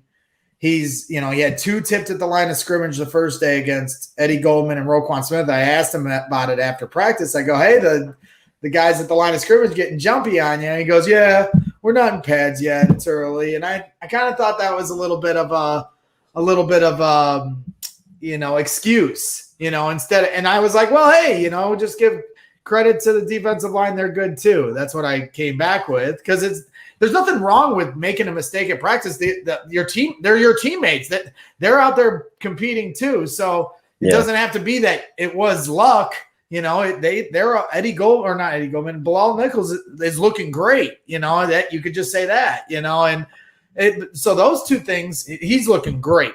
Great. You guys talking about Eddie Goldman. I think Bilal Nichols is going to have a breakout year this year. Andy Dalton had an interception yesterday to Deion Bush, severely underthrown, a play action rollout to the right. He throws left to Kmet to try to hit him in the end zone. Yeah, Deion Bush might have stepped in front of it, but it was severely underthrown, which leads me to believe, like, you know, I had Ezekiel Elliott on my team last year, so I followed the Cowboys offense closely. And when he came in there, yeah, he might be able to move the chains, but when we get in the red zone, it's going to be an issue. I just see a guy that's limited in what he can do. You know, so we've done this with Mike Glennon. The Bears media did this with Mike Glennon leading into week 1. That's where it started, this whole Braggs riot of nobody will listen to me, so watch my videos, you know, because Waddle wanted to argue with me that the right move was to play Glennon over Trubisky, and I was the other way around. Now, at the end of the day, maybe I was wrong too because Mitch might have needed more time. Who knows? But all I knew was Mike Glennon was terrible with a capital T, and that was not being reported at all. He was throwing multiple interceptions a day. And then I was listening to the guys, you know, do their beat, you know, call ups to ESPN 1000s, not singing that tune. And then we saw the same thing with Nick Foles last year. Now, none of us were there, me included. And we're hearing about a guy that's going to be the point guard of this offense. Now Matt Nagy has a guy that understands his philosophies.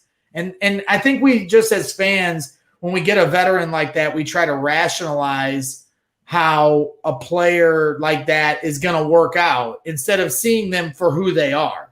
And Andy Dalton's been in the league long enough to know that he's an average QB. So I don't think that if they start Andy Dalton, it's because Fields isn't ready. It isn't because Andy Dalton's going to win us a bunch of games. You know, if Andy Dalton is starting, I don't feel as great about the first 4 games as I would if Fields was in there. Because if Fields is in there, that means he's ready. And now we have a multi-dimensional offense because he can scramble out of the pocket. Andy Dalton cannot. and you got a left tackle that's not even playing yet. And we've already seen the defensive line break down, and they're not in pads, so I got to keep prefacing that. But, when he comes out there, and we have, an offensive line that isn't blocking him up perfectly, Andy Dalton is going to – it's a smaller margin of error because he can't get out of the pocket the way Justin Fields had. Justin Fields can scramble. He showed that yesterday on one play. So, if I had to, Andy Dalton's had the best throws of the last 2 days. He had a couple dime balls to Damian Williams down the sideline over Roquan Smith's shoulder. Damian Williams showing off the speed. He had a nice ball to Marquise Goodwin, nice ball to the right to Darnell Mooney. So he's had some nice throws, but he's also had 5 throws that I could count where I'm like, and I know who Andy Dalton is. I've seen him. He's been in the league for 10 years. Not like this is some secret. So, I guess I would say for the people that are already trying to up hype Dalton, let's just slow down. He is who he is. Anything Andy Dalton does is a moot point. All that matters is Justin Fields ready or not? And that's something me and Chubbs in the chat, we go back and forth on daily. Hey, I love Justin Fields, but I don't know about throwing him out week 1 with Aaron Donald across from him. It's just about if he's ready. If he's ready, Ramsey on the outside. If he's ready, I'm not worried about that. If he's ready, he's ready. If he's not, if he's truly too raw to do it, I guess it's 2-dimensional because if Tevin Jenkins, let's say he didn't play the whole preseason. Now you're worried about him getting hurt too, because you got to make sure the rest of your team is right for Fields to have the best opportunity to come in and flourish. But if he's ready, he's ready. And you don't put kid gloves on a Ferrari. And this is a Ferrari. So it's just a matter of when that Ferrari's engine is built and ready to run down the track, And if he shows like Russell Wilson did his first preseason, that he's ready right away, I know I know what Pete Carroll would do. Does he look ready to you? You've seen the practice. Well, it's too early. It's 2 days in pads. He didn't have any deep ball bombs. Hell, me and Aldo would see Mitch sling it down the field 30 times. Tariq and Taylor Gabriel and Allen Robinson bombs away. I didn't get to see that the first 2 days. Andy Dalton had the deepest throws for completions. Now, Justin Fields had 3 or 4 throws over the last 2 days that I would consider keyhole throws over the middle. One to Jesse James. A couple others where he's fitting it in. So that shows me that he has extreme confidence in his arm, like Jay Cutler. Now, you could argue this is second string. That's the other thing you have to think about when you're watching Justin Fields play. He's fitting it into a tight window against a second string defense. Now, would that first string safety step in front of that ball that he just tried to fit it in? That's something you have to think about when he makes that play. But you have to also trust that Justin would know the difference. He played at Ohio State. You saw, Chubb shared with me a thing with Dan Orlovsky about breaking down how he can recognize defenses. I just have to go off what I'm seeing now. I didn't watch enough of him at Ohio State to start speaking with confidence that he's ready right now. I know Chubbs is, but it's 2 days of pads. 2 days of no pads. I think they're going to be in pads tomorrow. Tuesday, Family Fest. I highly doubt they are in pads. It's also supposed to rain, unfortunately. So more than likely they're going to be walking out there in their freaking T-shirts. So I'm never going to get to see them in pads until the preseason game. So I just think at some point the preseason games are going to be what tells the story. And unfortunately, we only get 2 of those with the starters because the third preseason game nobody will play. Yeah, but nobody will play in that game. Yeah. That'll be treated as the 4th preseason game normally is. Yep. So we get 2 games where Justin Fields could protect, and Matt Nagy better play him multiple quarters in both games. Let Andy Dalton, if you're going to give Andy Dalton all these first team reps at camp to get the team ready, and then you're going to try to teach Justin Fields with the second team, then when the preseason games start, Andy Dalton doesn't need any reps in these preseason games, but maybe a series or 2. Right. And then you give Justin Fields 2 to 3 quarters of reps of live bullets so you know what you got in this guy, because then once the season starts, if you're really going to start the Red Rifle, then they better have a little bit of a knowing of what Fields is capable of, or else you're going to be throwing him out there blind without really knowing how he handles the NFL live bullets. I got Matt Nagy here talking about how they have decided to separate or to hand out the reps for the quarterbacks, which is something that I've been concerned with because you need Andy Dalton. If he's your game one starter, you need him to get as many reps as possible, but you also want Justin Fields to get as many reps as possible.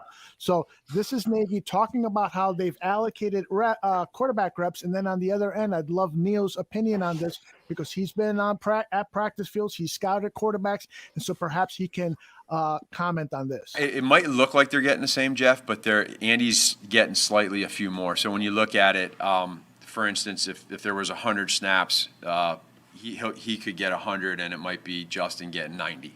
So and then over time, it ends up adding to be more, which is probably what you're asking. It's not equivalent. So there might be some reps, some periods where you see, hey, he got 4 and he got 4, but then all of a sudden the next one it's he got 5 and he got 4, and they add up. So that's how that goes. What do you think, Neil? Yeah, I mean, generally, at least all the teams that I've been around, especially during training camp, the guy that's QB1 is always going to get the most reps. That's just the way that goes. The QB2, especially if he, in my experience, if he's a freshman, sophomore that hasn't had any experience, he's going to get a lot of developmental reps. He's not going to get as much as the veteran, the guy with the experience, the guy who's expected to get the team ready is going to get. And so, I mean, all of that is just really a formality. I mean, if we're all being honest, we know why Andy Dalton is here, and it's to put an arm around Justin Fields, show him the rope, show him how it's done. I don't think Justin Fields has a whole lot of character mentoring to be done. I think he's a good kid. He's got a good head on his shoulders. He does everything the right way, and he's got a lot of leadership to him. We saw that in a lot of locker room speeches. We saw that on the field. We saw the leadership that he had after he took the shot with the helmet and broke a couple of ribs, in the postseason. They kept on going. The kid's tough as nails. He's got the leadership. He's got the character. He's got the charisma. He's got the moxie. It's just a matter of getting him developed in an NFL-style offense. Now, the one thing that they did not do at Ohio State was put a whole lot of onus on the quarterback making all the calls. It's by nature a no-huddle glance offense that's dictated from the booth. The booth signals down to the sideline signals into the quarterback calls plays. They may signal in 2 plays. And based on what Justin sees, he can go ahead and audible to the second play either way. But he wasn't exactly second coach on the field. They did not give him or put that responsibility. He probably could have been able to assume that responsibility. Didn't put that responsibility on him. They didn't make it too difficult for him, right? So, he executed what he was supposed to execute at Ohio State. He didn't have the full realm of the responsibility of calling the playbook at Ohio State. And I think that's what he has to grow into within the Chicago Bears in terms of just being able to have the whole playbook in his head, have the green light to do what he has to do, and just molding him to the point to where he's comfortable and able to execute that responsibility itself. But also, and this is another thing that Chubb's pointed out to me this morning, and it's the truth. Yeah, the reps are slightly less, like Nagy's trying to say, but he's not telling the full story because it's also Andy's getting them all with the first team, and Fields is getting them all with the second team, and that's with the second team offense and with a second team defense. So he gets no reps with Allen Robinson. He gets no reps with Darnell Mooney. He gets no reps with Cole Kmet. No reps with David Montgomery. So how are they gonna build that rapport with those guys? And then when he is ready, because he's learned how to be a professional and he understands the game day structure, well, now he's got to learn chemistry with those guys. Anybody will tell you it takes years to develop that kind of chemistry. So you'd want, someone like Chubbs is gonna want to start that developmental process with those guys right now, but they're trying to take it along slowly as far as learn what you're supposed to do out here. But they have very limited reps. It's not like they just get to practice 2-a-days. There's no more 2-a-days. There's only 3 preseason games, and then he's not starting. So when is he going to develop this rapport with those guys? That's the biggest concern. And then I saw Russell Webster in the chat. He said, don't compare Andy Dalton to Mike Glennon. I heard the exact same thing last year on these airwaves. I said that Nick Foles is Mike Glennon, and I was laughed at, and I was told not to compare a Super Bowl MVP to Mike Glennon. And what did he look like for 6 games? He was worse than Mike Glennon for those 6 games. So I don't know what to make of Andy Dalton yet, but I just think that to act like we're for certain that he is going to be better than both those guys is a bridge too far. Just like I tell Chubbs, it's a bridge too far that we know that Justin Fields is ready. We don't know that. And we also don't know if Andy Dalton isn't going to be a shit show when the season starts. We do not know that. The only way, if they start running the ball like they said they're going to, with more commitment to getting David Montgomery 20-plus carries a game, that might give them a shot. Well, But we got if they 4 haven't running figured- backs now. I trust Damian Williams.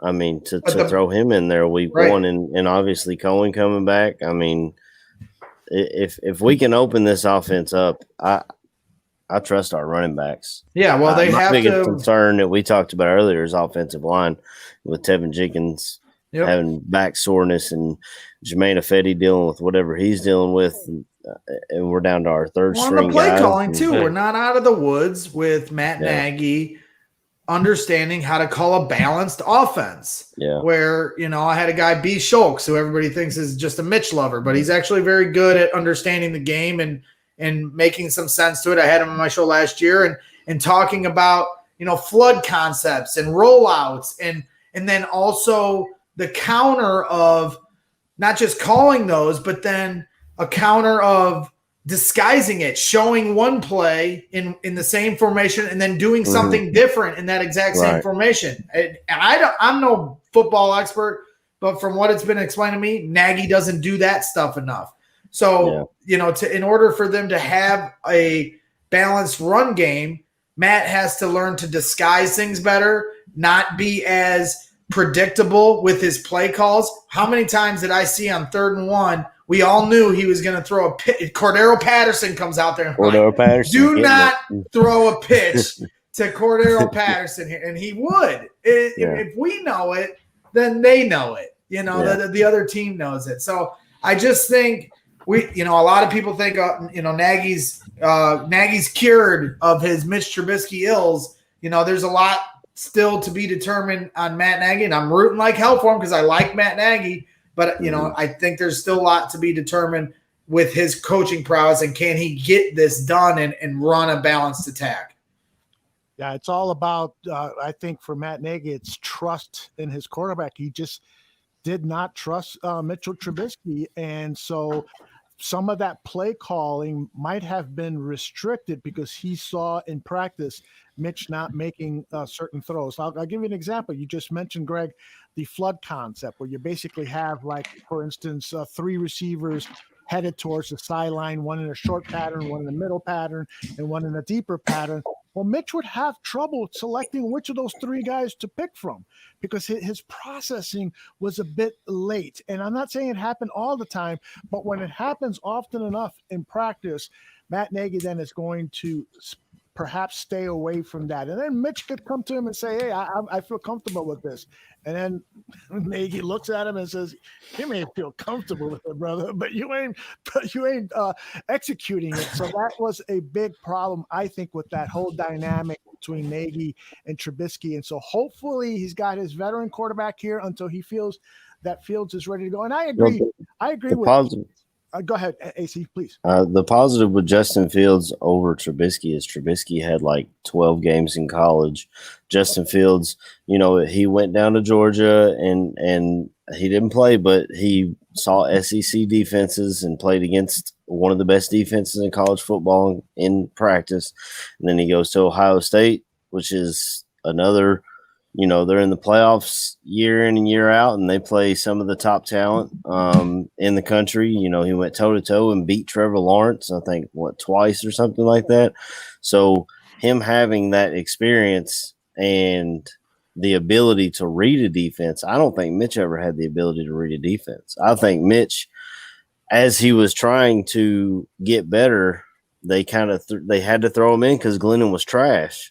As just like Bragg said, Glennon was absolute garbage. He couldn't do anything. So they had to throw Trubisky in before he was ready. And he just never learned how to read a defense. So he started working on, I'll just run the ball then. And then as soon as Harrison Smith hurt his shoulder, he didn't want to run the ball anymore, or he was told not to run the ball. I don't know which one it was, but that's in my opinion, that's what happened with Mitch.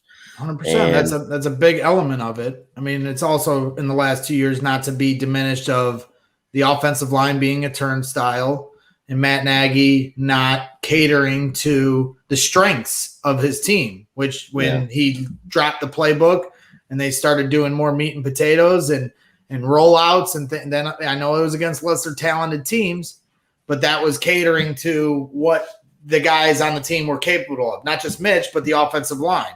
I had Charles Leno on last year, and Charles Leno's a guy that got a hard time from a lot of fans, but he said they want to engage, they want to attack on the run. You're doing 50 dropbacks against the Saints and the Chargers, or whatever. That's not catering to what this team in particular is trying to do. He was trying to run the Mahomes offense, but I'm not trying to excuse Mitch. You're 100% right. He couldn't. The game was too fast for him. So what they were asking him to do, he could not do. And that's why they made the correct decision to get rid of him. So let's hope that Fields isn't intimidated by the speed of the game, and also that he can keep himself healthy when he does scramble out of the pocket.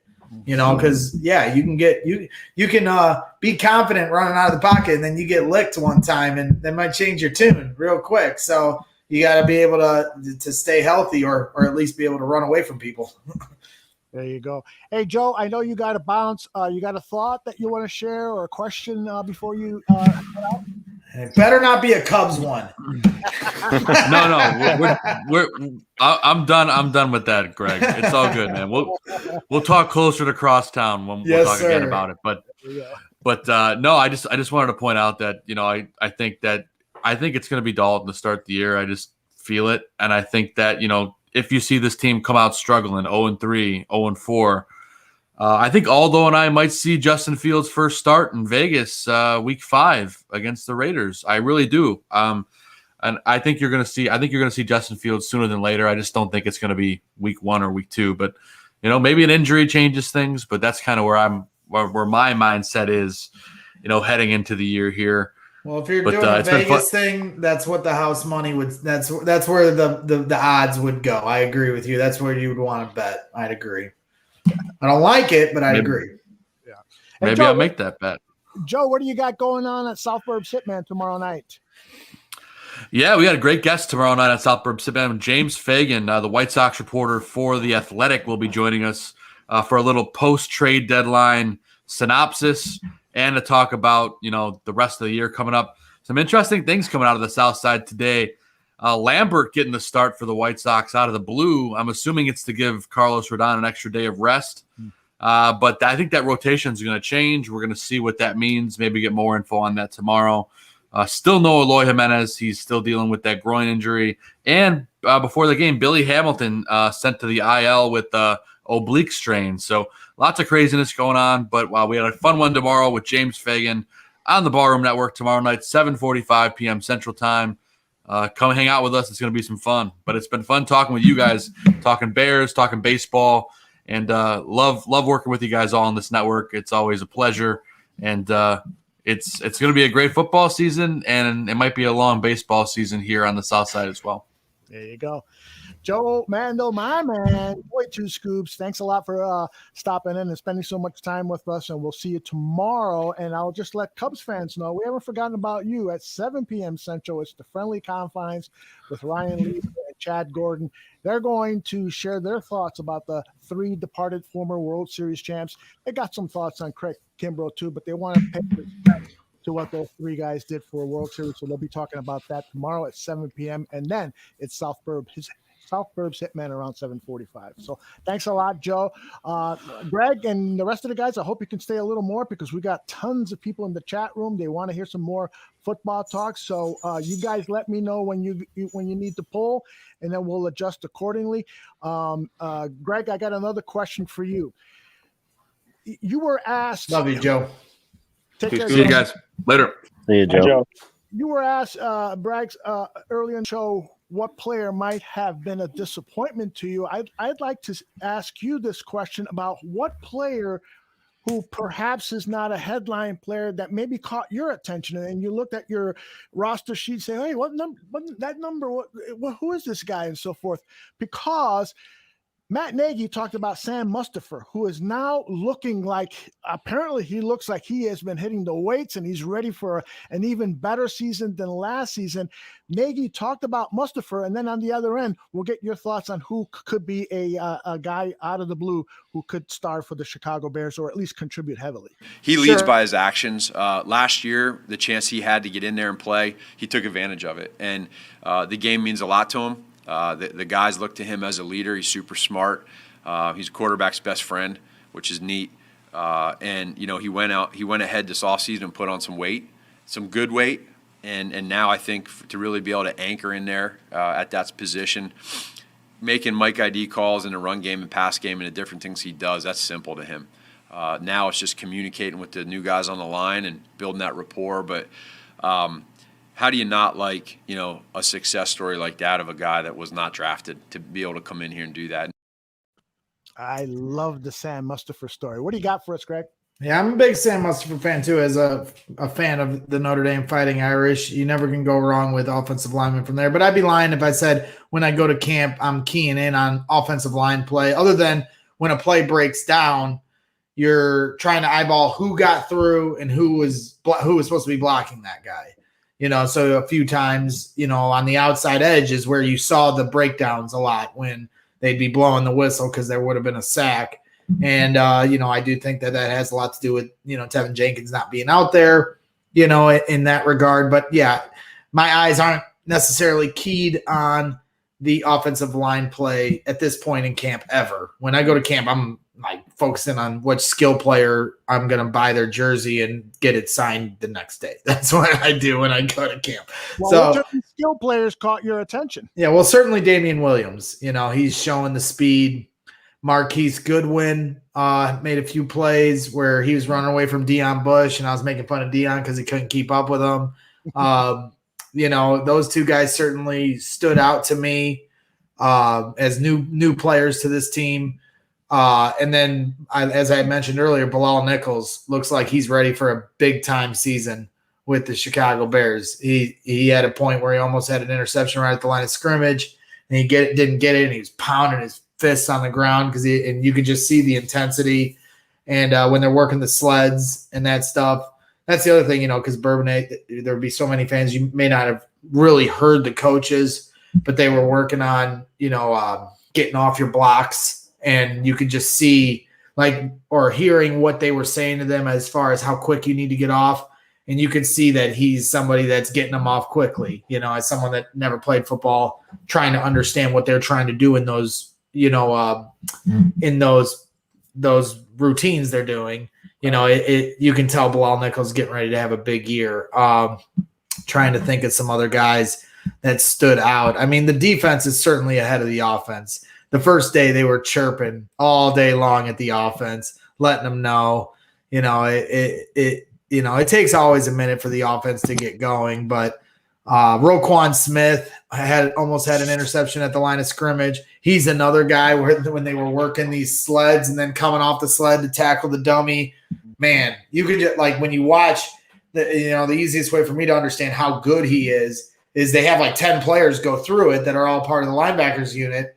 And, you see the other guys do it, and then you see Roquan Smith do it, and you're like, okay, that's the difference between good and great, and so just obviously we all know Roquan Smith's talent. So, he's going to be lined up for another great year. So, but on the offensive side of the ball, certainly Damian Williams, who blew by Roquan Smith for touchdown, so to speak, and Marquise Goodwin are two guys.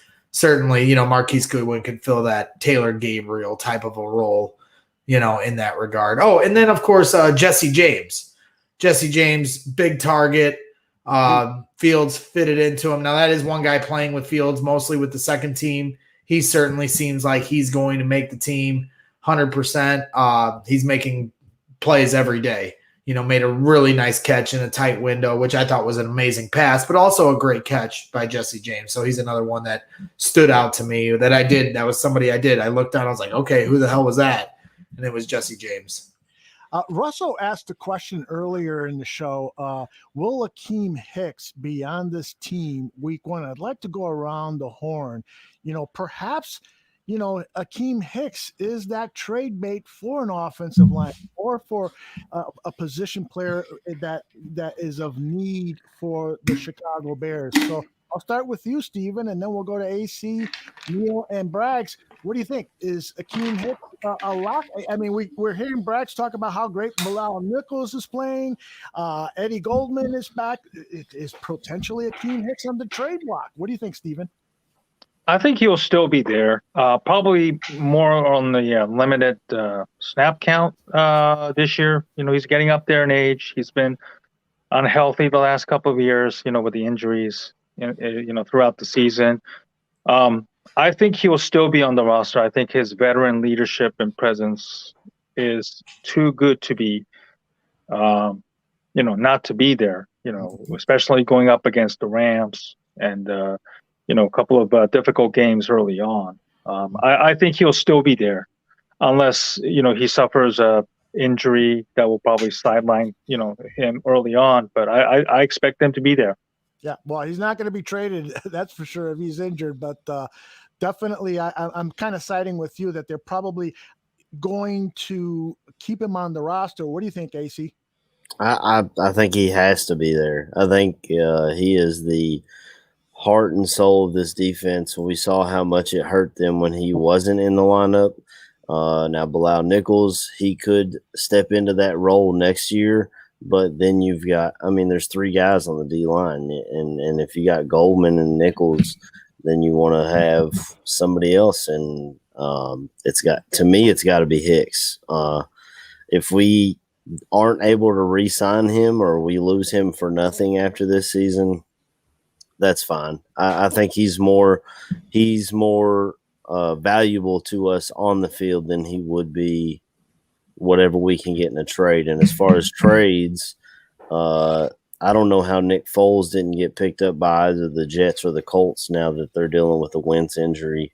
And Jimmy Graham, a lot of people were talking about trading him away, but he was our top touchdown producer last year. So red zone target, yeah.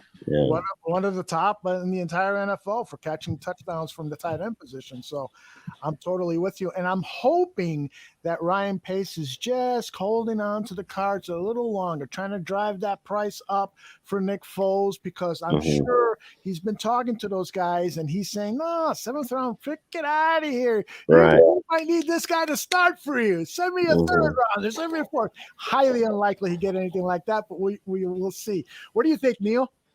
I don't think there's any question the guy needs to be around. You and I and Badge were talking about it when we came back from Eric. He's the war daddy of this defense, man. When he's not in there, the defense just does not quite work nearly as well as it does when he is. And on top of that, from an intrinsic standpoint, you talk about a guy that will be just as painful to lose as guys we lost a couple of days ago. Talk about Anthony Rizzo and Chris Bryant and guys that you would just get emotionally attached to as a fan. Yeah, that would be a rough day if we let go of Akeem Hicks. But ultimately, in terms of wins and losses, that guy's the war daddy of that defense. You got to keep that guy around as long as possible. Greg, I know you feel the same way. You and Akeem are like close buddies, right? Yeah, obviously, and I know Heidi would certainly be upset with such a move. So I'm not hoping for that, just for the sake of Heidi. And also, I love Akeem as well. He's, he's just an all-time great Bear, somebody that really understands taking pride in playing for this franchise. And he's also a monster when he's healthy. And that's the key, is being healthy. But when you have Goldman back, Bilal, like I said, looking as good as he is, there's some depth there. So maybe you can lower his snap count to where he's more effective and can play the entire season, as opposed to, him getting, but injuries can happen anytime, no matter how many snaps you get. So I certainly hope not, but it's hard. That would be too hard for me to say whether or not they're going to get rid of him. AC, I did see that the Colts picked up a veteran quarterback, Brent Hundley. Yeah, so I think maybe the Colts are out with that whole Foles idea, but maybe the Jets will still open up to it. And the Bears, they can just sit pretty and wait till somebody gets desperate for them, because like you said, although they're calling up, and Pace can be like, "We're in a rebuild year. We don't need to get rid of them. So until you give me something I like, you ain't getting them." But I will say this, and I got a jet here soon. But the first day they had Fields kind of watching a lot, or the first day I was there, I should say, on Friday. Fields, I thought his reps were limited because I just felt like he was watching more, and Foles was getting all these snaps, and I was getting pissed. It was like reminding me of Mark Sanchez, getting all those reps a few years ago. I'm like, why? It's a waste of time. He's never going to be our quarterback. And I feel the same now with Foles. He's a waste of reps. And yesterday I thought he had at one point when they were doing 11 on 11s, I think he got like 2 snaps and then it was back to the first team. I was like, that's what Nick Foles should be doing. Like no multiple reps, not too many reps for this guy. It's his time was last year. Now they have Dalton. It's redundant when you have Dalton and Foles getting multiple reps that Fields should be getting. Mm-hmm. So I hope they do trade Foles at some point. I know everybody thinks he's such a great coach, but we have enough coaches. Okay. So the quarterback coach, that's their job, so Nick Foles, if we can get something for him, great. If not, cut him going. You can bring back Tyler Bray for all I care. Well, but is his contract set up where we'd be able to cut him? I guess not is what they say, but I don't. Yeah, it's too expensive to cut him. It's not my money. Yeah, they'll work out a trade. I have no doubt that a trade will come. It's just hopefully it'll be a little bit better than a 7th round pick. It could be something like, just moving up, like you trade your 6. We have a 6th round draft pick and we get a 5th rounder. So we have 2 5th rounders next season. Like the recent trade that they did. Greg, before we let you go, please tell people where they can follow you on social media. What are you doing with your show? And anything else you want to plug? Yeah, obviously you see the handle at the bottom of the screen. That's my personal Twitter account to do a lot of content on there. And then I also have my show page on Twitter, which is @BraggsInStands. Then we're on YouTube and Facebook. Just search Braggs in the Stands. And that's where you can find. But most of my hustle's done on Twitter, and then I spread some stuff out to the other apps when I'm in the moment at an event. I try to just stick to one because it's too much. I'll lose my battery life on my phone if I'm trying to post to all the platforms. So I just try to put as much as I can on Twitter, and then I go back and put some stuff on the other stuff. But I do go live on all those platforms when we go live for our shows, which I'll be doing here real soon to break down what we've seen here the last couple days. I'll have some pictures and videos, not too many videos, but some stuff to kind of give you a bird's eye view of what I've seen the last couple days. And then also on Tuesday, I'll be at Family Fest for the Bears practice. And I'd imagine that they cannot stop me from videoing at Soldier Field. So they're not going to stop me. They're not going to stop me. That's what I'm saying. So that's going to be my wheelhouse day. So if you're looking for some big time training camp content, me and Aldo definitely be hitting it hard on the video scale for our one day we're allowed to. And then I'm going to be at the first preseason game against the Dolphins as Justin Fields runs out that tunnel in a Bears uniform for the first time. And the second preseason game, when the showdown for Fields versus Trubisky, I will be in Vegas for the bachelor party that I'm dreading. So it's probably for the best. So I don't have to see my baby boy get booed mercilessly by all the Bears fans. I would encourage Bears fans to just give them a little tip of the cap, little golf clap, and let's just relish the fact that we have Justin Fields. The boo birds I feel are unnecessary. Let's just rejoice in that we have a new direction with the Chicago Bears. You want to boo anybody for that pick with Trubisky over Watson or Mahomes? Boo Ryan Pace. It was not Trubisky's fault. If I did my last battle cry for old Mitchy Mitch, let's move on from the whole Mitch saga. We are now in the Justin Fields era. Certainly exciting stuff. And I just want to thank everybody, including you guys, for sharing all my content along, and stuff like that. That always means a lot. And, and thank you for letting me come on the show today and giving my peace of mind. You're welcome anytime, brother. We'll see you on Tuesday. Okay, Greg? Yes, sir. Greg. Have a good day, guys. Enjoy it, cool, brother. Yes, sir. Oh, he said bear down. Guys, I got one more pre-recorded interview. So what I'd like to do now is just kind of go around the horn, get your final thoughts on things Chicago Bears related or anything regarding Chicago sports, anything on your mind. So why don't we start with you, Neil Scott Christie. No. Yeah, guys. Hey, it's every day is every minute is a roller coaster ride with a new pup and the. I thought she was telling you. No, we don't want to hear what you got to say. No. Little man is causing chaos over here right now. So can you get him on camera? She just took him outside. He's officially turned into a water hose, guys. Trying to leak everywhere. So again, like very very complicated rules, like don't pee in the house or just like a work in progress right now. So but outside of that chaos and the car chaos and the Cubs chaos, I am really optimistic about the season. I'm really optimistic about this Bears team specifically. I feel really good about the depth we had across the defensive line, like we were talking about earlier. Bilal Nichols, I had an inkling that he was going to be a beast, across this defensive front this year, and it sounds like from what Braggs has been saying, that's 100% true. Like the offensive line, I feel good about the progress they made towards the tail end of that year. So it's like let's see what kind of progress we can build off of that, and move forward with that. The thing that bothers me is Tevin Jenkins running around shorts and t-shirts already has a back problem. Mm-hmm. Really bothers me a little bit, when I saw that, but let's hope that's nothing too serious. And then, from an offensive weapon standpoint, bringing in Damian Williams, I think is huge. Getting, Tariq back is going to be huge.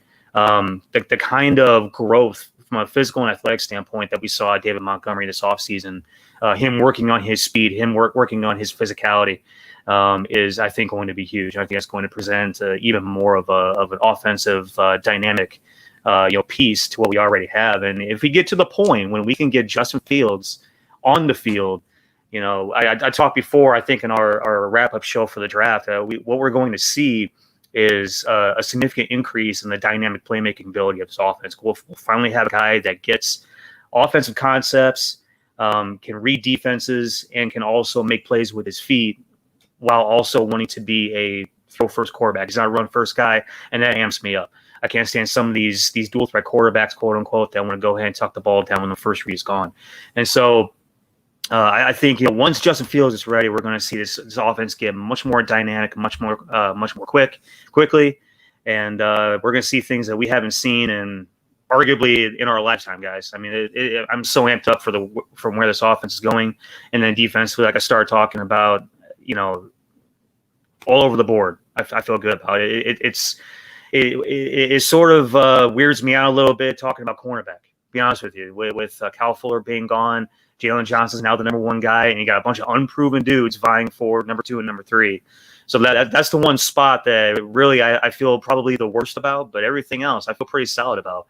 And as long as we can keep guys healthy, the depth that we have in the front seven, keeping guys healthy and fresh in the fourth quarter is really what all this is about. It's a game of attrition. You got to keep guys healthy and fresh in the fourth quarter, and that's how you win football games. So just try and keep everybody healthy throughout camp, and let's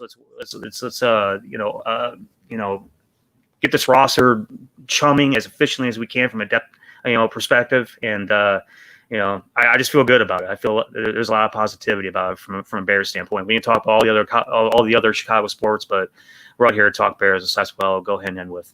There you go, brother. And Draft on Tap will return sometime this fall. We'll keep people apprised, but don't worry, Neil will be appearing on some of our other Bears shows as a guest, and who knows what else we'll be developing down the line. Neil, thanks a lot for carving out some time, and please give my love to Aubrey, and good luck. We'll do. We'll do, man. We'll do. Appreciate you guys. All righty. See you, Neil. See you, Neil. All right, Aaron, your turn. Your final thoughts on the Chicago Bears, or any thoughts that you have? Well, I didn't get to talk Cubs while everybody else was talking Cubs. KB was my favorite Cub. I know a lot of people love some Ryan Sandberg, and Ernie Banks has a spot in everyone's heart, but KB was my favorite Cub. So it hurt to see him leave.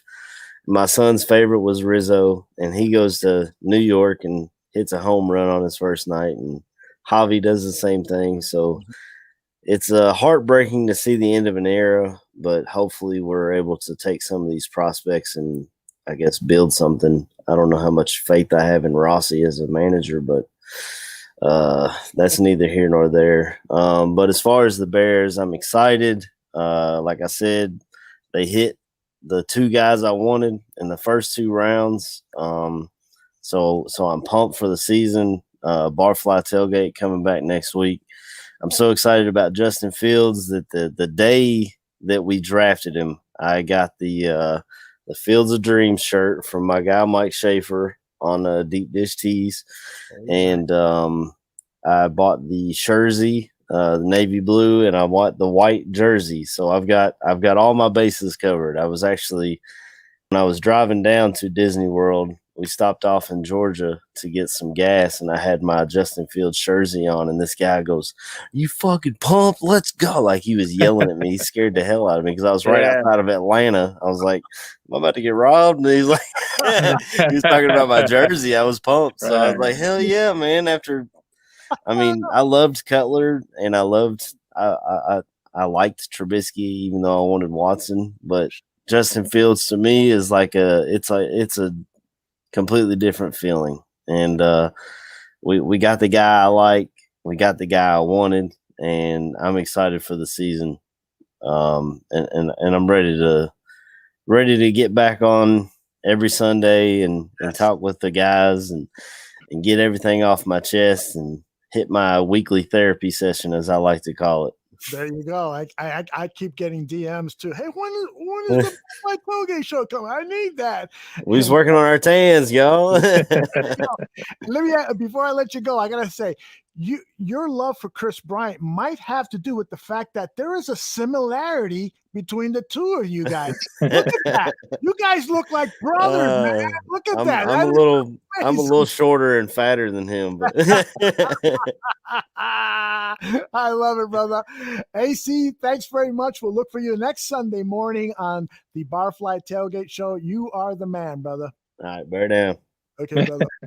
Yeah. And then there were two. Before I go to my pre-recorded interview with Salim Sudarwala, who is one of the co-hosts of Bulls Gold, a show that's coming here to the Barroom Network. We'll have more on that in just a minute. I wanted to get some final thoughts from Stephen Nagishi, who has just joined the Barroom. We're working on a very special project together. I don't know if we want to clue people on what we're doing, or you want to save that. I'll leave it up to you. Whatever your final thoughts are, sir. Yeah, I think it's right time to kind of give some clues to it, since you and I have been in the work. So yes. It's basically a show. Myself, you, and we're working on the third person, Ken Fang, that we're going to be talking to this afternoon, who's also a contributor of the sports website Awful Announcing, which I'm sure a lot of people I've heard before. We've been in touch with the Ben Koo, who is the current owner and editor of the very same website. Mm-hmm. It's a sports talk by primarily Asian people, done by Asian Americans like myself. Ben will be also a contributor / guest from time to time. He has agreed to that. Ben Koo is the same person who introduced us to Ken Fang, who's a blogger / podcaster. So we're really excited about his involvement in this project. As you know, Asian American Pacific Islander community has been targeted very, very much so during this the pandemic. Mm-hmm. And we wanted to kind of ample the voices of Asian Americans through sports and entertainment, which obviously isn't, a sexy topic or somewhat, controversial, if not political, but, we do exist. There are some, people in the media world who are obviously of AAPI background. Obviously, you don't see that many of them because, let's face it, it's an industry that has lacked diversity to this date. Mm-hmm. So we're really excited about, with the help of Aldo and his expertise. Talk to newsmakers in the sports media world. Both locally and nationally, and also talk to celebrities. Like actors, actresses, singers down the road, and offer their experience and just kind of ample it up to our existence. So that's our goal of this show, and I'm really really honored and excited about working with Aldo and along with Ken and maybe a host of others as show goes. I'm really excited about it too. You approached me with this idea, and I was just totally in from day one.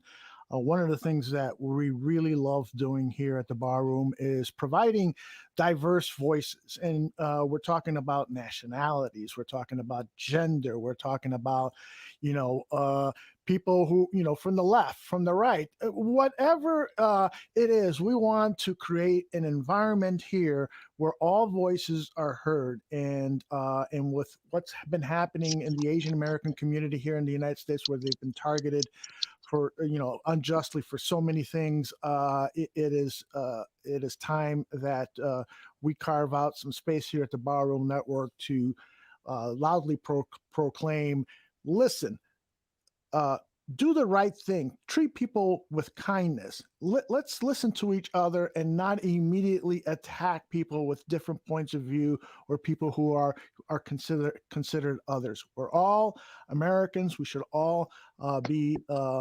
abiding and supportive of one another. And so this project with Stephen is near and dear to me, and I will do whatever I can to support it. And Stephen is doing a great job behind the scenes and been working now for a couple of months and putting this thing together so that when the first show appears, it's going to be something that all of our Barroom people will be interested in and will share with some of their friends and family.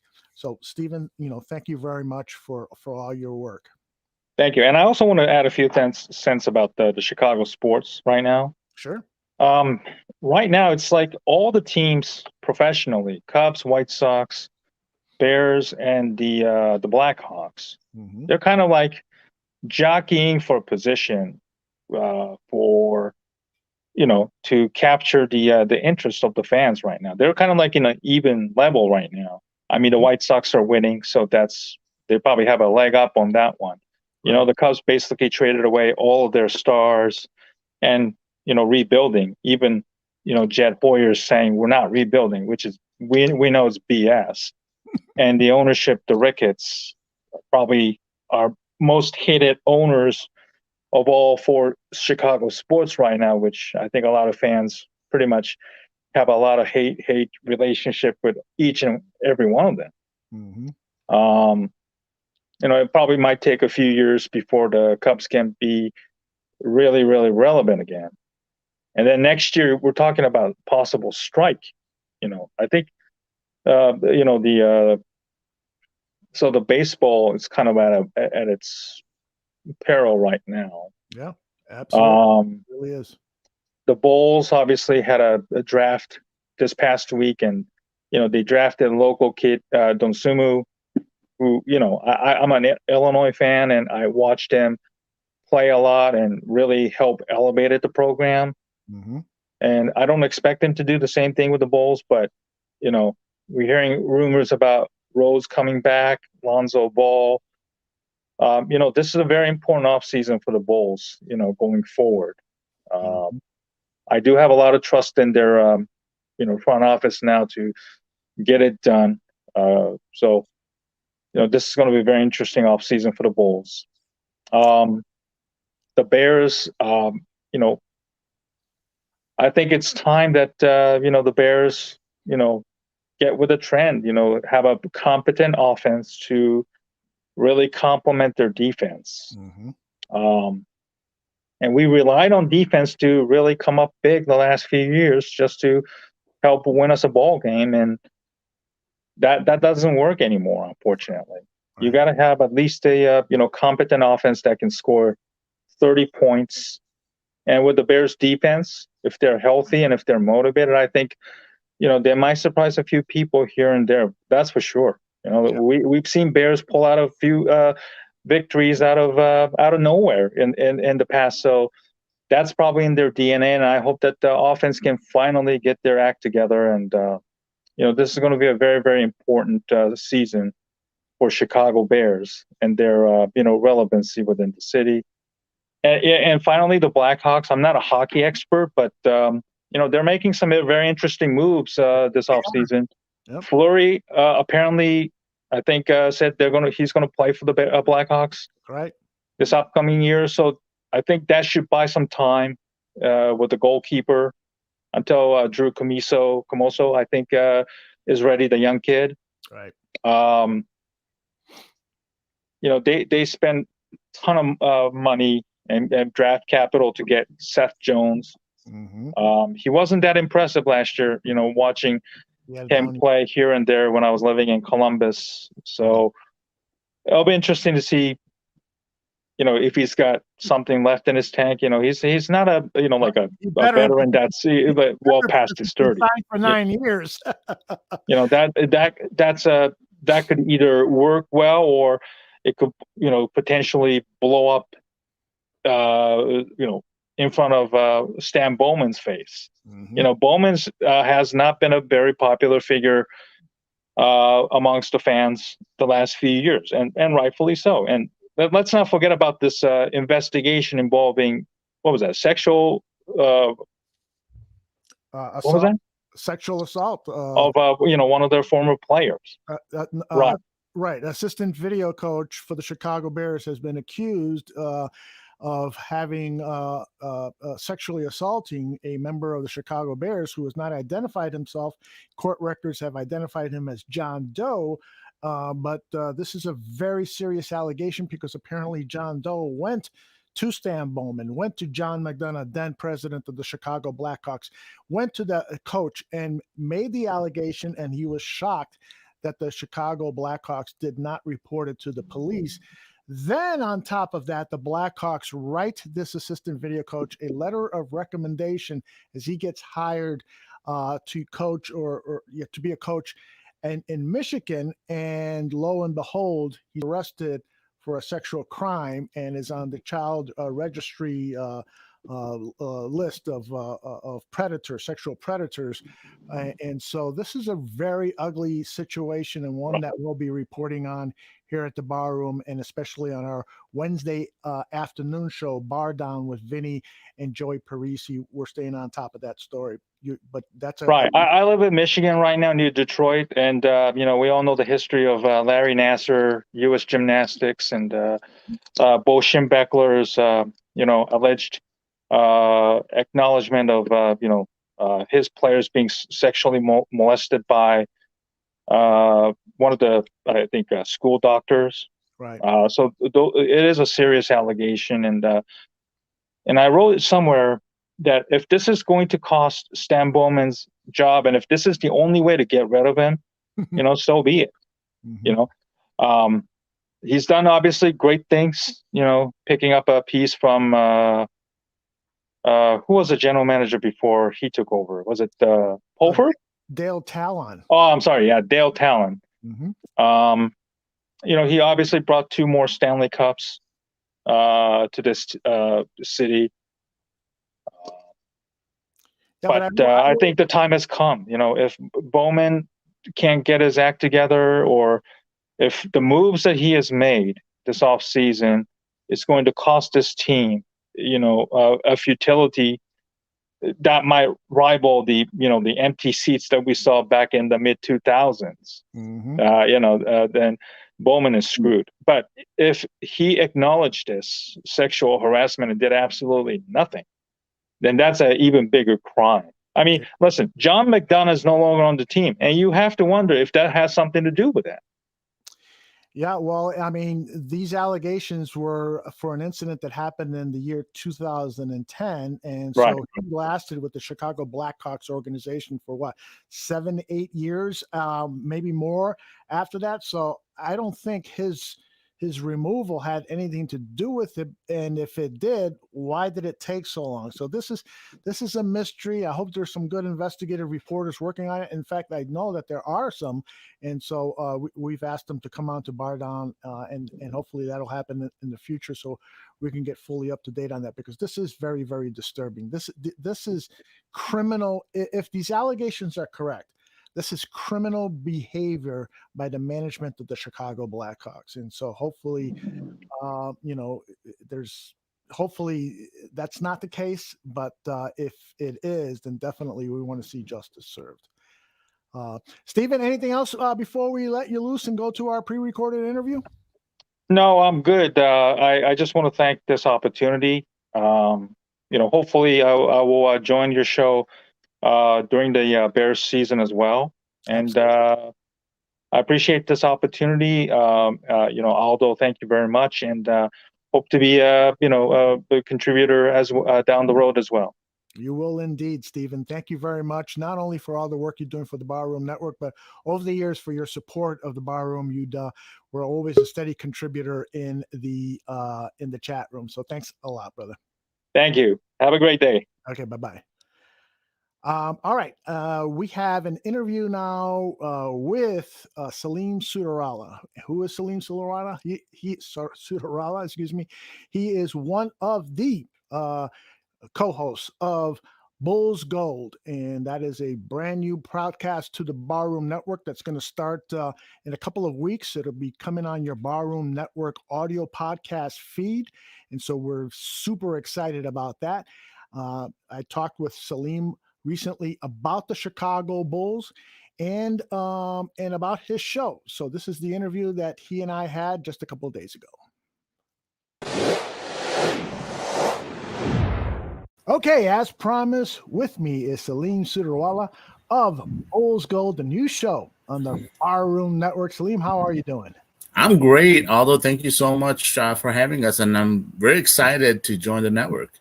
All right, so before I talk extensively about your show, about you and your partner on this show, I want to ask you some Bulls questions to start things off.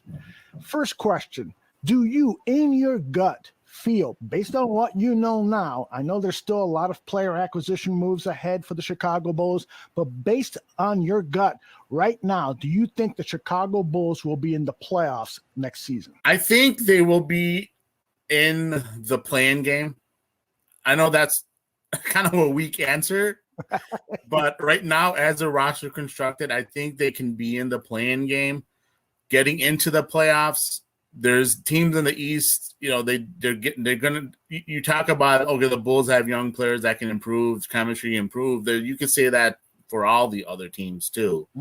And it's hard for me to see right now any team right now for the Bulls to jump any of the teams that finished ahead of them until we see other moves that happen. And it is always dependent on moves. Unfortunately, it's, you can try to ignore that aspect when you're talking about how the teams will finish. But yeah, I would say right now, playing game is realistic. I couldn't pencil them into a playoff spot. There's still a lot of questions that need to be answered before someone can declare, yeah, this is a playoff team or this is not a playoff team. There's still a lot of things ahead. So that's my next question. What one player acquisition move would you love to see, within reason, of course, would you love to see this team acquire over the next couple of weeks, and that you think will take your thinking from, okay, this now is starting to feel like a playoff team? Right. Well, Kawhi Leonard, that's very reasonable, right? No, I'm kidding. No, so there's been a lot of rumors. Obviously, the Bulls have been linked to Lonzo Ball. They've been linked to all these other players. One person that was available, that's been made available via trade, is a guy like DeJounte Murray out of San Antonio. He would be absolutely amazing if they could trade for him. He's exactly what the Bulls need as far as a backcourt mate for Levine. He is a great defensive player, not only on ball, off ball as well. Like you talk about point of attack defense, the Bulls really lack in that. I mean, he's not a traditional half-court point guard there, but he is a good decision maker. So I think he would boost the Bulls in that regards too. As far as being able to move the ball, he has low turnover rate. That's something that the Bulls struggle in the fourth quarter a lot with Zach and Kobe handling the ball. They're not necessarily are guys that make bad decisions with the ball, but they're kind of careless in how they protect the ball too. So yeah, he would upgrade so much. I mean, he's not a shooter necessarily, but I mean, I'm not concerned about shooting. You know, he can score the ball still in certain aspects. So to me, he would be just like an amazing get if the Bulls could somehow trade for him. Now, another one for you. Do you think that Patrick Williams could be that third star on this team, maybe in a couple of years? You know, that the old saying is Chicago, their basketball teams need 3 stars to compete for NBA championships. The Bulls, of course, we know who their 3 stars were in the first three-peat. We know who their 3 stars were in the second three-peat. You think Williams could play that third role in this Chicago Bulls team? Can he develop quick enough? And have you seen enough of him to proclaim him a future star? To answer the last part first, I'm not sure if I've seen enough from him. Okay. To be a future star. I think he could definitely be a very high level role player at least. Now that's not to say he'll not be a star. I like Pat a lot. I think the intangibles and the development, we'll see how that goes going forward. He's a gym rat by all things that we hear about him. He's constantly trying to get better.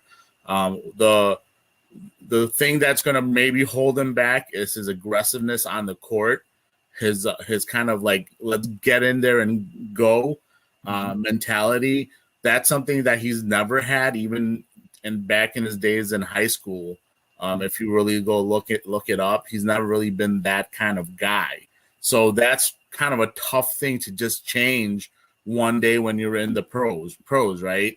So I'll say I wouldn't be confident in him being a star, but I won't brush it off. I'm not gonna say that, like, you know, I won't one day be shocked that if it happens. But I definitely like him as a high level role player. And I know a lot of people hate that answer, like they don't want role players. But when I talk about high level role players, when you consider guys that can make high level impact on the court, not just scoring the ball, but they do a lot of different things. They're good vision on the court, passing, understanding defensive principles, doing multiple things, not only on ball defense, but being great help side defenders, knowing when to rotate over on a high level. So all those little things. I remember a guy like AK-47, if you remember Andre Kirilenko, for example. Now, he wasn't a star. I mean, he made maybe one all-star game or two, but this guy was kind of like a jack of all trades.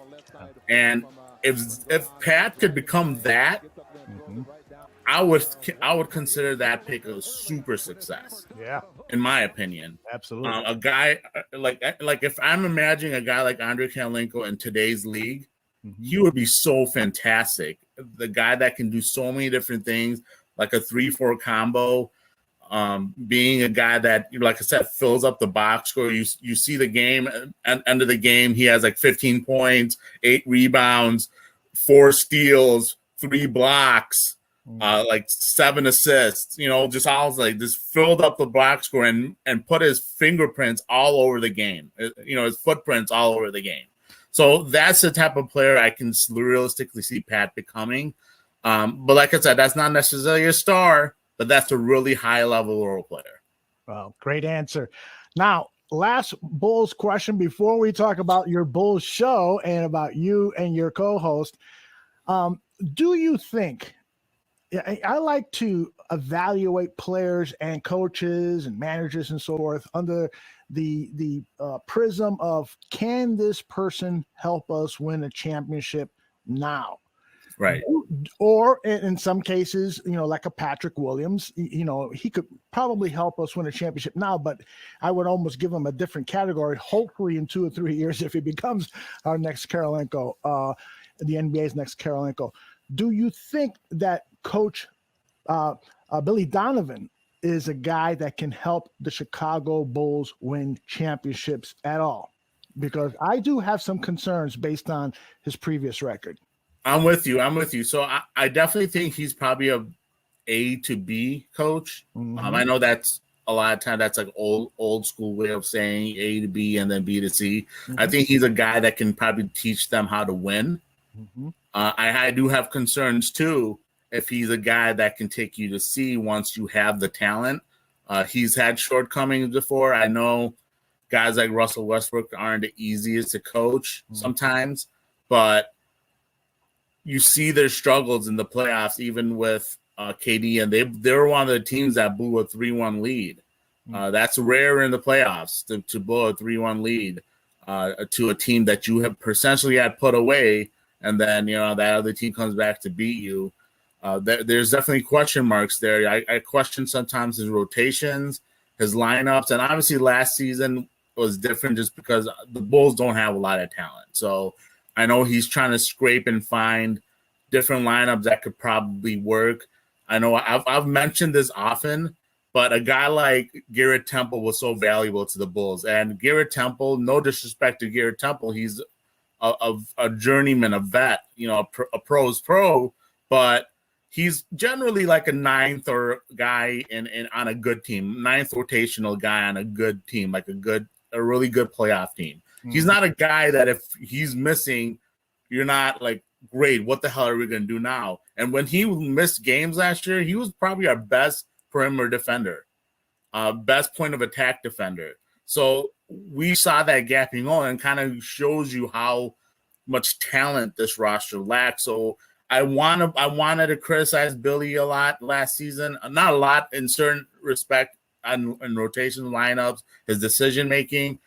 Which some of it was fair, but at the same time, when you look at the talent on this roster, it's like, well, we'll see what happens next season if Arturas Karnisovas and Mark Eversley are able to add talent this offseason. Next season becomes, hey, let's go. We got to make the playoffs, and Billy, no excuses. You need to do a good coaching job.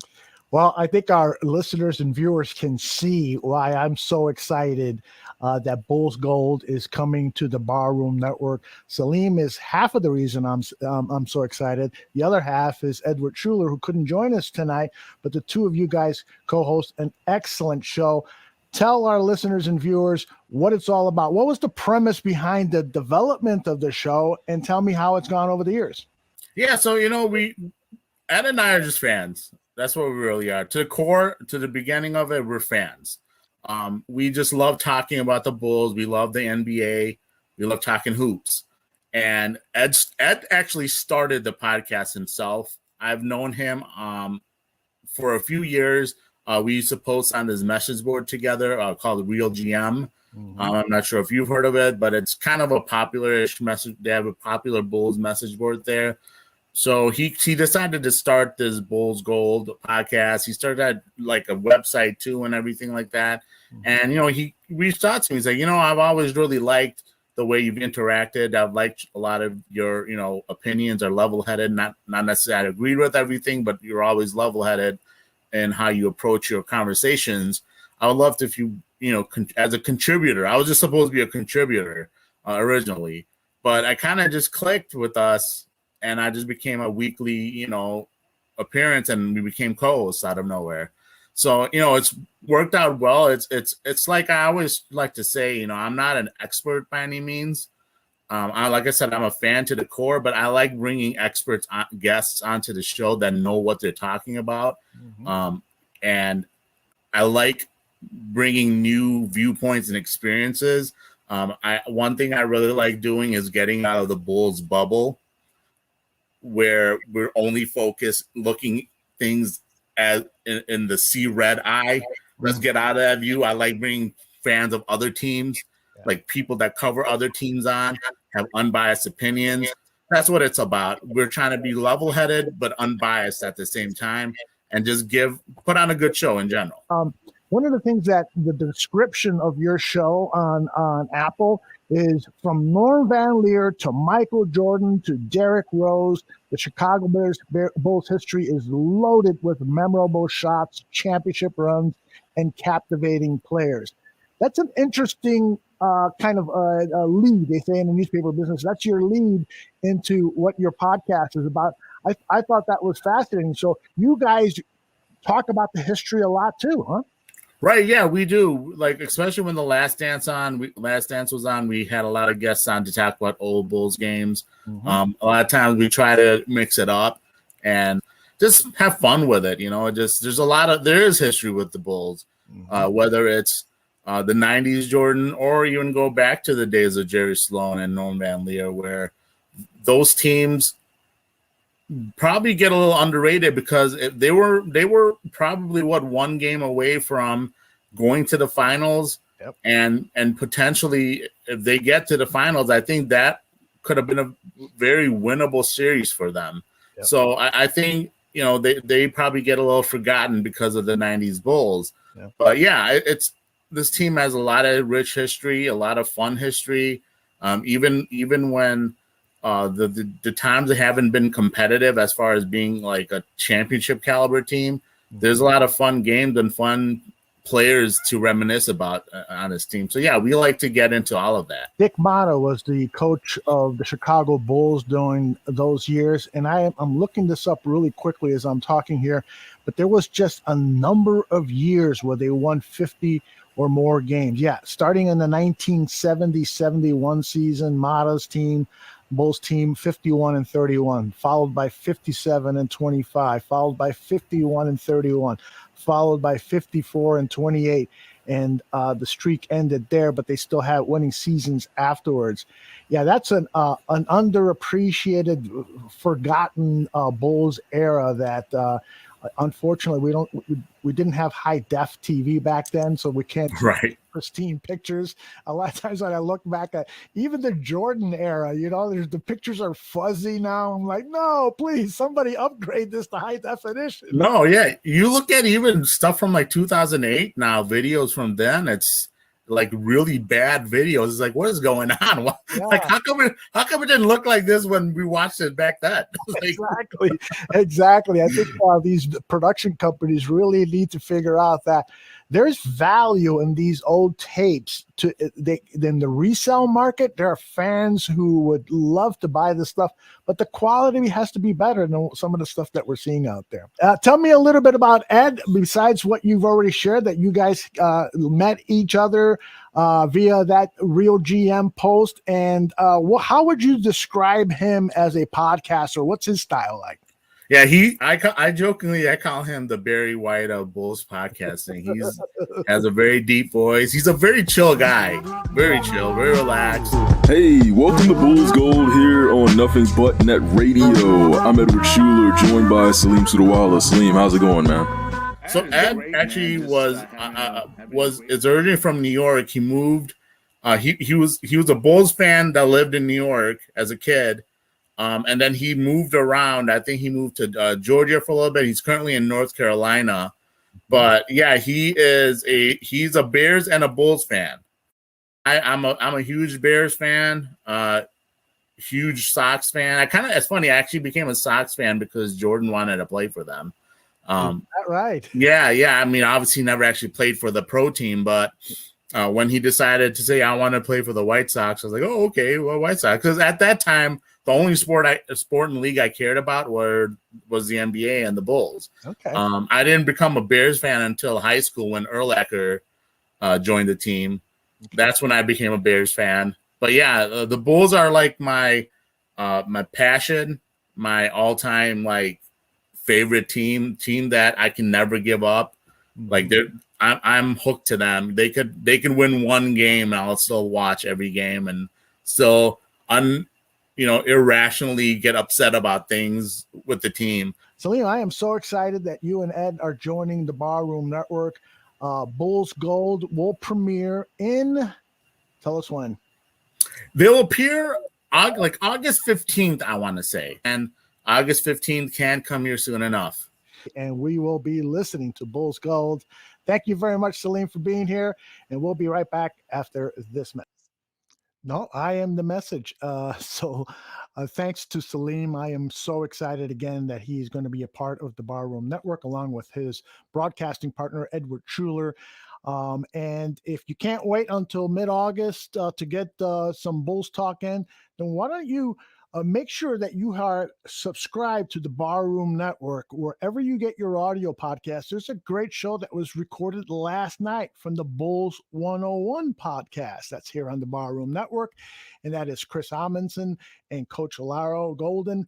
Both of those guys had on a very special guest, and they were evaluating the new acquisition from the Chicago Bulls in the draft, and just talking in general about the Bulls team. So there's that show. And then later in the fall, we'll have C-Red Radio with the Gaines brothers back on to talk Bulls. And now this third edition to the Barroom family, Bulls Gold. We got you covered when it comes to Chicago Bulls coverage. This is what we're doing here at the Barroom Network. We want to be your supplement to Chicago sports radio. The terrestrial radio stations in town do a great job. ESPN Radio with Mike North and David Kaplan and all those great folks that work over there. And then the folks over at The Score still hitting it out of the park with their work. And so, but we want to supplement what they do or be an alternative. If you don't particularly hold them in high esteem and are looking for an alternative to Chicago sports talk, we're building something here at the Barroom Network that could be an option for you. So if you agree with us, let people know. And if you don't like our programming, just don't mention it to anybody. So again, remember to subscribe to the Barroom Network wherever you get your audio podcast. So you can go to iTunes, you can go to Spotify, you can go to Podbean, you can go to any of the delivery stations and then just type in Barroom Network, and then that will then lead you to the subscription, and then you can get the podcast downloaded to your device, whether it's an iPhone, Android phone, what have you. And then also here on our YouTube station, you should subscribe here because there are some shows that are video only, like this show, for instance, this almost 5-hour show. We're not going to put it on the audio broadcast stream. It'll just be here video. And so I'm sure some people are wondering, well, what about if I'm driving around? Well, if you have a smartphone, you should be able to listen to anything on YouTube. Just make sure you don't look at the screen. Keep your eyes on the road, and you can listen to the audio portion on YouTube. So that's it. Again, just a fun time. We started the show with John Buffone and Mike North. They talked for about 45 minutes about the Chicago Cubs, about the Chicago Bears, about Doug Buffone, John's uncle, who also worked with Mike at the Score Sports Radio. What a world, huh? And then we were joined by Joey Two Scoops and Badge. We talked football with them. Aaron Current, also the Barfly Tailgate Show, which that show again returns on Sunday in this time slot. And so they were on. In addition to that, Stephen Nagishi, who just was with us, Neil Stopchinski, and the pre-recorded interviews with Eric Galko, why am I drawing a blank? Bruce Wolf and Salim Sudarala. And then finally, Greg Braggs was our special guest, live guest. And so we gave you a lot for your money, right? And so I want to say thank you for all of you who have listened to a part, or maybe some of you have listened to the entire thing. And a special thank you to you folks. And let people know what we're doing here at the Barroom Network. Truly appreciate your support. All right, we'll talk to you soon. Bye-bye.